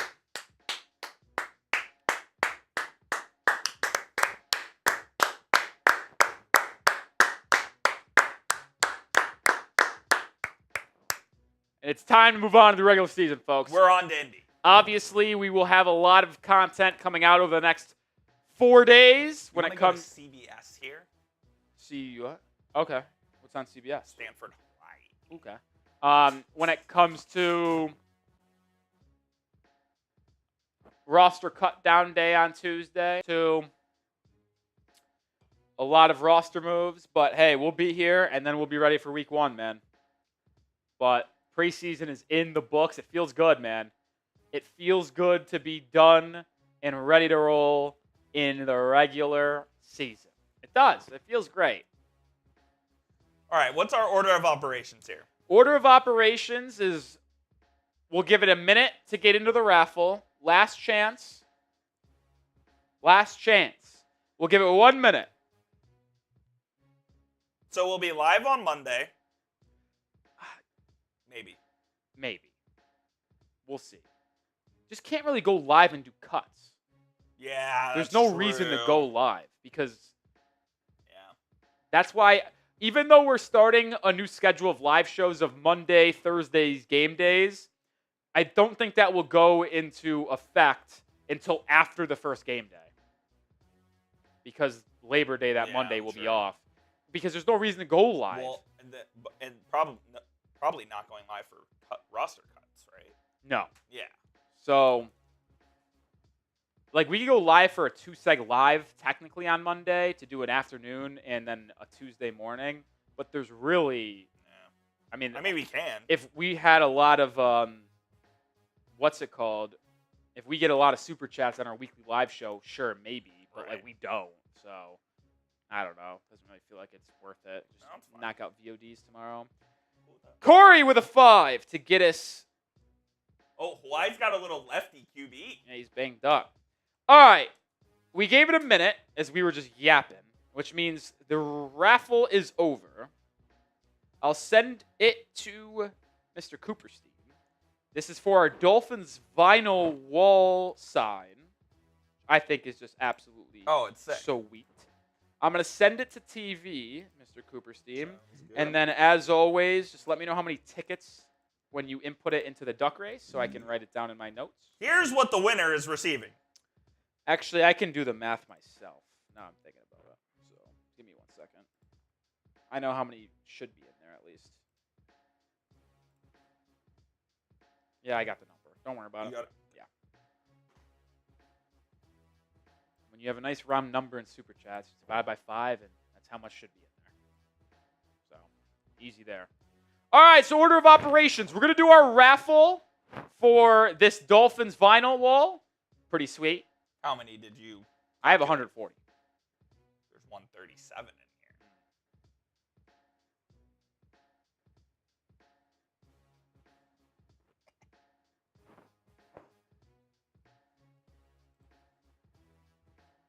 I don't know. So we're going to do our raffle for this Dolphins vinyl wall, and then whoever wins, if I don't already have your information, I'll have to get into contact with y'all, whether it is on Instagram or Twitter, so I can find your shipping information. Then we are going to do our instant reaction post-game video, and then we are going to sign off.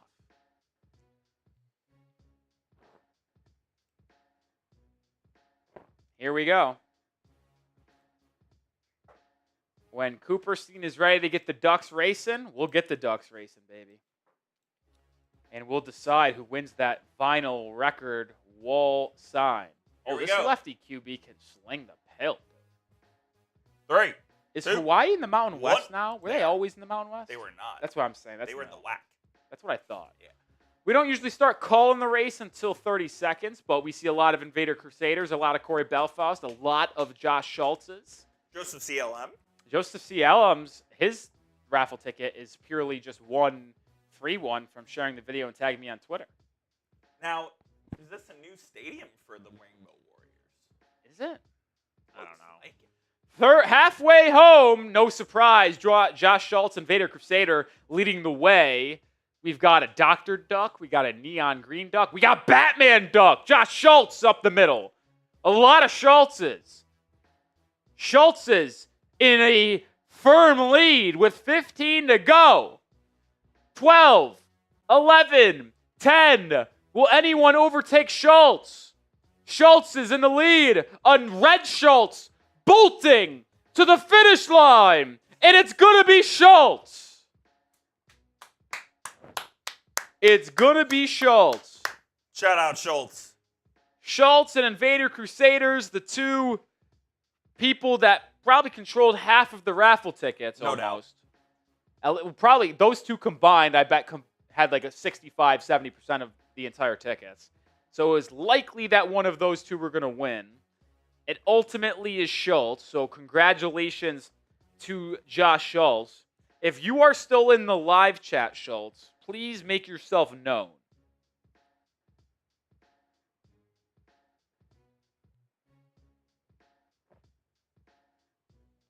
Schultzy. Believe this is the first time that Schultz has won anything. I don't think I've ever gotten to contact for him. Josh Schultz, paging Josh Schultz. Mr. Schultz, are you there? Mr. Schultz, are you there?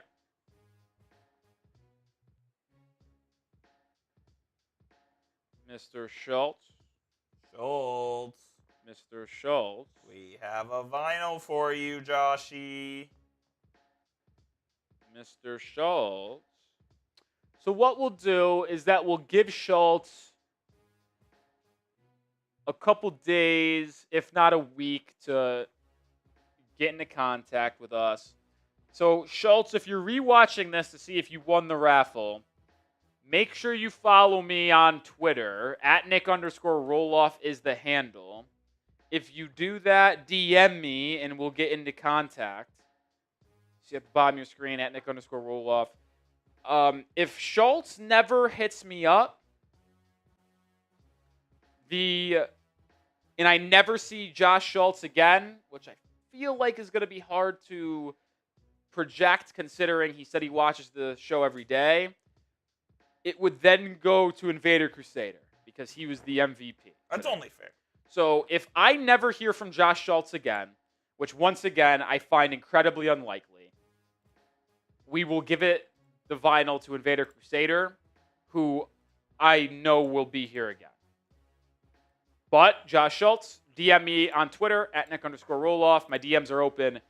Follow me, send me one, and I'll see you in the comment or in the DMs, hopefully. With that being said, though, we're now going to do a live reaction to the final Dolphins preseason game. So whenever, Mr. Cooperstein, you were ready for that. Do you have a Subway and shit ready to roll? I'll get it ready. Okay. Still got 400 people in the building on this Saturday evening. Appreciate everybody. Appreciate everybody.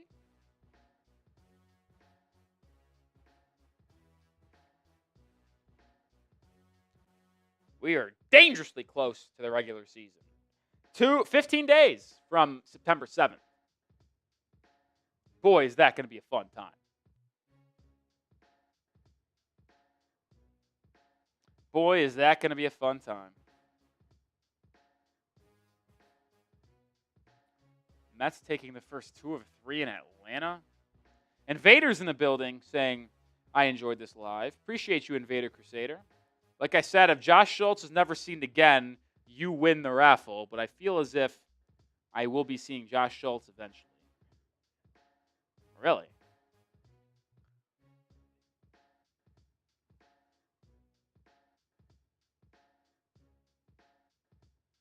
All right. The Mets were just teeing off Atlanta today. Homer after homer. Here says the Duck game is rigged. How can it be rigged, my friend? I don't know if I can understand that one. You're telling me Clay Holmes completed 6 innings today? I don't think he's done that since May.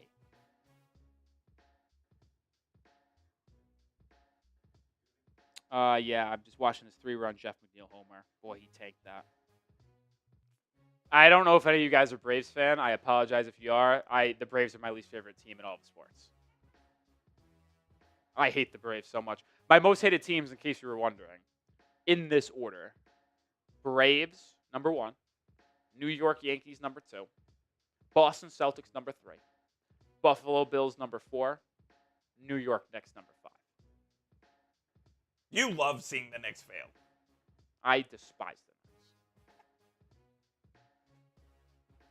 Those are my most hated.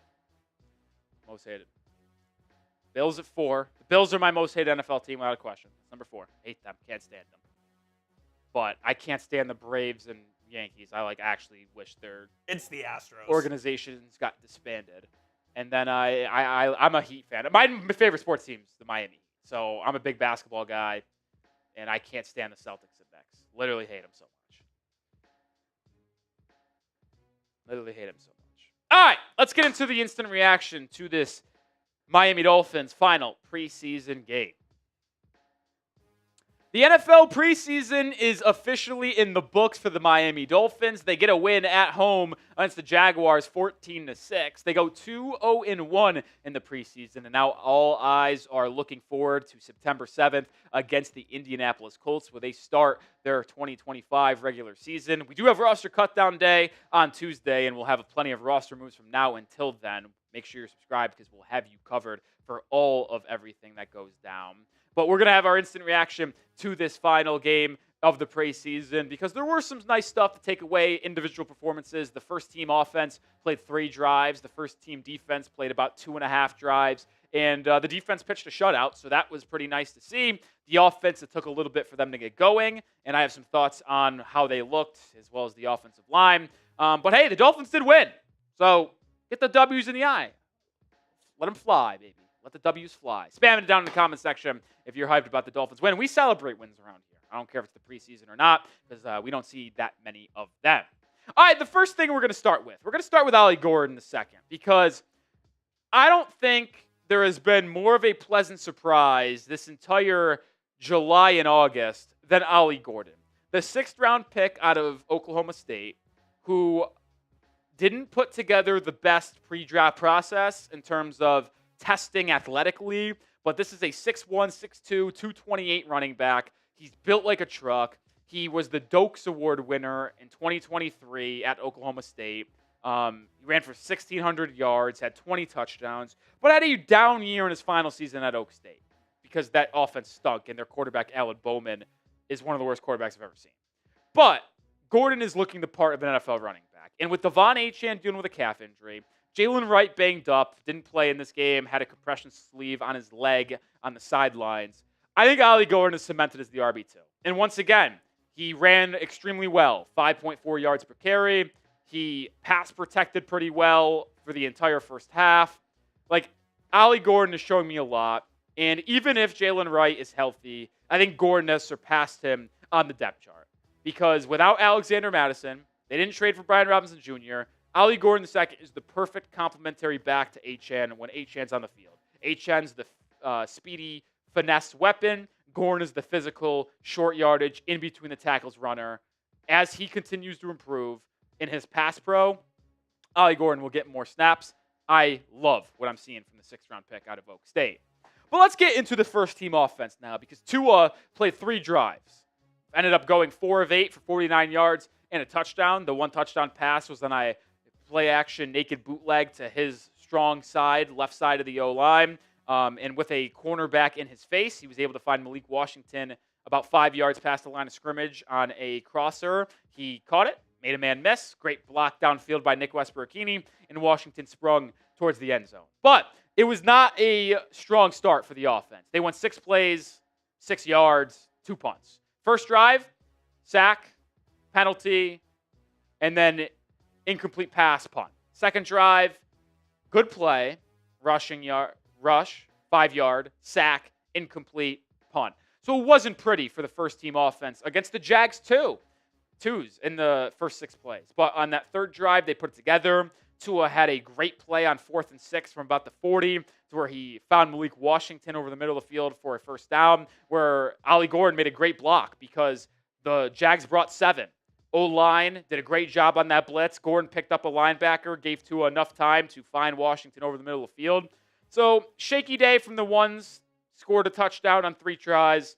Not going to overreact too much. No Austin Jackson. Waddle really wasn't that involved. Obviously, no Tyreek Hill or Devon Achane. So, hopefully, when everybody's fully healthy, it's going to look better. But I do think we need to have a conversation about the wide receiver that I mentioned multiple times now, that being Malik Washington. Second-year wide receiver from Virginia, who was 6th-round pick last year. He had a lot of good flashes in his rookie season in punt return, kick return, and we saw him even house a end-around touchdown on Monday Night Football against the Rams. And then coming into this year, I projected him to be your wide receiver 3 and your most used slot guy, and most likely a gadget type weapon as well. And we're seeing that. They're using him a lot in the slot. Tua has faith in Malik Washington. Like, Tua Tagovailoa trusts Malik Washington over the middle of the field in traffic. The two of them are on the same page, in sync. They have a good rapport. If you are going to take a bet on a player taking a step forward that was on the roster from last year to this year, Malik Washington, I think, is that best bet. He looks phenomenal. He's going to be a great player in special teams as well. I can't get enough of Malik Washington. I can't wait to have players and analysts and fans across the league asking themselves every week when they play the Dolphins, who is Malik Washington and why is he cooking us? Because it's going to happen consistently, especially with Jaylen Waddle and Tyreek Hill getting most of the attention from opposing defenses on Sundays. Which unit will be better this season? It's an intriguing question. Type O for offense, type D for defense. I'll be honest, I lean offense slightly. I think they'll end up being a top 10 unit in football this year. Just a gut feeling. I think the defense is going to be average, but I think slightly offense. But it's a good problem to have that both of them feel like they're going to be good. Zach Wilson, QB2 today. I thought maybe was his best day, if I'm going to be honest, out of the 3 preseason games. Probably the least amount of playing time he's gotten, too, because Tua played the entire first quarter, and then Zach only played a quarter and a half. Quinn played the final quarter and a half. Wilson, 9 of 13, 80 yards, no touchdowns, no picks. Had a 85 QB rating. Sacked twice. I'm trying to remember if he put the ball in harm's way. Don't think he did. He did miss one throw, had Taj Washington on a 20-yard seam route from the slot, had him open, and he airmailed him. So that wasn't ideal whatsoever. But I feel like he was accurate for the most part. He led the Dolphins down the field and then did take a bad sack, which then led to a missed field goal from Jake Bailey, which we'll touch on at the end of today's show. And then led another drive down the field that resulted in a touchdown. So it was a run for Mike Boone. Delivered a dot on 4th and 16 to Eric Ezukama. So I thought Zach Wilson had a pretty solid day. Not going to act like it was anything crazy, but pretty good final preseason game for Wilson. We'll talk about the QB3, Quinn Ewers as well. Didn't play a ton. 101 QB rating, 7 of 8, 66 yards. What was the one throw that he missed? Pressured, deep left, overthrew Armstrong by a couple yards. The one out that was high and inaccurate, Theo Weiss Jr. jumped and made a good catch. So we had a lot of hype and excitement about Quinn Ewers in Game 2 against Detroit. I don't really think he did anything special to make me come away excited about him. He's going to be on the 53-man roster. He's going to be on the not on the practice squad. He's going to be on the 53-man. He's going to be dressed but inactive every Sunday as the emergency third quarterback, and he's just going to continue to get reps in practice all week and all season long. I liked what I saw from him. He's a developmental 7th-round guy, but he's not ready to be a true NFL backup yet, and I hope we never have to see him this season as well, because that would mean a lot went wrong for the Miami Dolphins. More to come, and we'll probably break down more on the defense here in a second. But we are sponsored by Prize Picks, the daily fantasy sports platform I play every single day.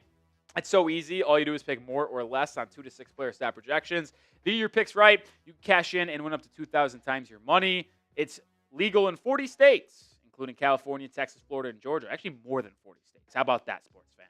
And it's the best way to win real money this football season. Which players are going off, which ones aren't. Make your picks in less than 60 seconds and turn your sports opinions into real money all season long on Prize Picks. I had an entry in for the final preseason game. It did not go well for me, unfortunately. Quinn Ewers did not get to 79 passing yards. Wright and Mullins didn't even play, so those got scratched out.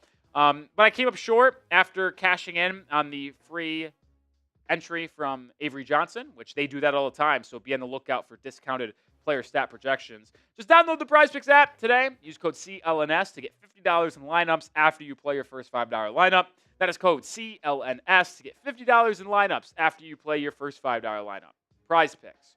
Run your game. Links in the description and comments of today's video. All right, let's move over to the defense, because as I mentioned, the first team defense played about 3 series, say 2.5. No points given up. Thumbs up there. And the one thing that we have to talk about is the pass rush. I mean, these guys looked absolutely phenomenal. And yes, I've been very critical and concerned about the secondary and how it's going to hold up in the regular season. But to me, when you have these type of pass rushers at your disposal, you're just going to be so in – like, let's just say you're going to have the upper hand over opposing offenses. Like, the first play of the game, NASCAR package. Anthony Weaver let it rip right away. You know who's on the field the first play of the game defensively? Chop Robinson, Bradley Chubb, Jalen Phillips, Benito Jones, Zach Sealer. All 5 were. What happened? Chop Robinson unblocked up the middle. He was lined up over the middle with Jalen and Chubb on the outside. Chop doesn't get touched. Sack. Chop converged on the quarterback later in the game as well. Chop is in for unbelievable. Now, like, Dolphins fans know it, but NFL fans are going to quickly learn that Chop Robinson is going to be a top 10 edge rusher in football for the next decade. Guy's unbelievable. But another positive is Bradley Chubb. Bradley Chubb in this game had, I think, a full sack. He got, I think, 2 half a sack, so I'd give him a full sack. Hit the quarterback a couple times. Made a good play, TFL, in the run game. He was awesome, man. Chubb looks good. And I'm excited for him after he missed all of last season. The third person out of that elite edge trio was Jalen Phillips, who was also credited for half a sack. Him and Bradley Chubb combined for a half a sack in the second quarter. He looks good as well. Like, you want to see Jalen Phillips play a couple series because he didn't play really in the joint practices. You want to see Chubb play a couple series. He did. Like, these guys are checked off. Like, I'm so ready to get to them in the regular season. Man, this pass rush is going to be absolutely dominant. And before we move on to other players, Coop, let's give some love to Jordan Phillips. Not Jalen Jordan, the 5th-round defensive lineman drafted from Maryland. These numbers, I don't know what our stats are coming from, but his impact was significantly better than this. I can tell you that. Jordan Phillips was phenomenal today. I can't wait to watch some of the film on his game because the way he's able to push back some of these offensive linemen and just allow a Chubb, a Jalen Phillips, a Chop to move down the line. Like, some of these Jags runs, they try to do stretch zones, and then you would just see Jordan Phillips, boom, push that right guard back, force him to take a couple steps back while he's moving to the right. Then you see the other edges come in, boom, making plays at the line of scrimmage. Jordan Phillips is going to be a phenomenal pass rusher. I think he's going to be really good. And this is not an indictment on how I feel about Kenneth Grant, who didn't play today due to a minor injury day-to-day, according to Mike McDaniel. What I will say is that he has the potential to actually be better than Kenneth Grant. And I know that's crazy to say, but the way that he has a lower half, his strength, he is just so damn strong. He's athletic. He caused a illegal hand to the face earlier in the game as well, where he was pass rushing offensive lineman, got him to his face, 10-yard penalty. So it's like, you're just getting so many different contributors on this defensive line. And I'll say it. I'll continue to say it. I think the Dolphins have the best pass rush in football when it's all said and done. Maybe I'm drinking the Kool-Aid. Maybe I am. I know the Texans pass rush is elite. I know the Vikings pass rush is elite. I know the Giants pass rush is elite. I'll just ride my guys, man. Jalen Phillips, Bradley Chubb, Chop Robinson, Matthew Judon, Zach Sealer, Jordan Phillips, Kenneth Grant, Benito Jones. Who has it better than us? I don't think anyone. Fill in the blank. Dolphins pass rush is the blank best in the NFL right now. Let me know your thoughts down in the comment section right now. More to come here on this breakdown, but also make sure you subscribe to the channel. And why should you subscribe? Daily videos. We go live for every game. We're going to be starting going live during the season twice a week, Mondays and Thursdays. Probably won't start until after week 1 due to a busy next couple of weeks here, but certainly be prepared for that daily content here. All right, couple things that I want to talk about. One more player, and I want to talk about the secondary and how they started, and then we'll talk about an injury. Because we didn't really have anybody leave the game with an injury that played in the game. Kind of a hint. But starting secondary for the Miami Dolphins. I mentioned that starting defense. Storm Duck, Jack Jones, Jason Marshall Jr. How about that? We always know and knew that Storm Duck was going to be CB1 with how the roster is right now. And I said that the way camp has progressed, I think Jack Jones is pretty much locked in as your CB2, as that other boundary guy. The question is, who is starting in the nickel? Is it going to be Mike Hilton, the veteran, or is it going to be Jason Marshall Jr., the 5th-round pick from Florida? Well, Jason Marshall Jr. didn't play in the slot at Florida in college. The Dolphins' defense has forced him into that, and he's been doing it at a very high level in camp, in joint practices, and he did it in the game today, and I thought he played pretty well as well. So I'll have to wait and see who starts week 1, whether it's Hilton or Jason Marshall Jr., but I think we feel pretty confident about knowing who our top 4 corners are going into the roster cut-down day on Tuesday. Jason Marshall Jr., Jack Jones, Storm Duck. I would probably say Mike Hilton. I know Omar Kelly might try to tell you something different, but I think Omar Kelly is a little bit wrong on Mike Hilton. He is certainly probably a top 4 corner on the team. If I'm wrong, but that's how I feel about it. All right, final thing we're talking about today. Injury. Not to Jake Bailey, who you see on your screen, to Jason Sanders. Jason Sanders apparently left the game before the game even started. And in warm-ups, apparently went back to the locker room. So he didn't play today. So we'd have to monitor that injury. That would be pretty catastrophic if he had a hamstring pull and was out for like a month. Have to obviously put him on IR to start the year, and then have to sign a kicker. But Jake Bailey was the kicker today. He tried 1 field goal from 53. He hooked it. Actually had the distance. It would have been good if he was able to get it on target. One thing's clear. If we need an emergency kicker, Jake Bailey is not the guy to call because that was pretty ugly. But we will monitor that Jason Sanders injury because that would be pretty catastrophic, as I mentioned, if he was out for a significant period of time. That'll do it for this instant reaction to the Dolphins preseason finale. If you want more on Miami, make sure you follow me on social media at Nic_Rohloff on Twitter. At Dolphins Today IG is our Instagram handle.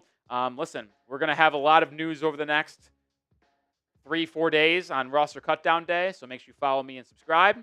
And we'll see you with videos going out the next couple of days. So see you then. Go Fins. All right, folks.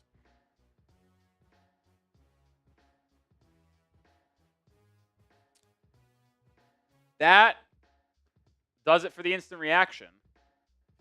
And that does it for the preseason. That does it for the preseason. We're officially moving on. Not yet. Got one more video. One more video about the preseason, and then we're only talking roster and regular season, baby. How about that? I wonder if the Dolphins will make some of their cuts prior to the deadline. We'll see. Some teams have. We've seen the Patriots do it. So the Giants cut some players. The Falcons did it. Not every team makes cuts before roster cutdown day. Some do, some don't. If the Dolphins do make some cuts prior to Tuesday, we will have you updated with a video. For show.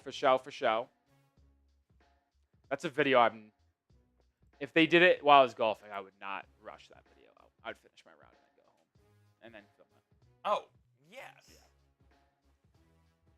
Absolutely. Yeah. All right, we'll give it 30 seconds. If any super chats come in, we'll stay live and answer the questions. If not, we'll sign off. Get prepared for our last video about the preseason, which is winners and losers from the final preseason game. And then we will see you guys next time. We're going to be live. Fuck, it might be the Thursday before week 1.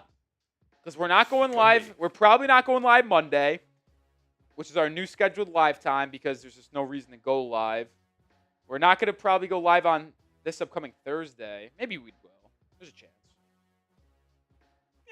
There's a chance. And then we're not going live the following Monday on Labor Day. Actually, I'd probably say pencil on a Thursday live. Okay. Gets cut to the weekend. Yeah, I'm cool with that. Yeah. So next time we'll be live is probably Thursday afternoon. New time slot for us, for the 200 people watching. That will do it for the stream, though. No super chats come in. Shout out to Invader Crusaders. Shout out to Josh Schultz. Shout out to everybody that has donated, watched, liked, comment, subscribed. What an incredible 3 preseason games that we had. 3 amazing streams. I'm excited to get back out there. The next time we're live for a Dolphins game is a regular season game. That has me fired the heck up. So let's get rolling, and let's hope that after this positive preseason and positive training camp, the Dolphins have a positive regular season. See you then, folks. For Coop, for Rolly, go Fins.